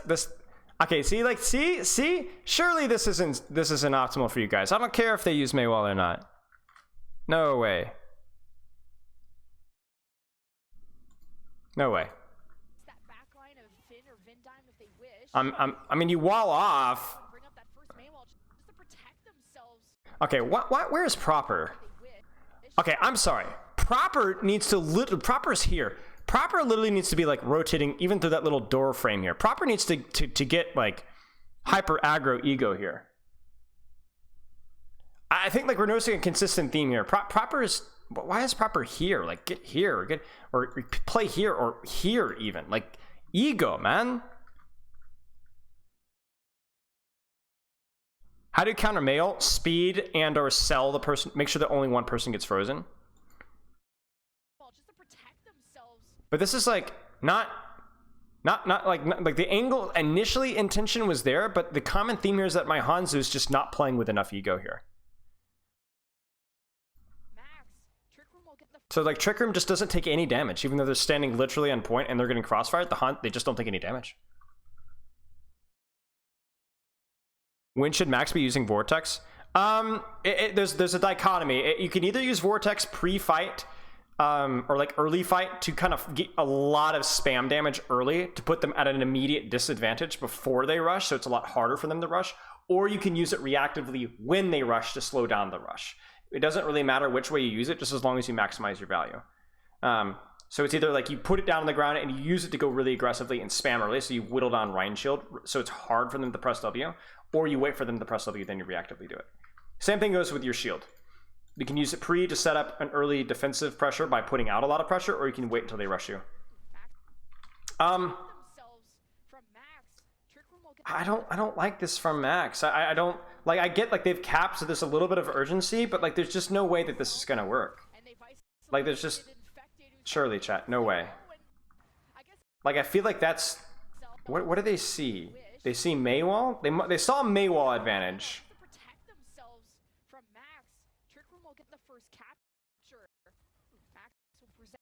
I don't feel like this aggression is like, in fact it really should not have even gotten as low as he did. And then now Max should be cooked. Chat, tell me I don't have to do push-ups. No.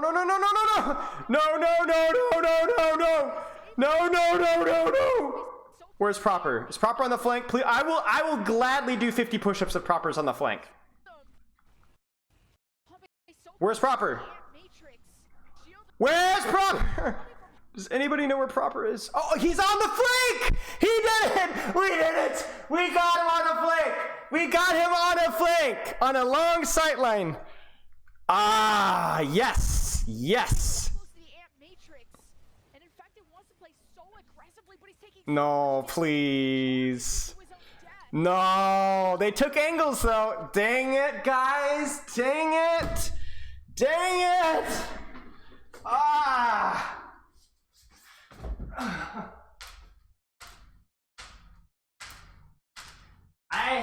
Listen, I will take one for the team if Shock will just take angles. And angles where you're not going to immediately 18, 19, my at 20, I think I'm at 21. Like you're just not going to get rushed. You're playing in positions where it's so far for the Bastion May to reach you. So why not take those positions earlier? I'm still not like convinced that Max taking that push there with Nemesis form made a lot of sense. But like, for crying out loud, there's no way that it's taken them this long. Leave it to Maywall by he's saying, and Shock finish off what they started. Yeah, a bit of a miscom there. Ideally, Infected would have just been standing in front of But good job, they took angles.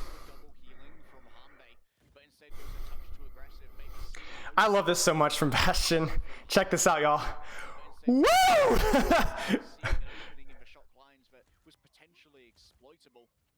However, now that Heesang's moved away from a Tracer onto a May, we're seeing what I wanted to see from London Spitfire, which was more effort. Diamond push-ups? The More? I'll do 5.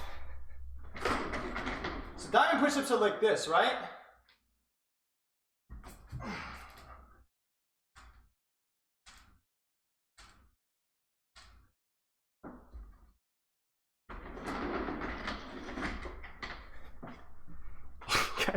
You guys are just mean.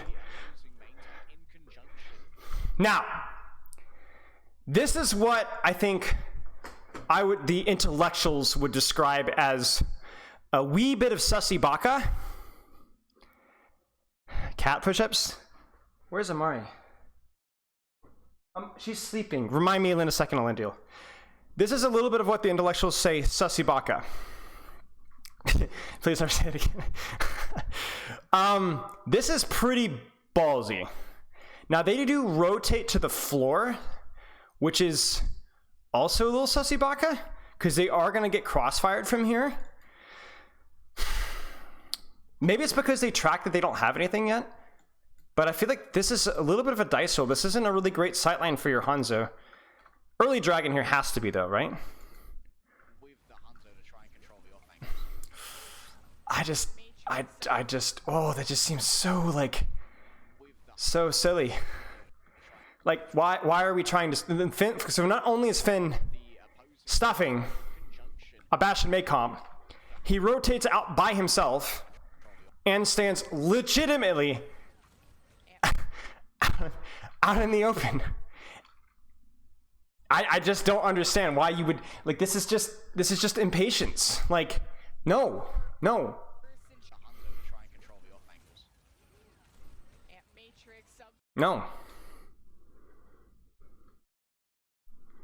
No. 2 ults. 2. And Max is running into a blizzard. Goodbye, Max. No. No. Terrible. Terrible. I mean, you didn't even make Trick Room do anything fancy with the rotations. They literally just walked into point with Bastion and May ult. And with Hanzo, Ram, no. Not a good rotation at all. Not a good set. Not a rotation. Excuse me. They didn't. No. Just terrible. Terrible plan.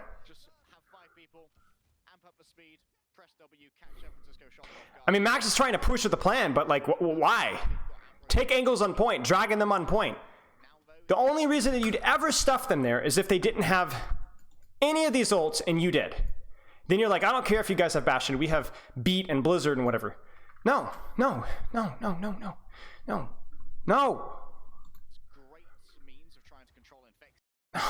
no. What are you doing? No.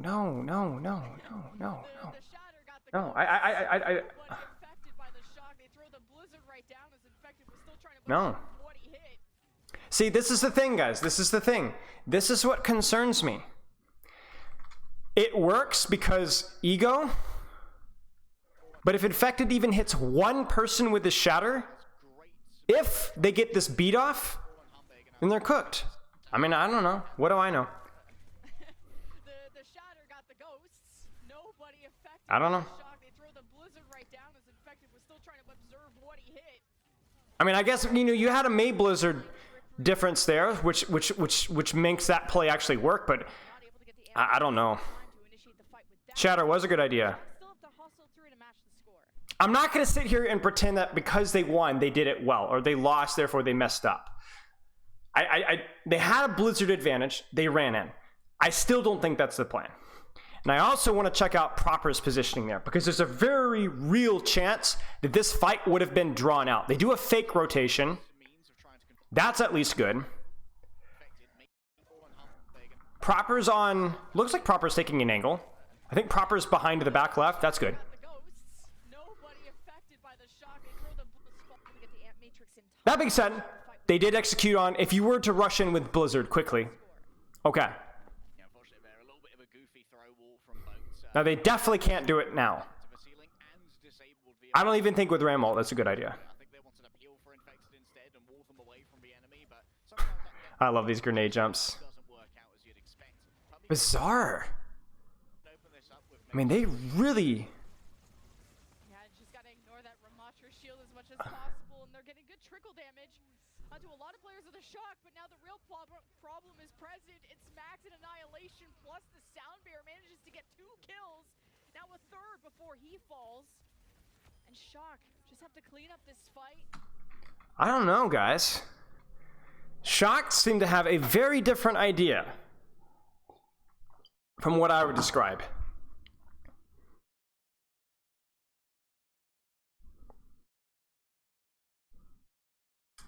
So maybe I'm wrong. Let me think about this.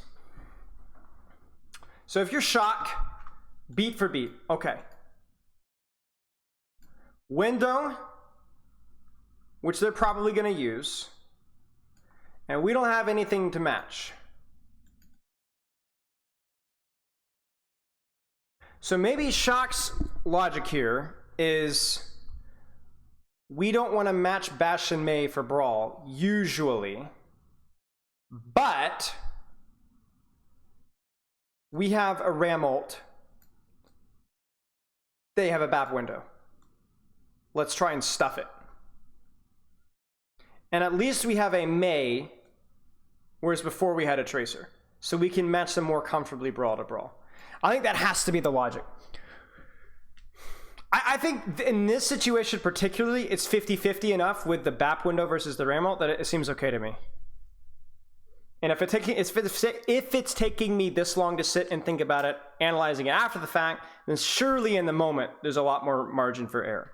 You know, these players are under a lot of pressure. So I think I'm okay with this one. It's ambitious, but it's understandable. Yeah, just gotta ignore that Ramatra shield as much as possible, and they're getting good trickle damage onto a lot of players with a shock, but now the real problem. But I don't think you can be surprised when it gets messy, right? Yeah. Now a third before he falls.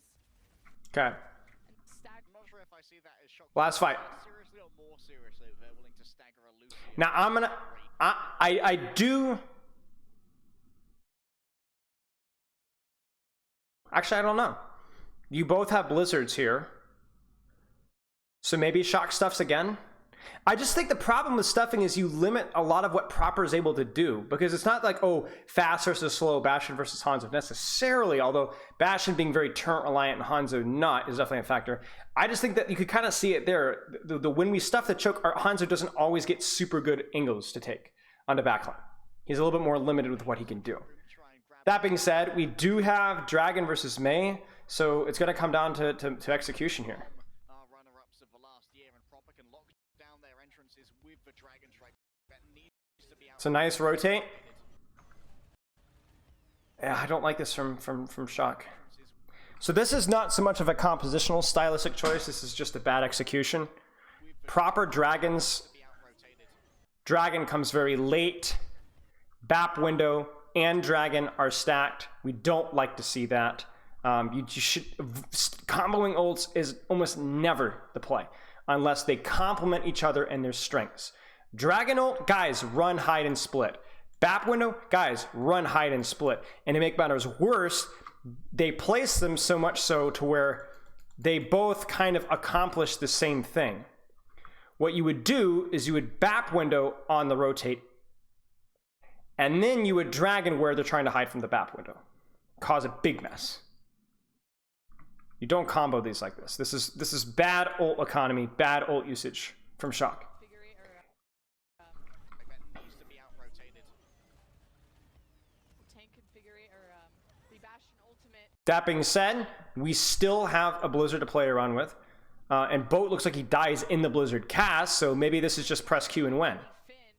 It's a blizzard. Did Shock win a map, guys? I don't remember. I thought I was 2-0, but maybe I'm wrong. For Trick Room to keep contesting. It's overtime for the Shock. Okay. Oh, it's 2-1? Mainly Finn. It's a blizzard from Heesang just is making it so difficult for Trick Room to keep contesting. It's overtime for the Shock. As Trick Room try to take angles around. Hey, there we go. Any picks, but so Ignore the Ryan, right? Go for the backline. so intelligent.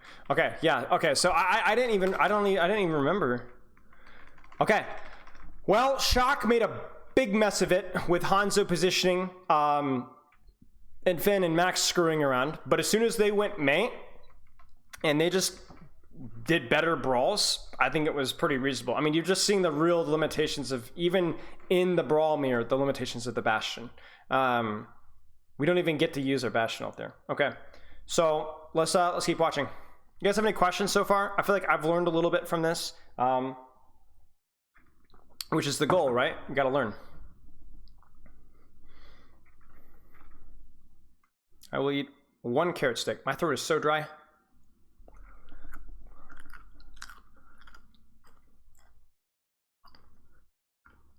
Is it delivery or is it DiGiorno? Good question. I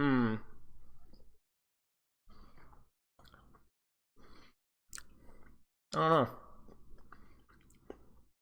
Get onto a target without losing too much HP to Hanbei and Maple, because they're going to be absolutely spamming. Oh, this map ought to be fun. Whatever comes their way, and I wouldn't be surprised to see Max swap here, maybe over something like a D. So I'm gonna see the compositions line up before we do anything fancy.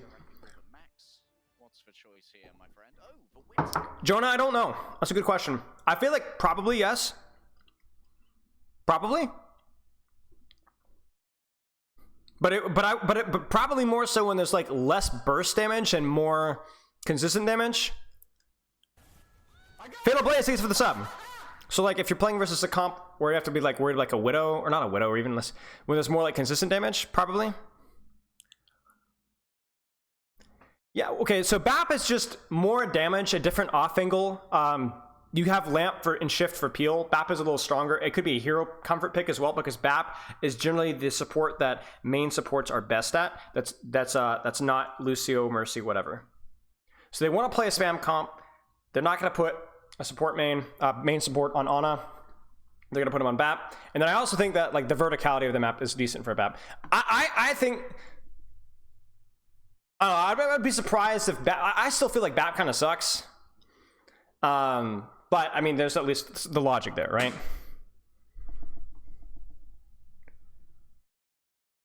Brigzen, that's a great question. I think it's the verticality of the map. Verticality of the map. Keep in mind, we're also talking about a contenders teams and people are still figuring out the meta, so Brigzen could be better here. I don't know. I feel like you would definitely like, I mean, there's a reason why these guys are swapping to this, because in theory, this beats this, and then this guy has to go Brig, and this guy probably has to go Sojourn. Would Kirizen be better? Yeah, I don't know. Maybe on second point when there's more space. The problem with Kiri, she doesn't do a lot of like, she has a decent amount of damage pressure on dive stuff.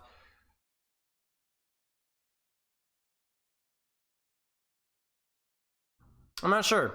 I haven't seen Kirizen played.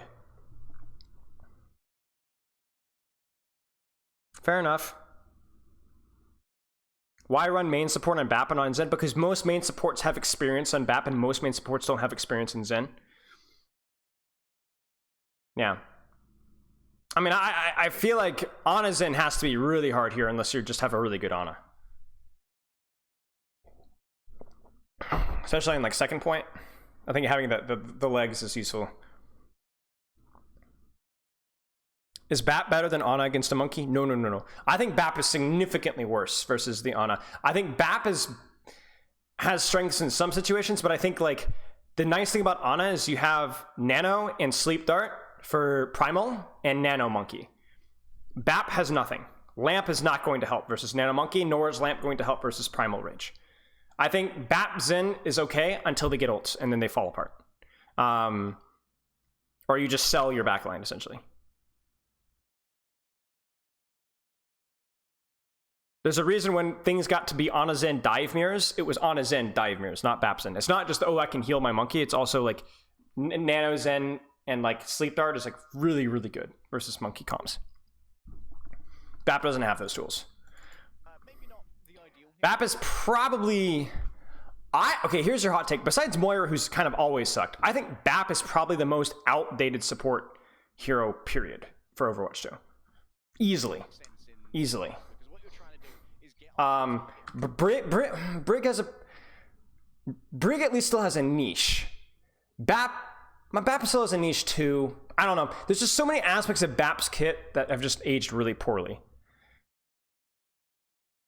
It's a lot like the Diva example, right? Where it's like, he has some really strong things about them, but they just, in some situations, they just don't do anything.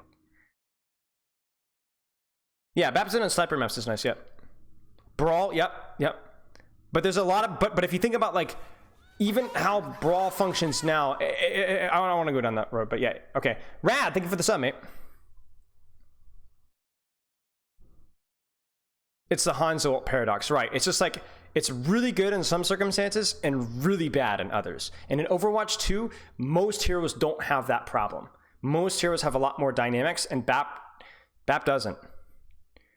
Yeah, that's the problem, is BAP damage isn't the problem. BAP's self-survivability isn't even necessarily a problem. I feel like BAP's inability to like heal from a distance is like low-key a big problem. And or his lack of like horizontal mobility. Like every other support in the game has ability to heal at range more consistently than BAP, like versus more mobile stuff. I don't know. I'd have to think about it. I'm not phrasing my thoughts very well. Yeah, take your time. Yeah. Before you lose your HP, for Trick Room, how they win this is they make sure that Max, Heesang, and Proper cannot get on top of a squishy target. Okay, it's this simple. This guy deadlifts.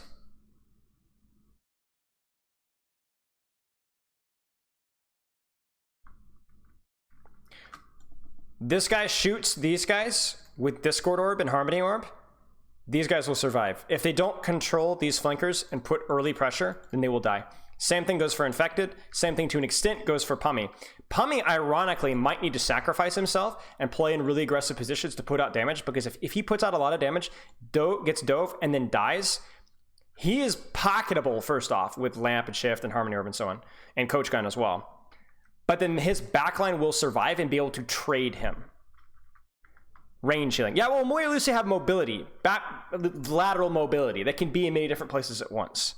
Vertical mobility, in my opinion, is generally less powerful than horizontal mobility. Some heroes have both, but that's...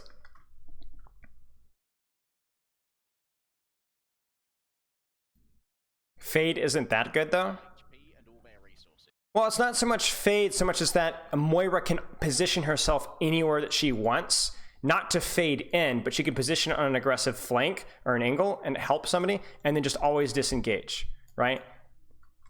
BAP can't. BAP sits here, he dies here, you know, unless he goes up, you know, and a lot of maps don't have that option as well. Yeah, anyway. But yeah, we need Pummy, Boat, and Infective putting out pressure early and often. Like right now, Boat is actively trolling the lobby. Like, I'm not gonna lie with you guys. Mateball, are you still here? Pummy, are you still here? Bend Boat over your knee. Smack, smack, smack. Boat is peeling and marking inside of his own BAP Zen. No. You need to be here. Well, actually not here because Infected's here. Or here.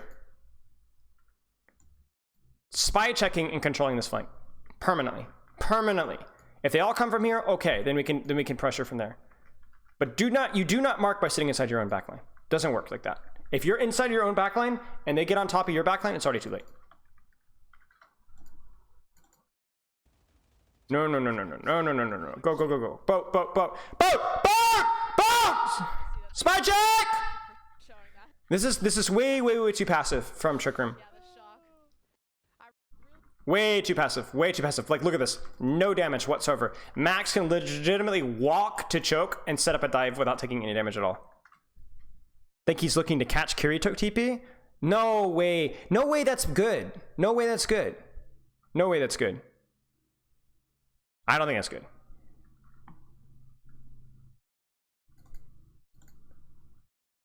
Okay. like Diva, just if you have any tracer. I mean, look at this. Look at the map. Look at the map. Oh, you're cooked. It's over. It's over. In fact, it dies. In fact, it should die. In fact, it should have died for that. That's actually crazy. It doesn't die.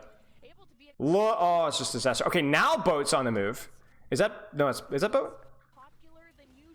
Yeah. There's just. Space the way that Winston can with how strong his bubble is. I mean, this is the problem, right? You guys see that? Like, they get so much space from people playing so passively from Trick Room Can't hold space the way that Winston that anybody that even steps onto point gets immediately murdered because Bapzin are sitting safe in the back. And then, once these guys get murdered and forced out, then they literally just walk into the back line here. I mean, Max really doesn't even need to go in here, right? Like, Max doesn't need to die for this. Like, it's whatever, you've done your job. Ho! That's scary.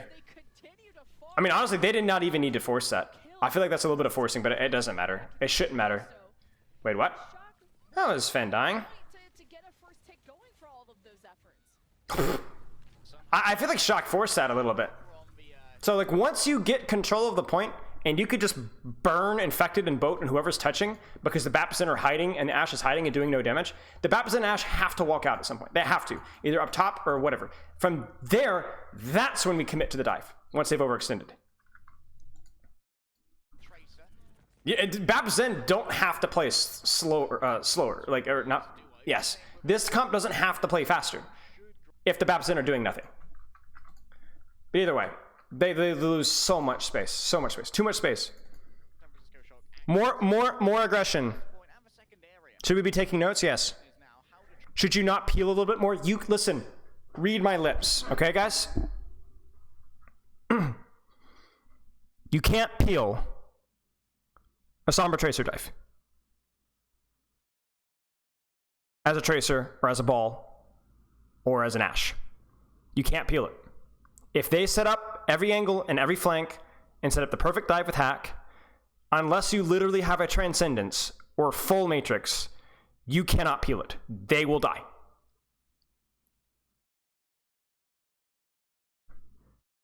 The only way that you can peel as a Tracer is to shoot the enemy Tracer so that they don't get to set up the dive in the first place. The only way that you could peel as a Wrecking Ball is to shoot the enemy Diva or Tracer or whatever and prevent them from setting up in the first place. And taking that logic as a Bap Zenyatta, if you play so passively, and by passively I don't mean, you know, you're playing near cover. You should always be playing near cover with a little bit of distance, right? If you're playing so passively that you do no damage to the enemy Sombra or Tracer or Diva or Ball or backline or whatever's diving you before they dive, if they come in at full HP, full H resources, you will die. If you had a Diva, you could peel, yes. But even when you're playing Diva, you still need to proactively put out pressure. Because 3 seconds of Matrix is great, but somebody's going to die at some point. It just doesn't, you have to be proactive with your protecting yourself. That's just how it works. Can you peel by playing aggressive? If it's intelligent aggression, yes. If my Zen can play up here near a corner and get 5 orbs and hit a body shot on a Tracer and force a recall or force her to blink out or force half of the enemy defense matrix before they even dive, that means that the dive is a lot weaker. If I sit inside here and twiddle my thumbs, I'm gonna have a Sombra behind me, I'm gonna have a Tracer coming in from the flank, and a Diva coming up from above. I'm dead. And even though Shock didn't play that one well, that's essentially what just happened right there. Lamp, shift, everything. Didn't matter. It's too late. Health packs will be constrained, but oh no, the goat's been caught, and he has to TP out. Kiri Lucio, Sombra Tracer. Get the card started. Mirror match time. This high ground is going to be the next condition of this fight. Unless Trick Room want to initiate first, there's a pile drive of infected. Bit of a weird engage. They try to set tempo, but Is going to be the next condition of this fight. Unless Trick Room want to initiate. it's not the best. Like, in fact, it's kind of forcing it through a choke when his Sombra Tracer are just not there. They're just kind of frontlining. It's not great. Infected gets hacked up by Heesang, and that's Has anyone actually held that point with on his end? more focused on ignoring and I don't know. firing him up, but It's a good question. maybe going after every What's going on here? gets What's hacked going by on? Heesang, and that's where just Proper and Heesang are going to be more focused on ignoring Infected or Tracer's in, Ball's in, Kiri's in, Lucio's in. They get the hack on Lucio. The counter EMP, it's a good EMP. Pommy has a great flank in Vendame though. firing him up, but mostly maybe going after everyone else. There is the mines from Infected. Just Yeah. What's going on, chat? This is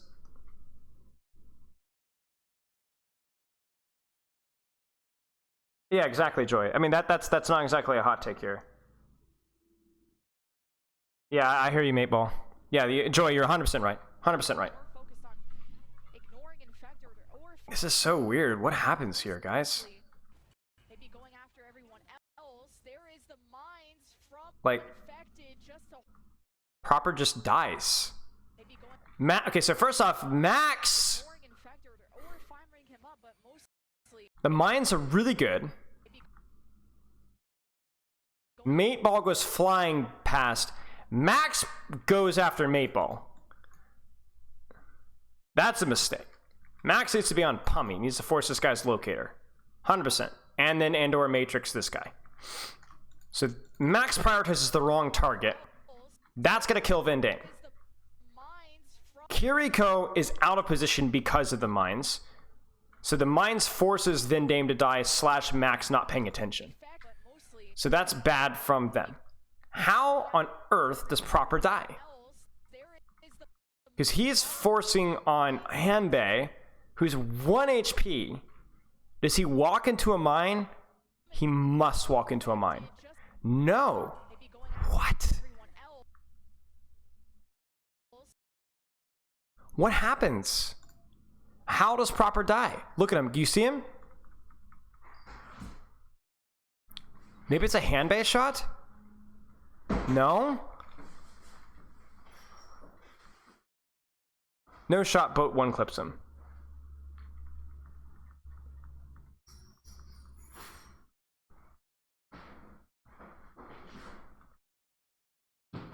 Infected rolls through him, so that's 50 damage right there. That's the finishing.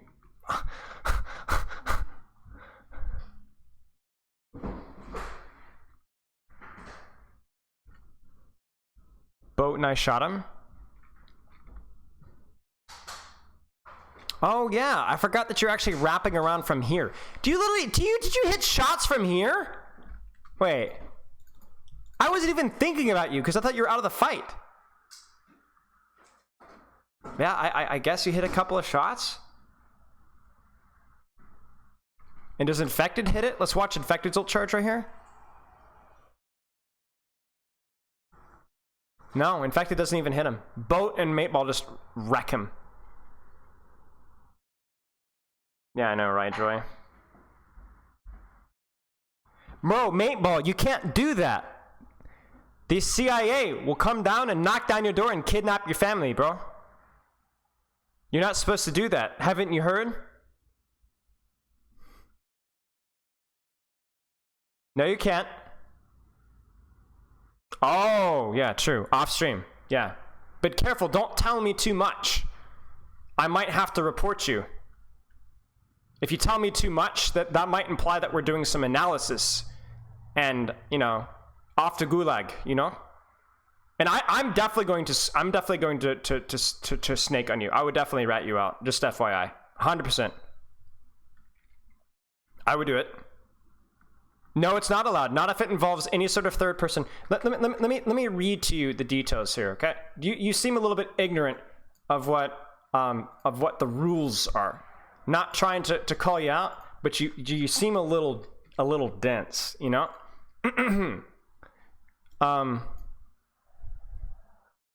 Strategy. Do not use replay viewer to create public content. This includes strategy discussion, match breakdown content, positioning reviews, narration or walkthrough content. No player pings or hero indicators. You can show highlights, but we can't talk about them. Sorry, mate. You're cooked. Been nice knowing you, bud. Hope you enjoyed the W. It's the last we're going to hear from you again. To set up the fight, Infected's ability to mess with San Francisco Shock's execution on their plan was super crucial. Now Hope can try and look for an early. GG's, guys. We've got to deal with that Susie dynamic. Okay, this is just, guys, let's just go. Let's just see what happens. So like we're at a point in time now to where like, okay, so this is how we break this point. I want to get back to the analysis a little bit here.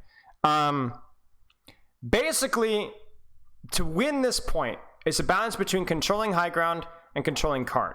Generally, the attacking team has a harder time controlling high ground because the defending team already has the high ground start. So what they generally do is you generally see teams push cart, push cart, push cart, push cart, push cart, push cart, push cart, push cart, push cart, really sneakily while they're backlining their DPS, try to play like off angles and try and play in difficult to dive positions, okay? Now you might be thinking like, who do you dive here? Well, you could dive, a hack Diva. You could hack a Lucio. Lucio is a really easy kill target. We could pressure a Kiriko, force TP, maybe look for a dive after that, and so on. An anonymous source told me that was 3 all boat and mate ball perfectly synced. Okay. As long as it wasn't you. Anyway, so what you probably see here from Shock is the Diva is really good at forcing point because she's much more survivable than Ball under focus from Sombra. Even if she does get hacked, she just generally survives and doesn't take as much damage. So what I want Shock to do is, even though they have like, all these ults, right? Just force point. Just force point. Just force point. Play it safe. See if you can overextend with their EMP or with their beat or the Kiriko. Even if you have an ult advantage, it's actually generally pretty hard to kind of force tempo here. You were the anonymous? Okay, chat. I'm sorry, Hungy, but you're gonna have to take one for the team. Blizzard's watching right now, so I have to give a good show of support for our Blizzard comrades. So, thank you, sir. Sorry. Just showing support. Anyway, so just control point. I don't think Trick Room can do a lot about that. They can maybe try and set tempo here, but I don't think they have the ults to do it. And I actually think if they try to set tempo and Shock responds really well, I think Shock has the better ults to do it. So like if Trick Room tries to give up the high ground to force stuff, I don't think it would go super well. Comrade Doge. But Trick Room's going. So maybe this is just ego diff. Yeah, see, this is hairy. Ladies and gentlemen, there is nothing to analyze here. This is just full ego from our friends in Trick Room. And you know what? They timed it really well. It was not executed well in the slightest. There's no way that you could execute it in a small room like this. But Infected distracts his max. They just run it down their throats. Like they're just forcing tempo. Like maybe we can catch Shocky making a mistake. Maybe we can ego these guys. Maybe they'll overuse an ultimate. Yeah. But see, now Shock has a real window here with the positioning to just blow like Kiriko, yeah, and just get a kill. Magic Mayball should die, yeah. Then we're gonna force Pummy, and the problem with doing that now is you've used, one ult for 1-2. Yeah, you've burned 20-25 seconds, but now not only will Shock get cart push, not only should Shock win this fight, but also Shock will also get the high ground. So yeah. Yeah, so not the great. It's just, it's contenders versus Overwatch League. No, you can't show respect.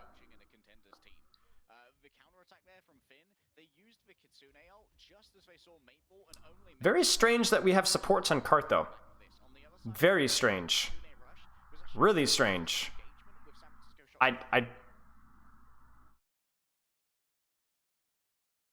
Hello? Why are my supports on the floor? Why are my supports not up top here? Looking for a dive? You know, or just generally avoiding the enemy team's dive? Hello? Why do we have 3 people on cart? This isn't silver. Get off of cart, Vendame. Get off of cart, Fen. What's going on? Because the thing is even not only are they more fragile here, but this also means that Trick Room theoretically could take high ground from them, and they wouldn't be able to do anything. Diva should be in cart. Diva by herself. Diva doesn't care. Diva's fine. Because again, it's not just that my supports are fragile here, it's also Finn, Vendame, he's saying proper, completely control the space, and there's no way Trick Room can take it away from them. So then they take the space and then they could dive Trick Room. So my supports are not only in a fragile position here, but they're not in an aggressive enough position. You need to have your cake and eat it too. You take high ground so that you're less fragile, and also so that you can go more aggressively. I don't understand. This is and where's Max? So he's trying to spy check. Pumming dodges the spy check, gets the hack. Wait. Does anybody get hacked? Yeah, Vending gets hacked. Boat gets punished, but this is a horrible trade for Shock. Losing your beat. This is really bad. Finn does get the trade on Boat, but Cart has stalled and things have gotten messy. There's the mines. They force the Sombra out. That's huge. Forcing Sombra out is massive return on investment. Now they get cart control. And then now we have an opportunity to get high ground. They do take high ground now after Vendame died. And Trick Room has used 2 ultimates here. So surely now we go for like a Diva dive. Find and hack the Lucio. There's Pulse Bomb from Boat. Trick Room has air. This should be it. They force Sombra out. Sombra's out. Sombra dies. How do Shock lose this? And they've hunted down Pummy somehow. Didn't have a chance to translocate. Maybe hacked. I'm not sure. But maybe Shock not even needing to use ultimates. Boat is forced to use recall. They'll have to just drift away. As Trick Room are just barely. So here's a little tidbit. Again, we're missing the replay viewer here, so there's going to be a lot of guessing. Whenever you see things like this, where it's like, okay, Shock has an advantage, Shock has beat, Pummy's dead, why is nothing dying? Let me ask you guys a question. Who does Shock need to actually get a kill in this comp? What are we reliant off of to actually finish this fight off? Because everything... Trick Room can always run away, right? Trick Room can always avoid and hide and dodge, and you know, like that's just the nature of the composition, right? So what I don't know exactly what's going wrong, but my spidey sense is going off, right? Something's going on with Sombra. I don't know if they're spy checking, or I don't know if they forced a locator at a bad time, or he's saying got scouted. Something's going on with the Sombra, and I don't know what. One of these targets should have died. Somebody should have died. He's saying's here. They force locator. Like this guy should die. And like with all due respect to Infected, he's rolling into the backline, and he's saying was just here. This guy's dead. Where is he saying? Where is he saying? We're not even setting up for backline, right? There's he saying. There's Boat. Okay, so we finally catch Boat. Did we get a cack on Boat? What happened? I don't know why Boat died. I don't know. This is why we need replay code. I don't know where Heesing is. How do Shock win this fight or lose this fight? Do they lose this fight? Again, Chad, I really haven't seen this.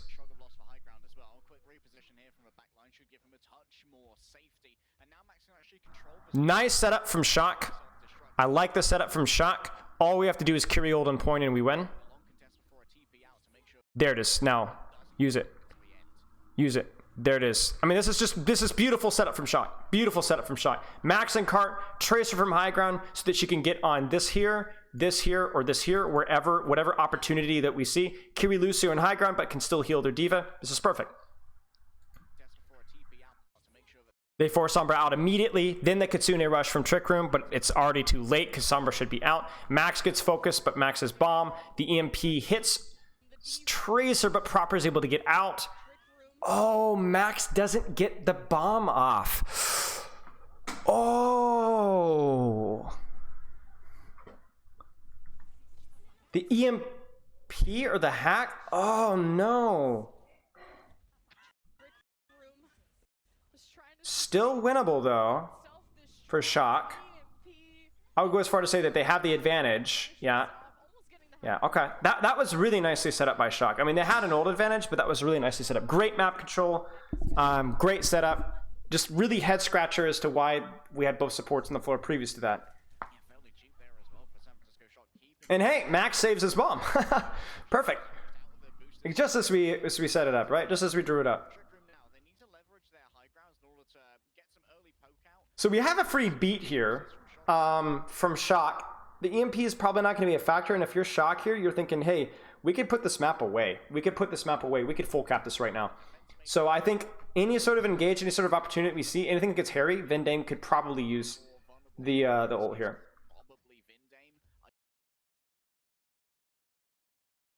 It looks like we're setting up for something on Hanbei.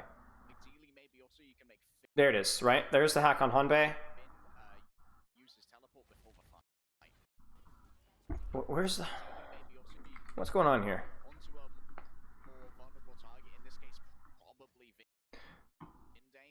So you're gonna notice sometimes, this is the funny thing about like the Kiri Lucio dynamic. Hey, cheers, Lemonade. I appreciate it, mate. Very kind of you. Wait, what? Did Boat just run over Heeseng's head? What?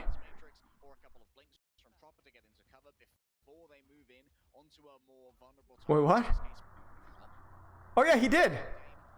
He literally just walked over Heeseng's head. He literally just trotted right over Sombra's noggin. Look at this. Ba-ba-da-ba-dum. Okay, so one of the dynamics with Kiriko Lucio is that like Kiriko has essentially 2 cooldowns to save herself with, right? She has TP and she has Suzu. So generally Kiriko doesn't need peel. Kiriko can peel herself. Good cover usage, Suzu, you know, if the Matrix is there, okay, whatever. Generally, it's actually Lucio who has to kind of scare himself. So this is why you see Vendame, especially with the beat, kind of playing split. Because if he gets hacked, yeah, he could get Suzu'd, but we don't want that. Like, he has to be really, really careful. I find Lucio a lot more fragile a lot of times in these comps. So Vendame only comes down after he's seen Sombra and Tracer decloak. You guys see that? Sombra, Tracer come out and ball, then Vendame goes into the peel mode, which is the correct decision. Now at the same time, we have a bit of a pincer here from Shock. I'm curious what happens here. Max is... Who are we peeling here? Oh, I think they tried it on Max. I think they went for Max. Yeah, so they're trying to push Max out. Max just avoids the hack entirely. So the hack on that nothing really happens. Clear Sombra, very good. That's a good trade by Shock. Cooldown for cooldown. Now the ball engage that's not a good engage because Infected has no follow-up. The beat comes in. I don't think much is going to happen from this beat. I don't think they can actually chase with this beat. I don't think the beat was necessary, given the fact that we've already seen Sombra out. Sombra's out. I think that we're fine here. I don't think this beat was... I mean, he even got the boop on the mines. So this is a really, really bad beat from Vendame. Really a bad beat. The point of Lucio is the fact that he's just the other support that doesn't die. That's pretty much it. Now, like, Lucio ain't gonna speed around a Tracer Sombra, you know, but he no die, because high ground, wall climb, that kind of thing. And he is pretty good at 1v1ing tracers and sombras, and he's pretty good at doing stuff like denying, you know, ball engages and stuff like that. It's just like, he ain't bad is essentially what it is. The problem here is this beat just sucks. Like, the thing is like, Shock has done a really good job trading and clearing out dives and slowly taking space. We've just forced Sombra out. Vendame gets a huge boop on Infected and fails on this, and everybody's reasonably healthy. He's saying you don't care about these guys got Translocator or whatever. I don't understand the beat. I know I just talked about free beat, but what a free beat means is that you see something like this, you clear mines. If Trick Room commits to it, then we beat. You know, there's a really careful dance that you have to do around Sombra timings to make sure you don't get hacked out of your beat, but this is not a good beat. Like Shock can't do anything with this. I don't know. Like, you guys are asking questions respectfully that I honestly won't be able to answer. They're personal questions, you know? I don't know. I don't know Vendame. I've never coached Vendame. Even if I had, I don't know him right now. I don't know. Not a good beat. Not a good beat. Not good mines from Trick Room either, with the Sombra being cleared, but the beat for mines is not a good trade. You know, Shock should be in this fight still with a beat. And then now you could beat engage now, focus Sombra down, and they go, like, okay, so this is how you use your beat, okay? So you have a beat advantage, right? Let's actually be very specific about what the issue is, okay? You have a beat advantage right now, okay? Here's what you do. 3, 2, 1, dive. Everybody focus Sombra. All right? Force Locator. Then we can send our Tracer into, like, literally chase a Translocator down. Because Pummy's Translocator is probably around here or here. Peel the dive or force a dive.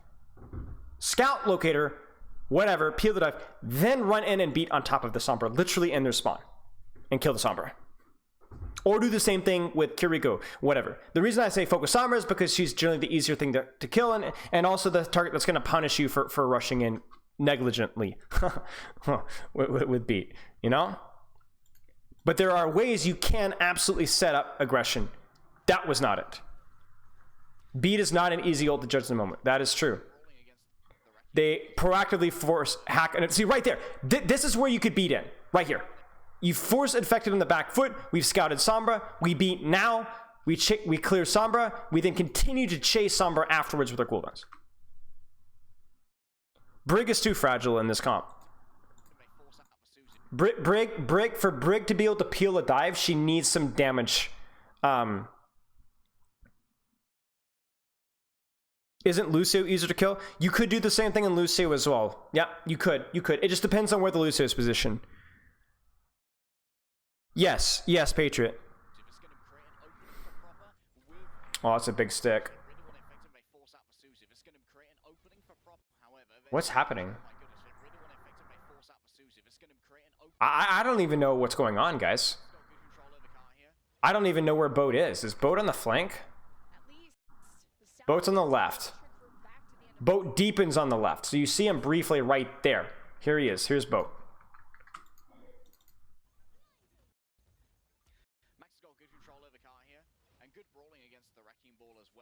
I think Boat and Proper were doing on the flank, and then Boat sneaks up behind and sticks Proper. Wow.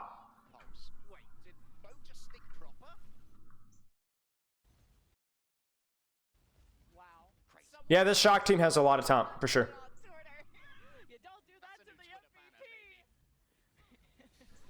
No, I can't see the full clip. I can't. Huh. Stop it. Don't do this to me.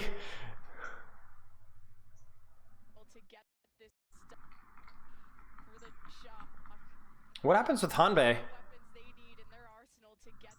Oh, Hanbei just gets doinked by Finn. It looks like Trick Room was trying to set tempo here, so Hanbei's setting up aggressively to push, but Hanbei doesn't get the memo of when. So Infected, look. Do you see the problem here, y'all? Hanbei's in front of literally everybody, and he goes before the EMP even hits. Both posted the full clip on Twitter. I hope he didn't analyze it. Okay, I'll check it later. But yeah, this is some goofy timing from Trick Room. That being said, Takes a headshot from Finn.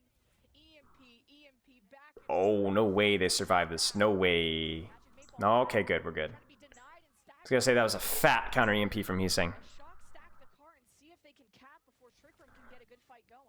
I'm gonna lie, that one was kind of You're not to analyze anything using the replay viewer. we've come to expect the excellence from Hanbei. You get Okay, so let's see what we got here. So, Trick Room can get a good fight going.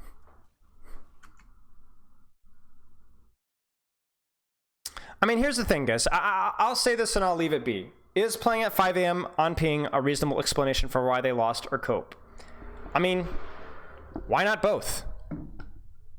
I'm not going to sit here and tell you that playing at 5 a.m. isn't a significant factor. And I'm also not going to sit here and tell you that playing at 180 ping, 190 ping is good. It sucks. That being said, a lot of what Shock is doing here is a lot of not great play, a lot of rust, a lot of goofy mistakes. This is not an accurate representation, I imagine, of how Shock will play this season at all. Because I trust the Shock organization. I'm sure the Shock organization will fix the goofy errors and some of the synergy mistakes and the understanding and the foolishness that they struggled with. And I also know that they're not going to be playing on 200 ping at 5 a.m. I think a lot of people, like, let me turn on the light. A lot of people are like, well, it's just cope, or, they suck, Trick Room. And a lot of people are like, no excuses, Shock should beat contenders teams, shame on them, whatever. Come on. Why not both? They could have played a lot better. They didn't play well at all. And they're not being on there at 5 a.m. It's never that simple, guys. It's never that simple. Just because you're a good team doesn't mean that you're entitled to win every game that you show up to. You know what I'm saying? There's clearly more issues here than just ping and but how much of those issues are from a fatigue, Like you guys, if any of you guys have ever, for crying out loud, you guys play Overwatch. You guys have queued into ranked games, and you guys know how you play when you're tired, or when you're frustrated, or tilted, or irritated, or high on ping. You know how when you're all up in your head, like let's say Shock is boomed from losing a couple of fights. You know how you play. You play it worse. A lot worse. Right? And don't sit here and tell me, well, they're pro players. Shut your mouth. Yeah, pro players are immune to all sorts of mental 18-year-old children are immune to any sort of mental game. They're iron. They're Terminator. I am Iron Rock. I am unshakable. No. I mean, come on, guys. Let's be honest here. Absolutely pains me. Well, they're professional players. They should. No, shut up. These guys are probably even more degen than you are. The pro players are usually even worse at dealing with this kind of stuff. Now, as they get better at competing and more experienced, they need to be better. But I'm just telling you, this is how it is. So there's a Kitsune rush. Honestly, kind of a weird Kitsune rush. I don't know where everybody is. I don't know where Sombra is. I don't know where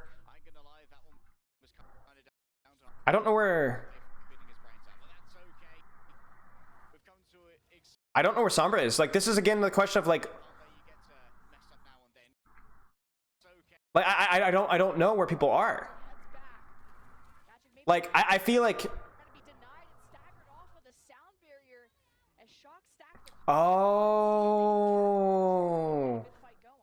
Oh, I see it. You see it, guys? I somehow missed this. Look at this. He throws Locator, and I think he goes with Vendame on a mission. I think they're looking for Sombra. I just want the replay viewer, guys.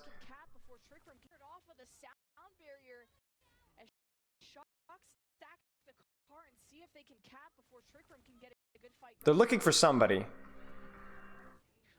But strangely enough, I think Heesing's still back in his backline now. Like, Heesing's back now. And yet he's not doing anything. It's again another one of those situations where like nothing happens for a while. And I'm like, why is nothing dying? We're Kitsune rushing on point. The beat's not even here yet. How is Infected not already dead? And it's like, not only is my Sombra missing, my Lucio is missing. Weird. Just weird. They do disengage the Kitsune rush, which is really good. Can maybe buy some time here. Max gets his bomb off, which is huge. Honestly, really not a bad... Like, how does Heesang die?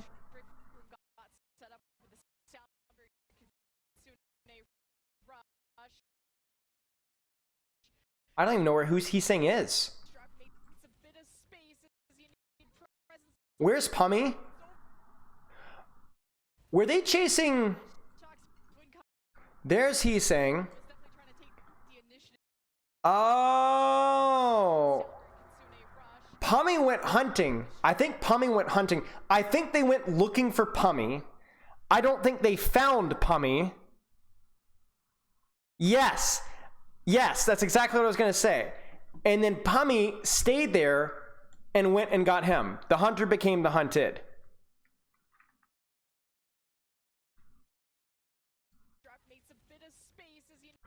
So there's a fight happening off screen up here, I think.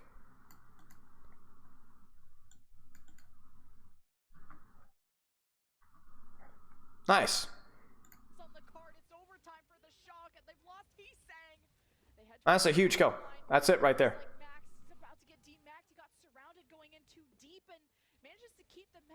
And then a little bit of the Charlie Niner here. I want to know if this was like a true C9 or if this was like, ooh, I don't know. Yeah, I'm not so sure on this one. Pummy dies though. Yeah, honestly, it was kind of a true C9. I actually think Shock wins this one if they don't C9. Yeah. Yeah. That being said, well played by Punny. Punny, I say. Pummy.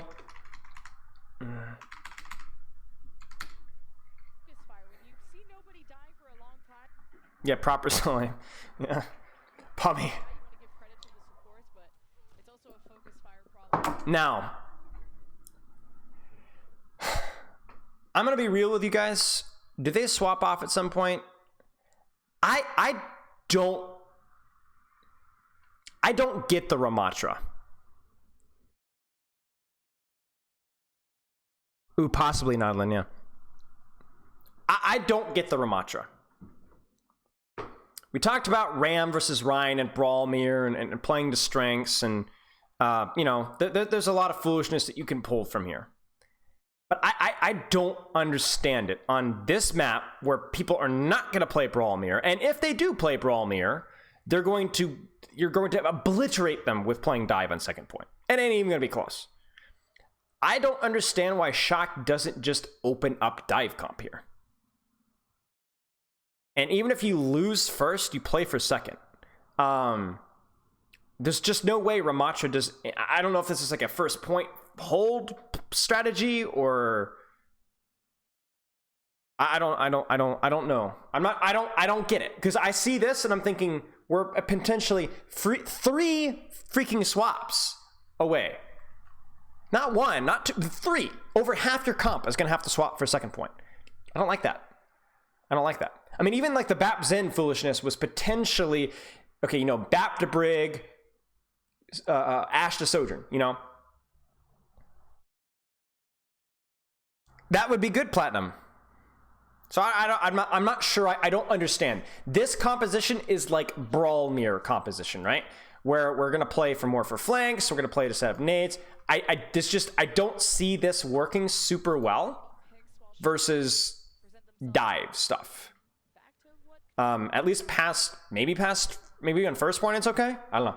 Let's see how they execute on it instead of. Pummy's angles here, to be honest, like getting some poke on the Ramatra is not going to be easy. So there's the staging in the back line. Pummy is the question. Infected's probably going to have to do it. Maybe Boat is going to have to take. Okay, let's slow this down. This is going to be really hard without replay viewer. So we've got proper high ground, Tracer marking flank with Ana. All right, Lucio floating, proper on high ground, Ram holding here. Okay? The Tracer mark is okay. It's not one that you're gonna win necessarily, because it's an Ana pocket and not like a Discord, but it's okay.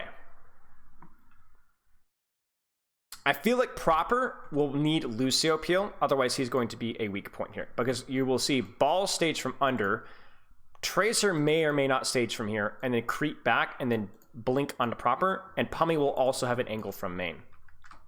Trick Room just needs to take angles in these guys and just shoot them. I don't know. I'm concerned about Pummy's angles here, to be honest. Like, getting some poke on the Ramatra is not going to be easy. So they actually spend a lot of resources on the Tracer. So they spend Lucio, Tracer, and Ana to mark boat, which is whatever. How do you buy this space for Hanbei and Pummy is the question. Infected's probably going to have to do it. Maybe Boat is going to have to take a huge amount of this space as well. I wouldn't mind seeing Pummy getting Ana rotates back with Cassidy. Now it looks like Lucio Tracer. out of these spam angles. I mean, this is what we were concerned about, right? I mean, this is exactly what we were concerned about with this composition. Pummy getting double pocketed. Ball Tracer. Ball gets through. I mean, it's literally exactly how I drew it up. I'm in an ego moment here, okay? Well done. Tracer forces here, then doubles back, and then just blinks through here. Ball comes in from behind. GG's. And then because Pummy can sit here, this is a Pummy, I promise you. Thank you. Pummy can zone out the rest of the follow-up. Because like look at Vendame. Vendame's trying to come back to peel. Oh snap, Ash shooting me. I can't go back and peel. So now he's stuck. And even if they dive Tracer, if you're not quick enough on this, Behind them is he saying. I mean, this is the only thing that they can do is run on top, and Hanbei is going to die. But how much is it going to cost them? How he approaches this, but he's got the assistance of Max is 1. Oh, Finn's dead. Max is dead. Lucy's dead. I don't understand. The only way that you could make this work as Shock is here's what you do. You'd have Tracer here marking with Ana pocket. Okay? From here.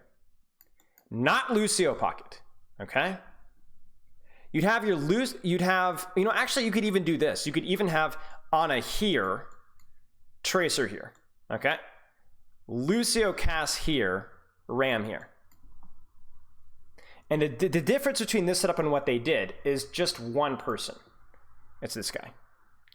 Because Lucio's not going to be able to bounce back and forth when there's a Zenyatta, Bap, and Ashe standing in main.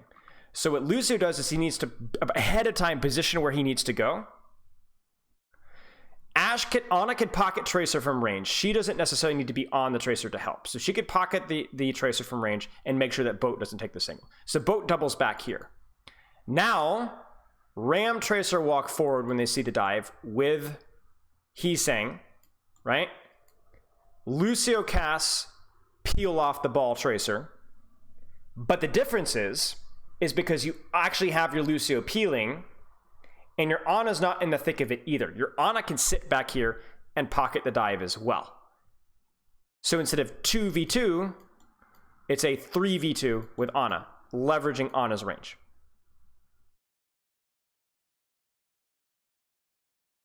And in addition to that, you can also have your Ana's position also aggressively nade any rotation that the backline takes to help the Ram Tracer dive. What is going on? I'm trying to drop some advanced macro here, guys, and you guys are vomiting in my chat. Pummy the yummy, Boat the goat, Infected the neglected, Mate the inmate. Blizzard arrested him for posting his replay. Hanbei the highway. Hanbei? Is it Hanbei? The highway.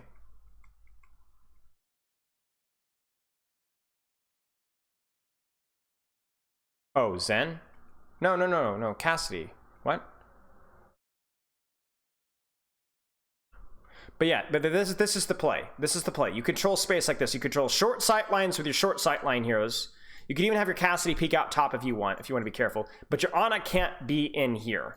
Because if your Ana's in here, like here's a problem with Ana Cassidy working together. If Ana Cassidy work together, if they get dove, the Lucio has to trudge his feet over to help, right? It's not a good setup from Shock. I don't love the comp, just given like, but given like probably what you know it's going to be on second point. But yeah, I mean you can see it right there. Like Vendame is literally doing literally Vendame is doing nothing. Vendame is now diving. Now it's just not good.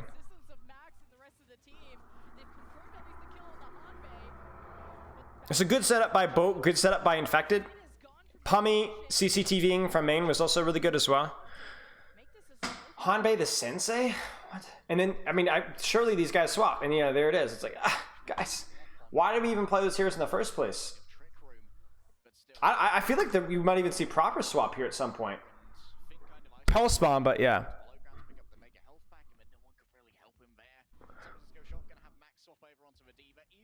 Cheers, Platinum. So, the nice thing about the Ana Cass is that, remember we talked about, like, forcing point, right? When you have heroes with actual range, it's a lot harder to do because there's really nobody on Trick Room besides Boat, and even Boat could just die pushing point. It's going to be really, really rough. The problem with running Ana Cassidy is you are more vulnerable to dive. You don't have, you have range, but you lack mobility. You lack survivability. Yeah, so let's find out. How do they play this? Trick Room will probably try to force point till around here. And then they probably will set up some sort of a dive. I'm surprised to see Pummy staying on Ash.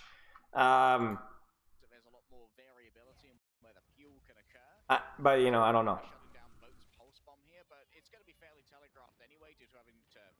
I'm honestly, I mean, I guess they're just playing for... even the bat... Like, this is a weird copy. These are some weird compositions, guys.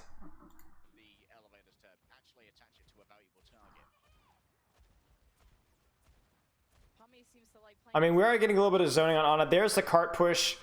Probably we'll see an attempt at a dive, ball tracer on high. But I feel like, you know, this ain't it, you know. They're trying to force point for further.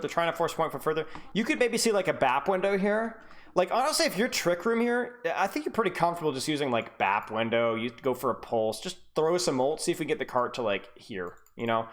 See if you can get out nano. Because I can't imagine Trick Room's going to stay in this comp. So just use your ult to see if we can get some cart push.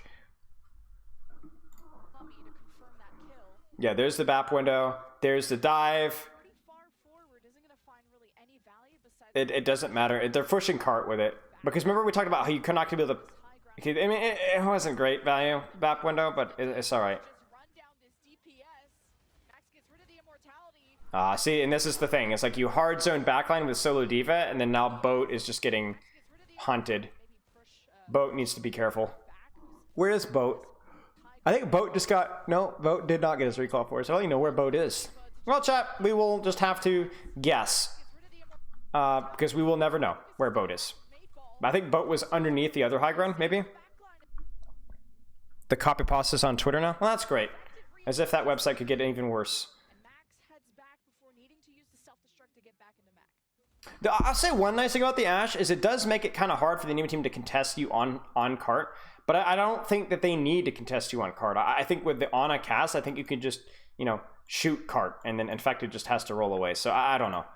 I feel like the whole cart plan is just not going to work so well. I mean, yeah, you can see it. In fact, they're going to have to set up a dive, but I just don't think Ashe does a whole lot because she's on the floor. You know, it's not like Ashe can't follow up a dive. Of course she can if she can see the dive, but you can't. I don't know. There's the Lucio swap, so that's good. That's gonna help a little bit. Set up our dive. Maybe we dive with Bob here? Weird Bob. Oh, they kind of big brain Max though. So like Max is thinking, okay guys, they're gonna clear top, they're gonna go top. I'm gonna sneak around behind. Oh, there's the Ashe, he's feeding. The Bob is used defensively, then Max gets caught overextending because he doesn't have mines. I don't even think he's gonna bomb here. Oh, he is gonna bomb here. I thought he was dead.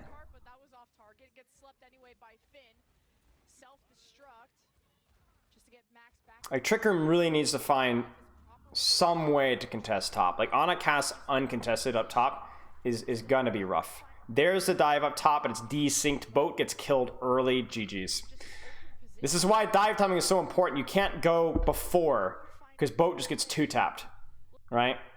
You need infected to lead the charge. To take the sleep dart, then boat goes in, and so on. But yeah, I don't know. It's ironic here because I was sitting here, you know, humming and hawing about Trick Room's comp, but yeah, okay, there's the swap. Thank you. Now we're good. Now we should at least have a decent chance of clearing top because we have a Sombra that can actually stage and assist with the dive. Now, if we can get our timing right, we should be good to go. What? I turned my head for a second, and boat is dead. Oh my gosh. Proper.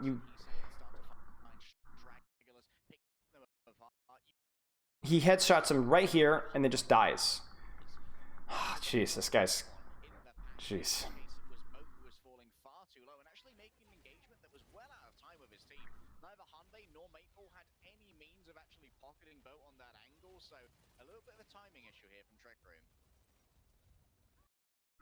Wait a second. What did like they just say? Boat on that angle, so a little bit of a timing issue. Nor Maple had any means of actually pocketing boat on that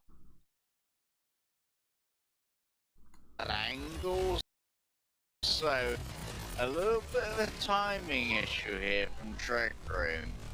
So a little bit of a timing issue on that angle, so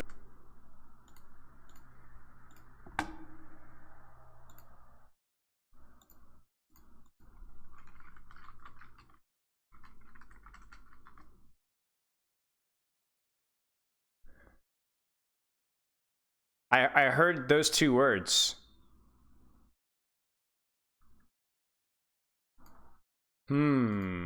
That's my word. Those are my words. The words.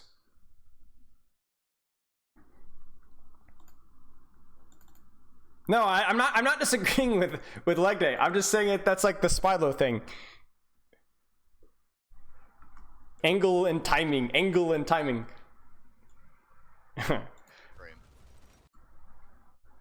Yeah. You know what I'm saying? Or low-hanging fruit, or be like, chat.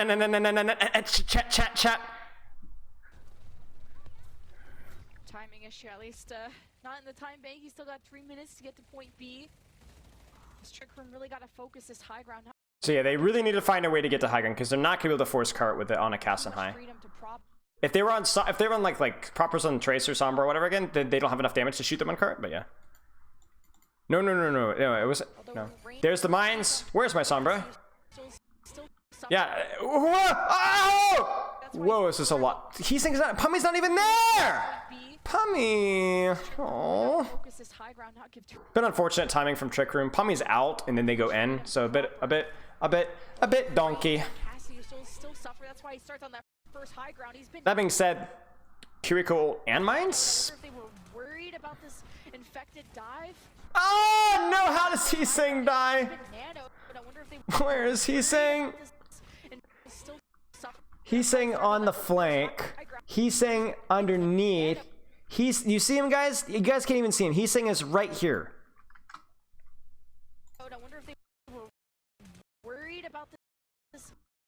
He just walks into a mine. I want to see it. I don't. He walked into a mine. I want to see that. You got the Kitsune rush. That's what you really got to. Now it's kind of interesting that Shock actually gives up this high ground. I guess he gets booped, but yeah, I don't know. He walked into a mine. He walked into a mine. There was definitely a mine in the floor. Yeah. These buildings, and they have presence on the card, so that's being pushed along. Just making sure that whoever's down there is safe, but Max reemerges. Able to I don't like this from I mean, it's tough for Shock because Shock needs to play it slow until the Tracer gets back, but they really don't want to be in here because you're on a cast, can't see anything or shoot anything. As soon as you can, they probably need to rotate to this side of the map to where they can actually get sightlines. Obviously, it exposes you a little bit to the high ground, but like if you kind of lean towards what is this called? What is this called? This area over here. This is kind of where that area of the map you kind of want to lean to. It's on the card, so that's being pushed along. Just making sure that whoever's down there is safe, but Because this is Max so hectic for Shock. It forces the beat, then they beat. They do get out in open space. They miss the sleep dart. Finn dies. How does Finn die? What happens to Finn's HP? Good gracious. He gets melted. Or does the beat just decay? Does the beat just decay? The beat just decays, doesn't it? Kind of.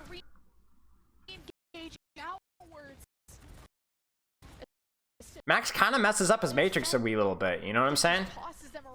Maybe he didn't have a lot of matrix, but yeah, staying inside there was, and obviously Heesing's not here. I mean, everything just kind of snowballed because Heesing wasn't here. So we go inside, puts us at a disadvantage. That allows Trick Room to set up a nasty dive. We panic and beat. Trick Room beats second, and now we've used all of our resources, and Trick Room still has an active beat, and Finn's standing out in the middle of nowhere. So there's a lot of things that went wrong there. Finn gets found. Just toss. Who used the sound mirror to re-engage outwards. Yeah, it was definitely a headshot from Hanbei. Nice catch. It's the shelter Check out Hanbei or Hanbei's H. Look at his ult charge. 12. Re-engage outwards. Bam. Headshot. Dead. It's infected, just tosses them around Nice. in positions they're not comfortable in, and Finn gets Mr. Bro Dude, the GOAT. through the flock, and Trick Room just have to finish off the fight on their terms. Now, Cart isn't moving.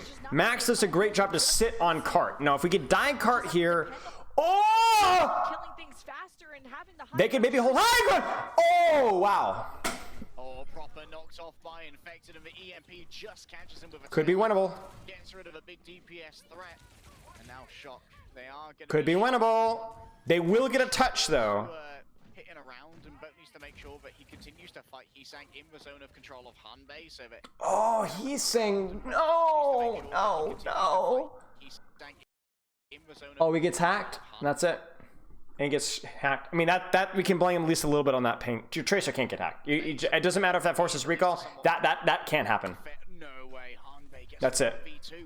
That's it right there. From Hami, managing to get the hack is super important, and Max is already deep. That's it. Skippity scap. Skippity scap.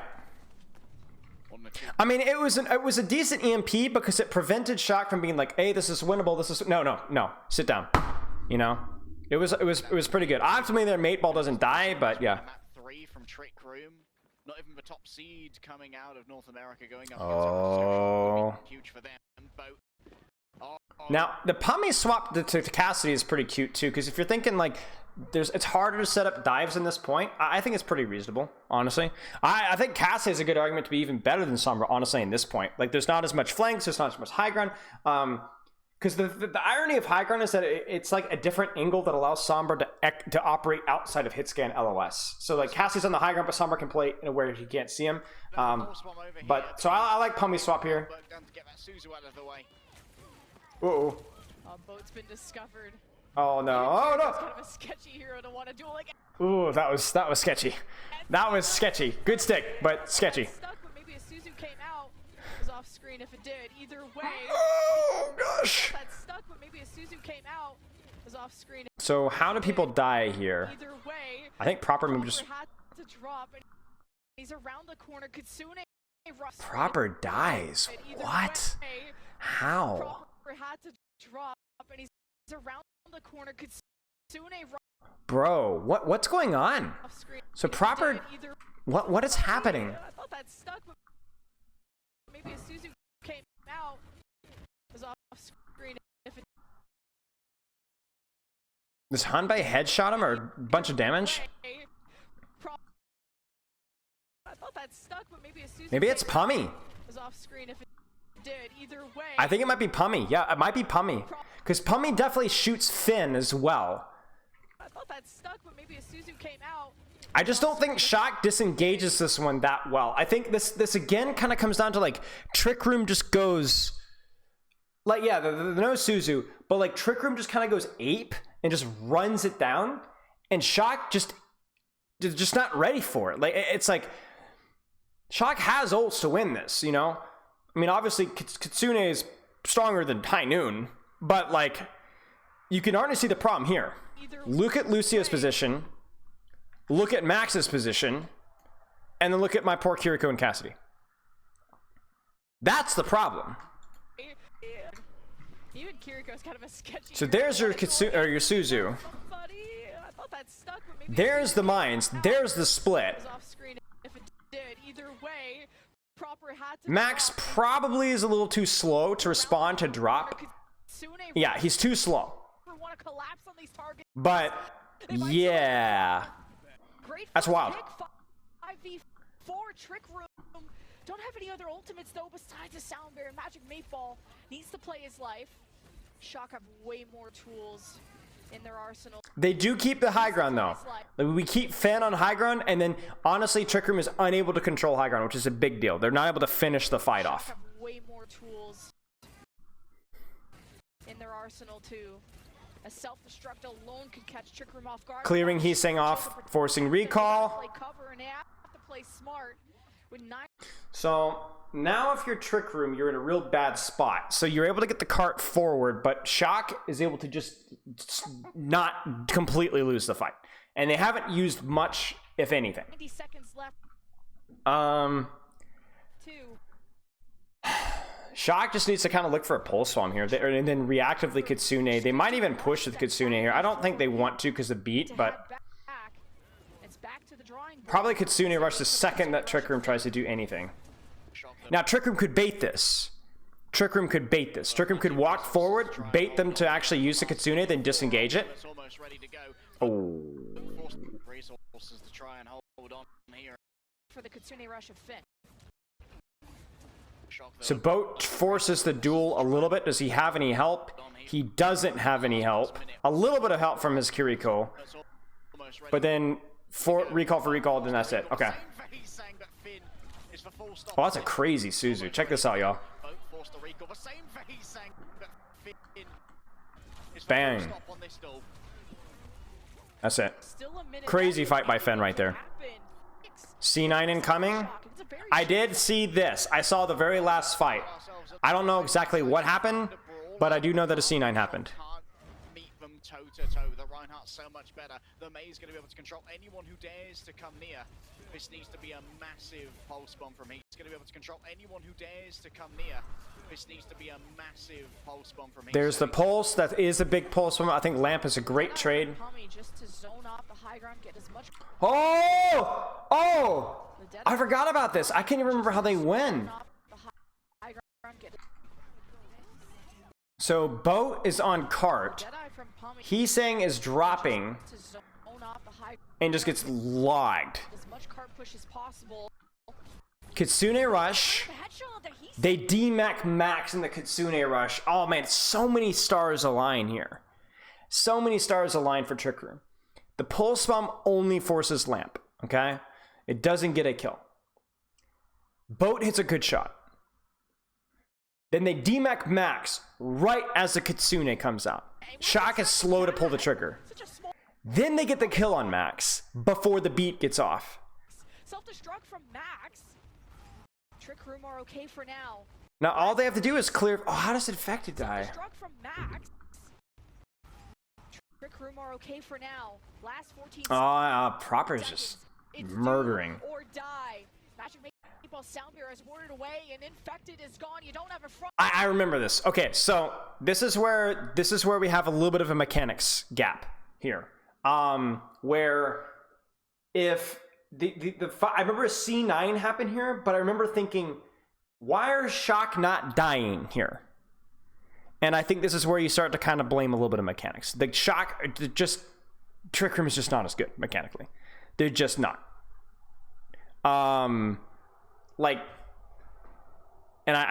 It's okay, Pummy. You don't play Cassidy. I think Boat and Hanbei, we can blame a little bit of everybody here. Because like, and it's Pummy working together with Boat on the there we go. Shock proper goes down. Pummy's gonna screenshot that one too. Max tries to matrix some of these. You know, it's all right. And Shock just have to play for respawns. They're much closer. As the blizzard from Boat hit the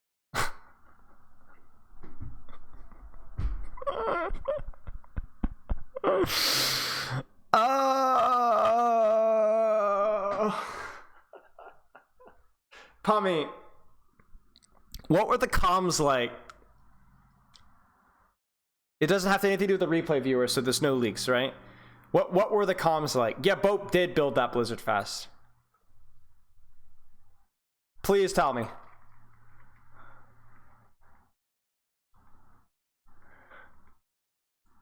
Please tell me somebody recorded comms for this match, or the VOD, or something. I beg. Yeah, I mean, Shock is just... trying to describe the best way to just... It feels like there's a lot of unforced errors.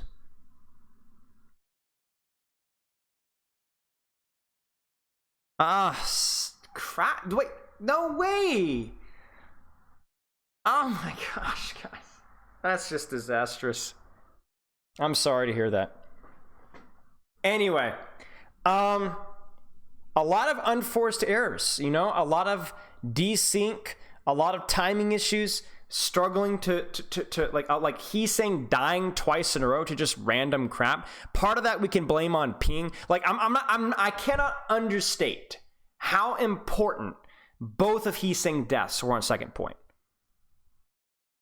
I haven't seen it yet, no. First point, Shock trolled the lobby with their setup and with their peel. Second point, Shock legitimately died to good mechanics, good execution from Trick Room, and he's saying just having two really stupid deaths. Partly ping, partly not, whatever. Third point, I mean, we can blame Funny C9, but also just felt like the margin of error for Max having to bomb, and then Max, he's saying having another stupid death, and then the beat not saving Max. It's just, you know, a lot, unlike the first point, a lot of Shocks, unlike the Arctic, which is where Shock won, felt like Shock just didn't know what they were doing. This one feels more like silly, goofy timing errors and just maybe ping mistakes. You know, that's my take anyway. Goes so well. I think it was like 110 meters to 60. Trick Room. This is a really ambitious composition. I don't know if this is expecting Reinhardt. Might be expecting Reinhardt here. I like the ham and dive much better. Okay, once again, we're talking about poke here from San Francisco. I didn't see this map, I don't think. I might have watched the last fight because I heard it was close. I had it pulled up, but I was working. I wish I could remember. I don't remember seeing this comp though. Do they swap? They must swap because there's no way this comp can work. Not in this map. And of course, control of the bot here is going to be much easier for Max. Pummy's not there though. What? Boat. Whoops. That's audio. I need. No way this works. So Pummy and Infected, I've missed timings at least a few times. This is a big deal. Now, I understand Pummy doesn't want to necessarily go for proper. Like, Hanzo isn't exactly the best hack target in the history of the world. He's kind of scary, right? Hanzo is rough versus Sombra. But this is not great. Boat gets slapped. Everything kind of comes in at the same direction. We don't have a Sombra cut to distract backline. Yeah, it ain't great. Not a good dive. Kind of forcing it there. Great peel from Shock, but I would be shocked if they stayed on this comp. Shock. Easily avoid Infected's engage by utilizing the corner for cover. And this means that Max has a good amount of safety to work with. Yeah, geez, these deaths from Heesing are killing me. Like, they're really... This is partially ping, but I also feel like you have to be so fast on the blink and recall cancel. Like, you have to be expecting it, right? This is a great play from Trick Room. Don't force backline if the backline is playing in Nornia. Clear the DPS, then make them walk forward, then go backline. That's so easy. Now set up for backline. Don't go infected. Don't go infected. Don't go infected. Don't go infected. Don't go infected. That's a little bit early, but still reasonable. I mean, I want infected to go first, right? But the fact that Max gets that much damage pre-fight just means that there's just a slight timing issue with the dive. There's the Kiriko swap. There's the Cassidy swap. Okay. Bro thinks he's a coach. Never will not be funny. You choked, Joy. Unlucky.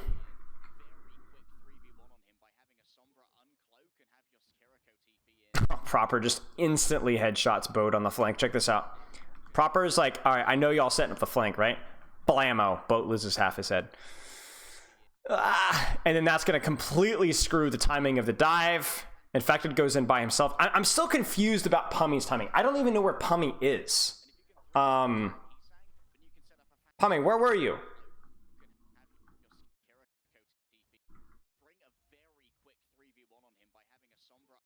See here? Because you need the Sombra here.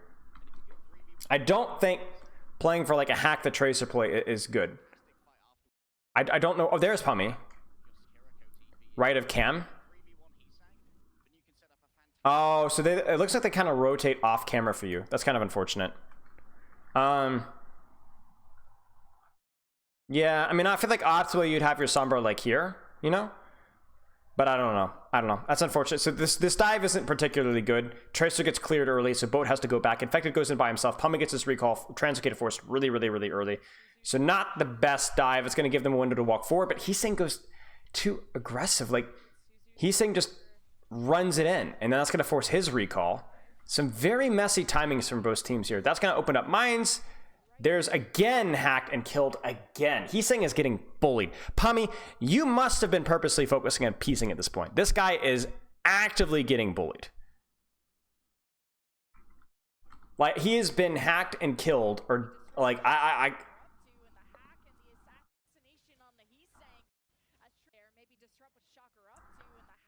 Slam out, baits that. Everybody can just disengage it. That's good. Yeah. I mean, if he's playing split like that, like Tracer's the easiest to kill if he's not reacting to it well, right? Like first off, Finn, I think, is probably playing overly passive with this positioning, but I don't know. Like, the Ana Cassidy is a weird one for me because you're playing Kiriko, or the Kiriko Ana, because you're playing Kiriko to like assist your off-angle pressure, to like assist your Tracer, but then is your Ana Cass just gonna die? I don't know. So this is really good for Trick Room. Like, Trick Room can now just go 3, 2, 1, dive, whatever. A Boat is getting... And then there's the dive, right? This is the Kiriko, the Sojourn. The Tracer messes up the timing, it doesn't matter. 3, 2, 1 angles. There's just no way that Ramacha, Cassidy, Kiriko on is the best in this map. There's just no way. Good stick.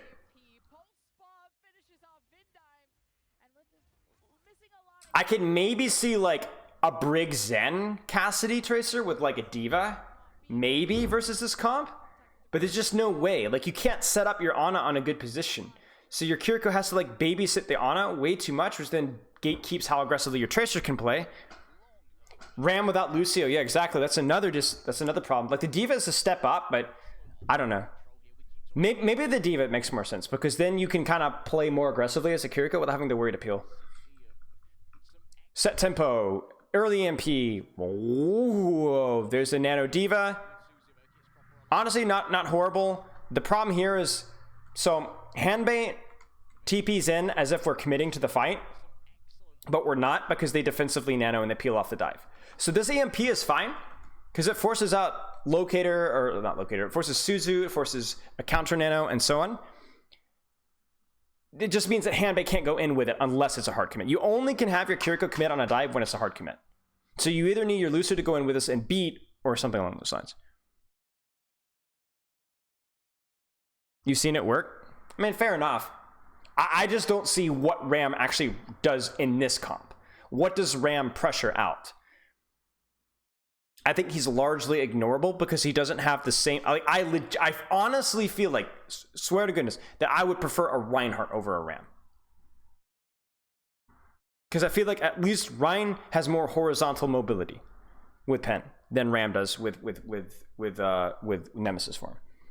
Ram does have early poke, so maybe there's that. Maybe the E. Yeah, I don't know. So yeah, Hanbei hard commits when it was really just a trade for ult. So that's a bit of a mistake from Hanbei there. Especially with the Lucio and Cart, there's no way that they can really hard commit there. So that's a bit of a sussy baka. And that should be it. Yeah.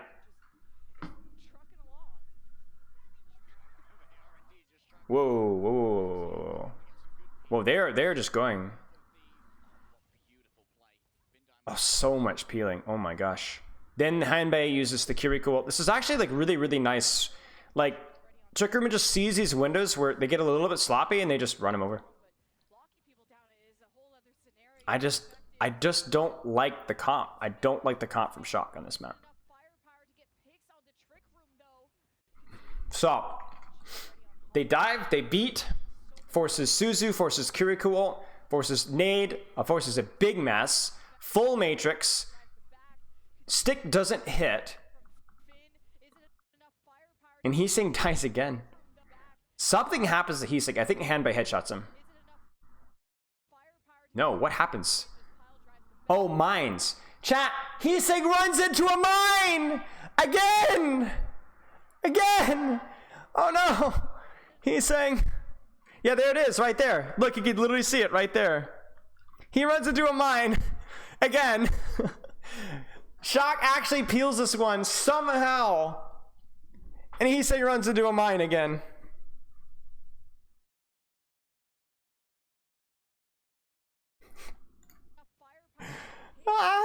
No. There's no way. Heesing is like getting absolutely dumpstered, whether it's ping, but Heesing has had at least 2 or 3 silly deaths. I mean, if you even think about first point, guys, do you remember when he got fire striked by Ryan and it got his recall forced? And then he also died to fire strike not much longer. There's been a lot of really stupid deaths. I don't think Heesing's Tracer necessarily is bad mechanically. Like, we haven't seen anything from his point of view, so I don't know how good his Tracer is. I assume it's probably fine, but there have been a lot of really, really avoidable deaths, which have been hard. Which is rough. Is it going to happen again? Please tell me it doesn't happen again. Ah, nope, he doesn't get hacked this time. He was ready for it. There you go, bud. There you go, bud. Now, what's going to happen here? EMP. There's the hack. Forces Suzu. Does that force Suzu? Yeah, it does. That's it. GG's. Oh. Even, like, you know you're dying if you're pumming. You know you're dying, but it's worth it. We get a good hack on proper. And the problem here... Here's the problem.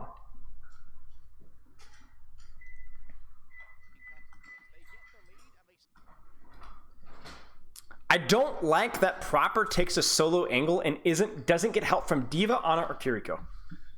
That kind of ticks me off. Now, I don't know who to blame here, but you have to know that he's going to be a prio dive target, considering how aggressively he's playing and the fact that he's isolated. So what happens is not only does he lose high ground, which is probably inevitable, right? But then this forces this massive response. I think that was Suzu as well. And then freaking Vendame drops into his own Cassidy and just gives the fattest EMP in the history of the universe. You proactively control space as support so that you don't have to run and hide. You can toughen up and control space, right? The ideal play here would have been your Kiriko is playing to proactively take DPS, maybe even sitting with proper peeling, right? I mean, this is also why Lucio is good, right? But proactively healing, and so that this guy is able to not take so much damage, not get cleared, not get Suzu forced, and then even if he does drop, peel him, but don't run on top of him. Vendame can sit right here. There's no reason for Vendame to move. Sit right here. Sit right here. And then, if we get the EMP, then Dame dodges the EMP, heals it up, and then defensively nanos proper. Shock is losing the map hard. Part of it, I don't like the comp. I think the comp, at least on push, is too ambitious, okay? There's too many fragile parts in this comp. But that being said, by grouping up and running all the way, I don't think Suzu was necessary. You have a pretty good argument for that. The Suzu was panicked because Finn was not proactively supporting proper. So then there was a panic there. And that's the problem. And then that's it right there. I mean, that's it. Even if you trade your Sombra there, it's over. And that's a big fight to win, because that's going to allow Trick Room to transition the cart from that really, really awkward area to getting a little bit closer to getting underneath. Oh, okay. So there's a transition to Sombra finally. It's like we're piece by piece transitioning to a reasonable composition here. The Pulse gets eaten, but we actually catch Translocator.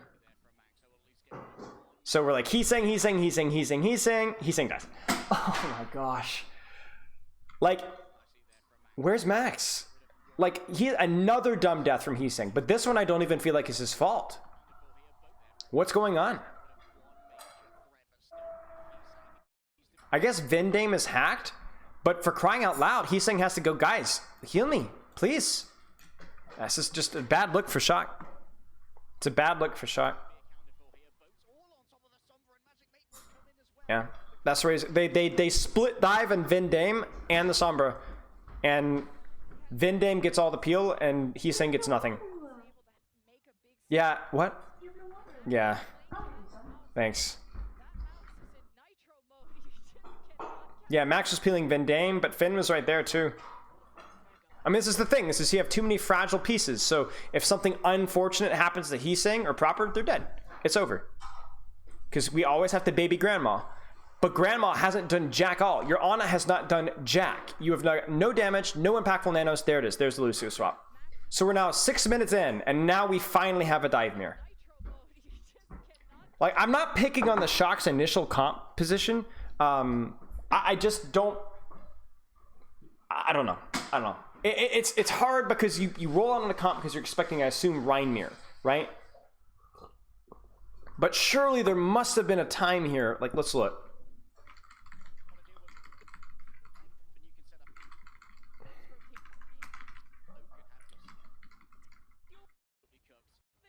Kiriko? Does Vendame ever die? Like, yeah, right now, Vendame, they need to swap. They need to swap right now. Right now. Proper, go Sombra, or Cassie, whatever. Vendame should not be on loose Ana. This right here was the mistake. Even if they want to keep Ram, because 90% ult, you do not keep the Ana. I don't think you keep the Ana. I think the Ana could work when you're controlling the high grounds, but I think these awkward other points, I think it's fragility. Sombra is appealing DPS over Cass. I mean, it's not even about... I think you could actually get away with the Cass, honestly. But yeah, Sombra would definitely easier because it would mean that your Diva and Kiriko can focus only on enabling the Ana. Yeah, oh, they don't have to worry about both of them. That's true, AFK noob. Alright, so let's skip ahead here.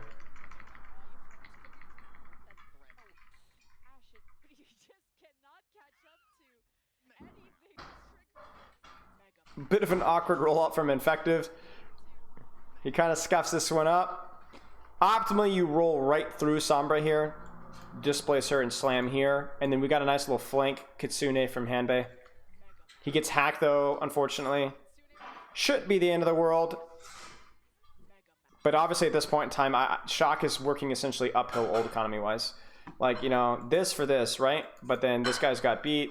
This guy's halfway to his ult. This guy already has his ult. This guy's 70. This guy's 52. You're behind on everything except Pulse Bomb here. You know, so... Nice little flip from Shock. Mate Ball does get caught in location because he's on point. You have to be really careful versus the Sombra Tracer comp having your Lucio on point. You have to be so attentive to like hack. Even though he doesn't get hacked, he doesn't get out fast enough. He just straight up dies. It is really easy to isolate Lucio in this composition.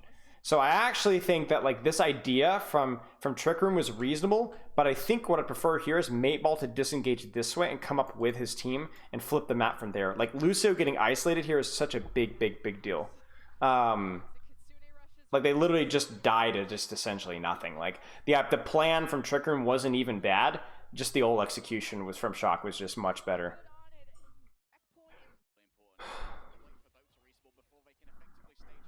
All right, Pommy, what do you got? Oh, I don't know about these EMPs.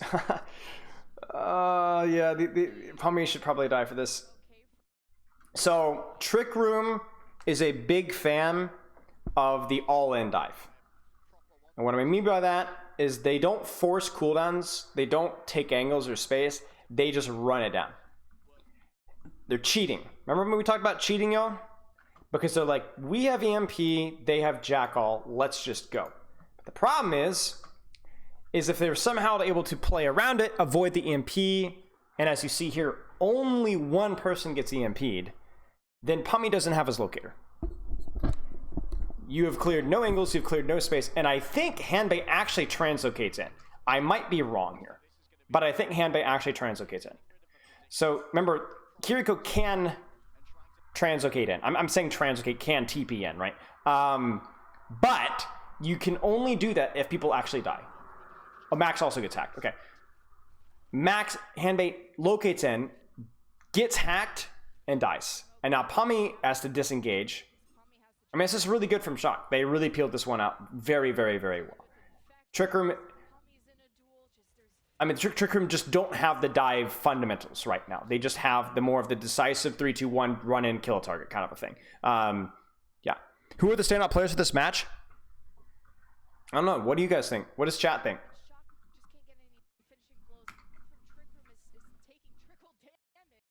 It's hard to see without POVs, honestly.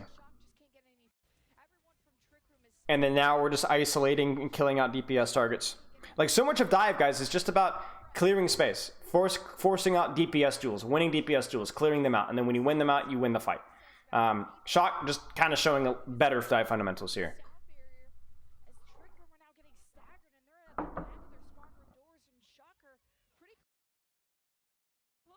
Yeah. Ooh, they're just gonna go. Now, 3-2-1 dive. How come that works for Shock here, but didn't work for Trick Room? First off, look at Heeseng's position. Heeseng doesn't have to check locator. Heeseng's already in the backline. Second off, 4-man EMP. Fifth off, they are immediately in there. They are on the corner, 3-2-1 go. That's a really, really good dive. That's a great EMP. And that forces beat. Phenomenal job. How on earth does Finn die? Finn should not be dying. So, Infected is on the backline by himself. Okay.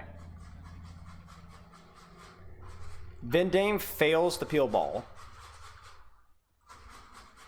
Finn just doesn't get a TP. I don't have replay viewer, but there's just no way Finn should die to a solo ball set. They push hard with the beat, which is obviously tough on Hanbei, or Finn, but Finn should have had TP.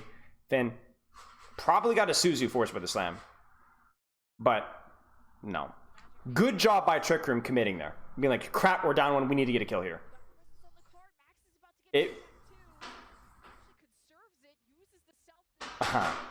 I mean, honestly, for Trick Room, making lemonade out of lemons, even though this fight is like not in a good position, there's no way that they should have actually even killed Finn there, or even made that even as close as it was, and forced beat. And then again, this is classic Trick Room. They just go, guys. They're Fins and Spawn. They're maybe even go hard. They're just so fast. Like there's no Max was just not expecting that. There's just no. It feels like Shock is honestly getting caught off by the speed with which Trick Room plays. Trick Room's speed is not always very intelligent, but it is frightening sometimes. And then Vindame is trying to beat it, right? And it doesn't work. It's a terrible beat, completely wasted. So even though phenomenal play there by the trade mate ball, like they're just so fast. Like they're just so fast.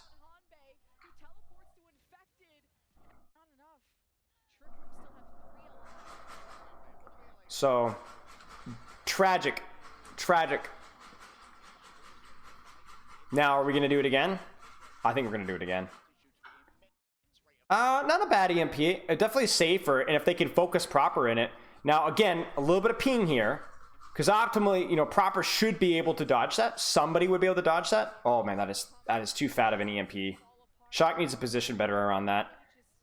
No way that a Sombra walking into the front line and pressing Q should just immediately give you 2 kills. Shouldn't happen. But phenomenal for old economy for Trick Room.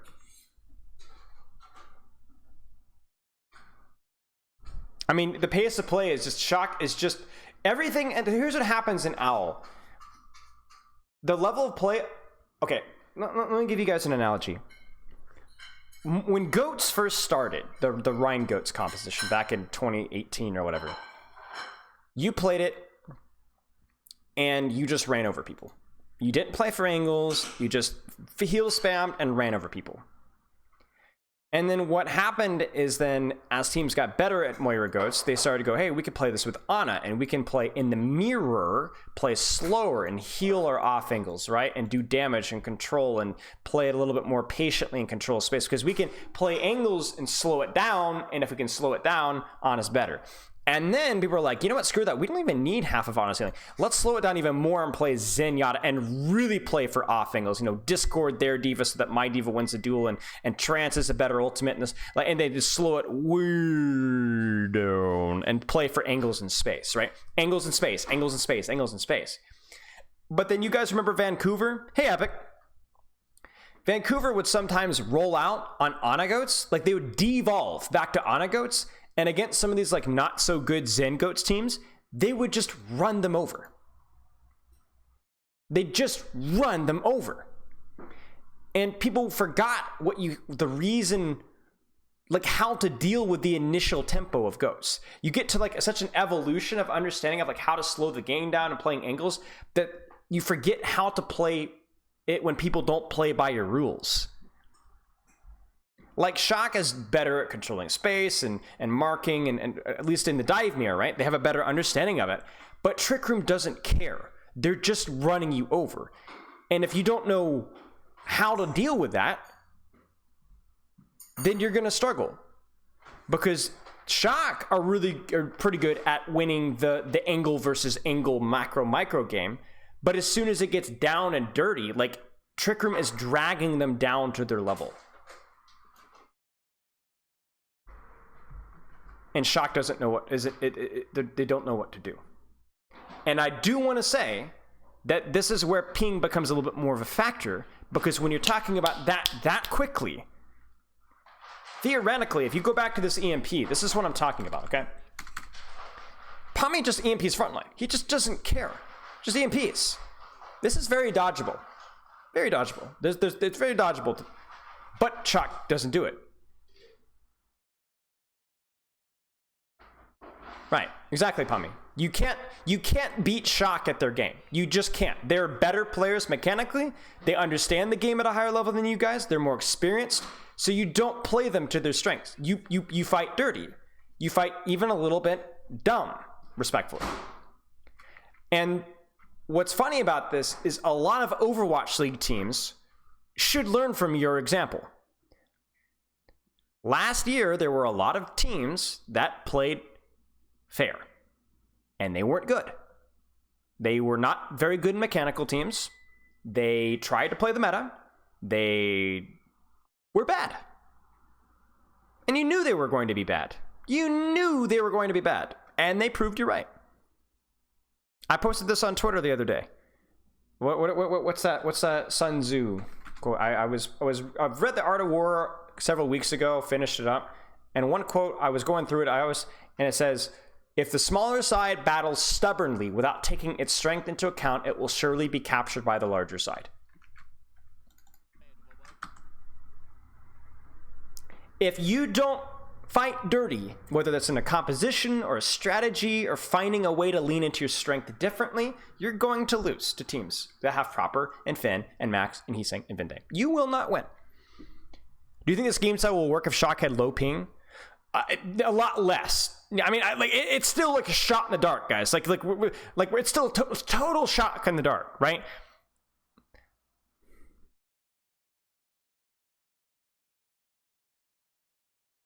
But there were a lot of teams last year, and there are going to be teams this year as well. I promise you, that are going to refuse to do anything but try and play the meta, and they're going to suck. Not going to adapt, not going to try and fight dirty, and they're going to suck. Congratulations. You played fair. Enjoy the 0-14 record.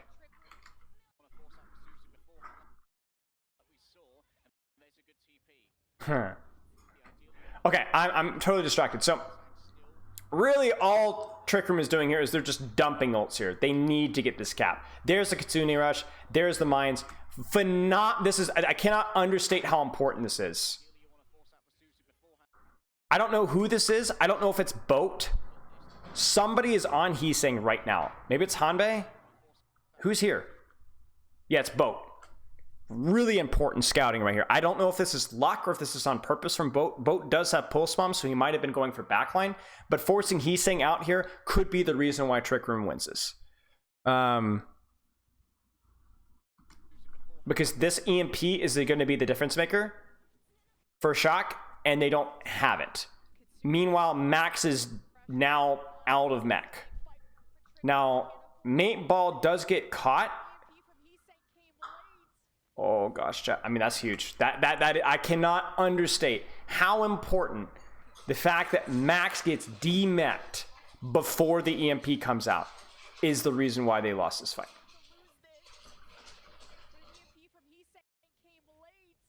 Because you're essentially playing a man down immediately. And that's it. Exactly, quack like a duck. I'm glad that you guys took the important thing away from it.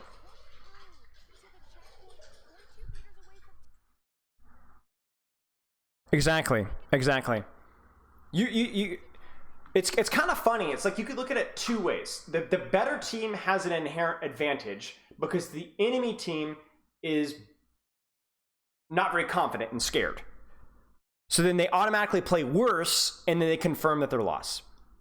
But if the enemy team doesn't play scared, it does something a little bit unpredictable, then the better team isn't expecting it and doesn't know how to deal with it, and so then they play worse. I would go as far to say that it's almost impossible to have a game versus a David, almost impossible to have a David and Goliath matchup ever be fair. Never will be fair. There will either be somebody choking or somebody stomping. Because there's so much mental, unless you're having like two robots, right? There's too much mental shenanigans that goes on, you know, between that whole dynamic. There will always be more upsets than there should be. And the David will always get curb stomped worse than they should.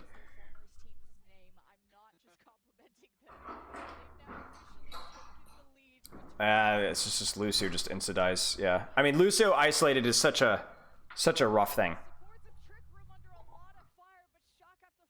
and and nothing was used from Shock, which is you don't love to see it from Trick Room. Amari Pepper cameo. Amari, come here, or Pepper cameo, yeah. One pet or the other. One pet or the other. Wow. I was waiting for that. Oh no. I bought this broom for $8.99 today. She bought a broom. Sweeping away all the Spylo's trash. Wow, rude. Oh! That sounded so... I'm so sorry. What? You guys saw that, right? Twin longer. I'm sorry. Somebody please clip that. Please, I'm begging you, for my lawyers. I was trying to be funny. Oh my gosh. It's the funniest noise I've ever heard in my life. Bonk. Okay, yeah, Shock is, I mean, Shock has to be really careful here. Okay. I don't know what you do here. Oh, they okay. Pummy lives, gets a hack on Lucio. Well, hi, Graham. Somebody asked for a cat, so. There's your cat. Well, you didn't think me hitting Spylo with a broom was funny though? Cat. Okay, I mean this is it. This is it, guys. Heesing is trying to look for the Ajax and Mate Ball, but they get the hack in Vindame, and he doesn't get the cat. This is actually such a cool thing. Check out Mateball. Look at Mateball. Mateball is just chilling. Look. Oh my gosh. The margin of error here. How does Vindame get hacked? Vindame is here. Vindame's on the floor. And again, I hate that. I don't want to blame Ping here, but obviously I don't know if Vindame. I mean, that's tough, you know. Oh my gosh. Where's Finn's Suzu? Did he use it on the initial hack? He probably did. Because if you're going to beat here, you need hard Suzu. And here's Infected rolling through, booping Finn away, which then enables Vindame to get they get the kill off. Oh my gosh. What a combo. That's it.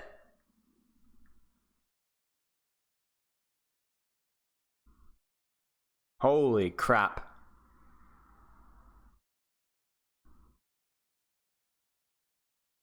I know. I don't know where the Suzu was. I don't know if that was a misplay from Finn. I don't know if it was a misplay from Vindame. Again, we just don't know.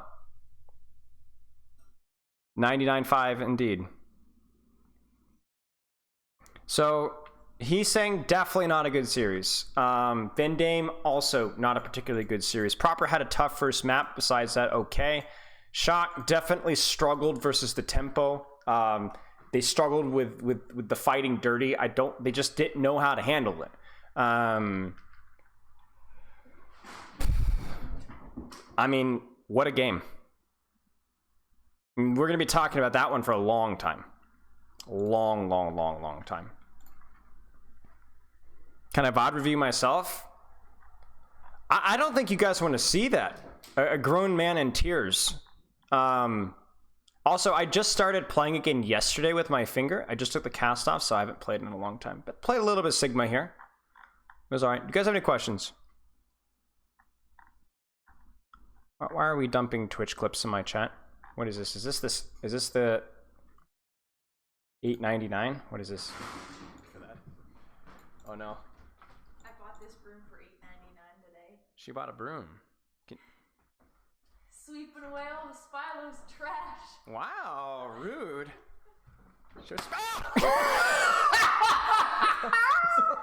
It's so much better when it's clipped.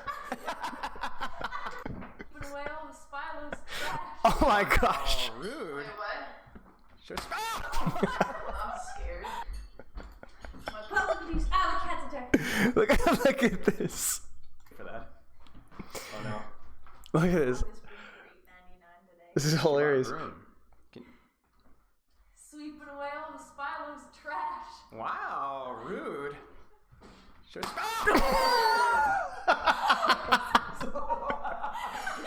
really funny, actually. Sorry for your head, sir. My head's fine. It didn't hurt at all. I mean, kinda hit it's a piece of plastic. That's the only reason I was so loud. You kinda hit it on the. She bought a broom. Thank you for clipping that. That was hilarious. Hit it on like the bridge of your headphones. Yeah, it hit on the headphone. It was plastic on headphones. Oh god. Oh my gosh. What did time nudge? What's going on? Yes. Okay. Anyway. All right. I have to go be fed on potatoes. No replays. Yeah, it's a disaster. It's a disaster. Okay. Chat. No questions. We'll be back on Thursday. I lied. I guess we're doing the demo, the rap demo on Thursday.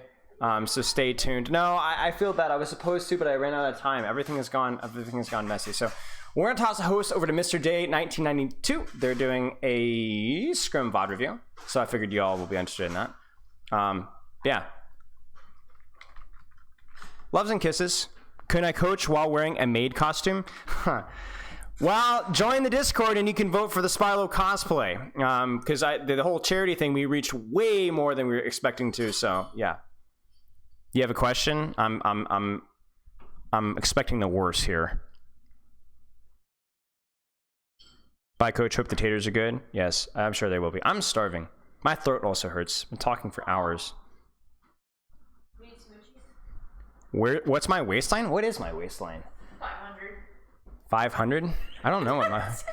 Can we get a yeah before you end? No. No. No.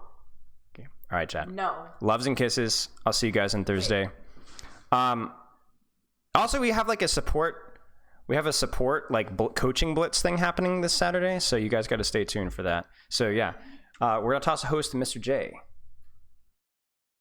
Hop in. 6, 5, 4. Didn't know you're chill like that. 3, 2, 1. Ah!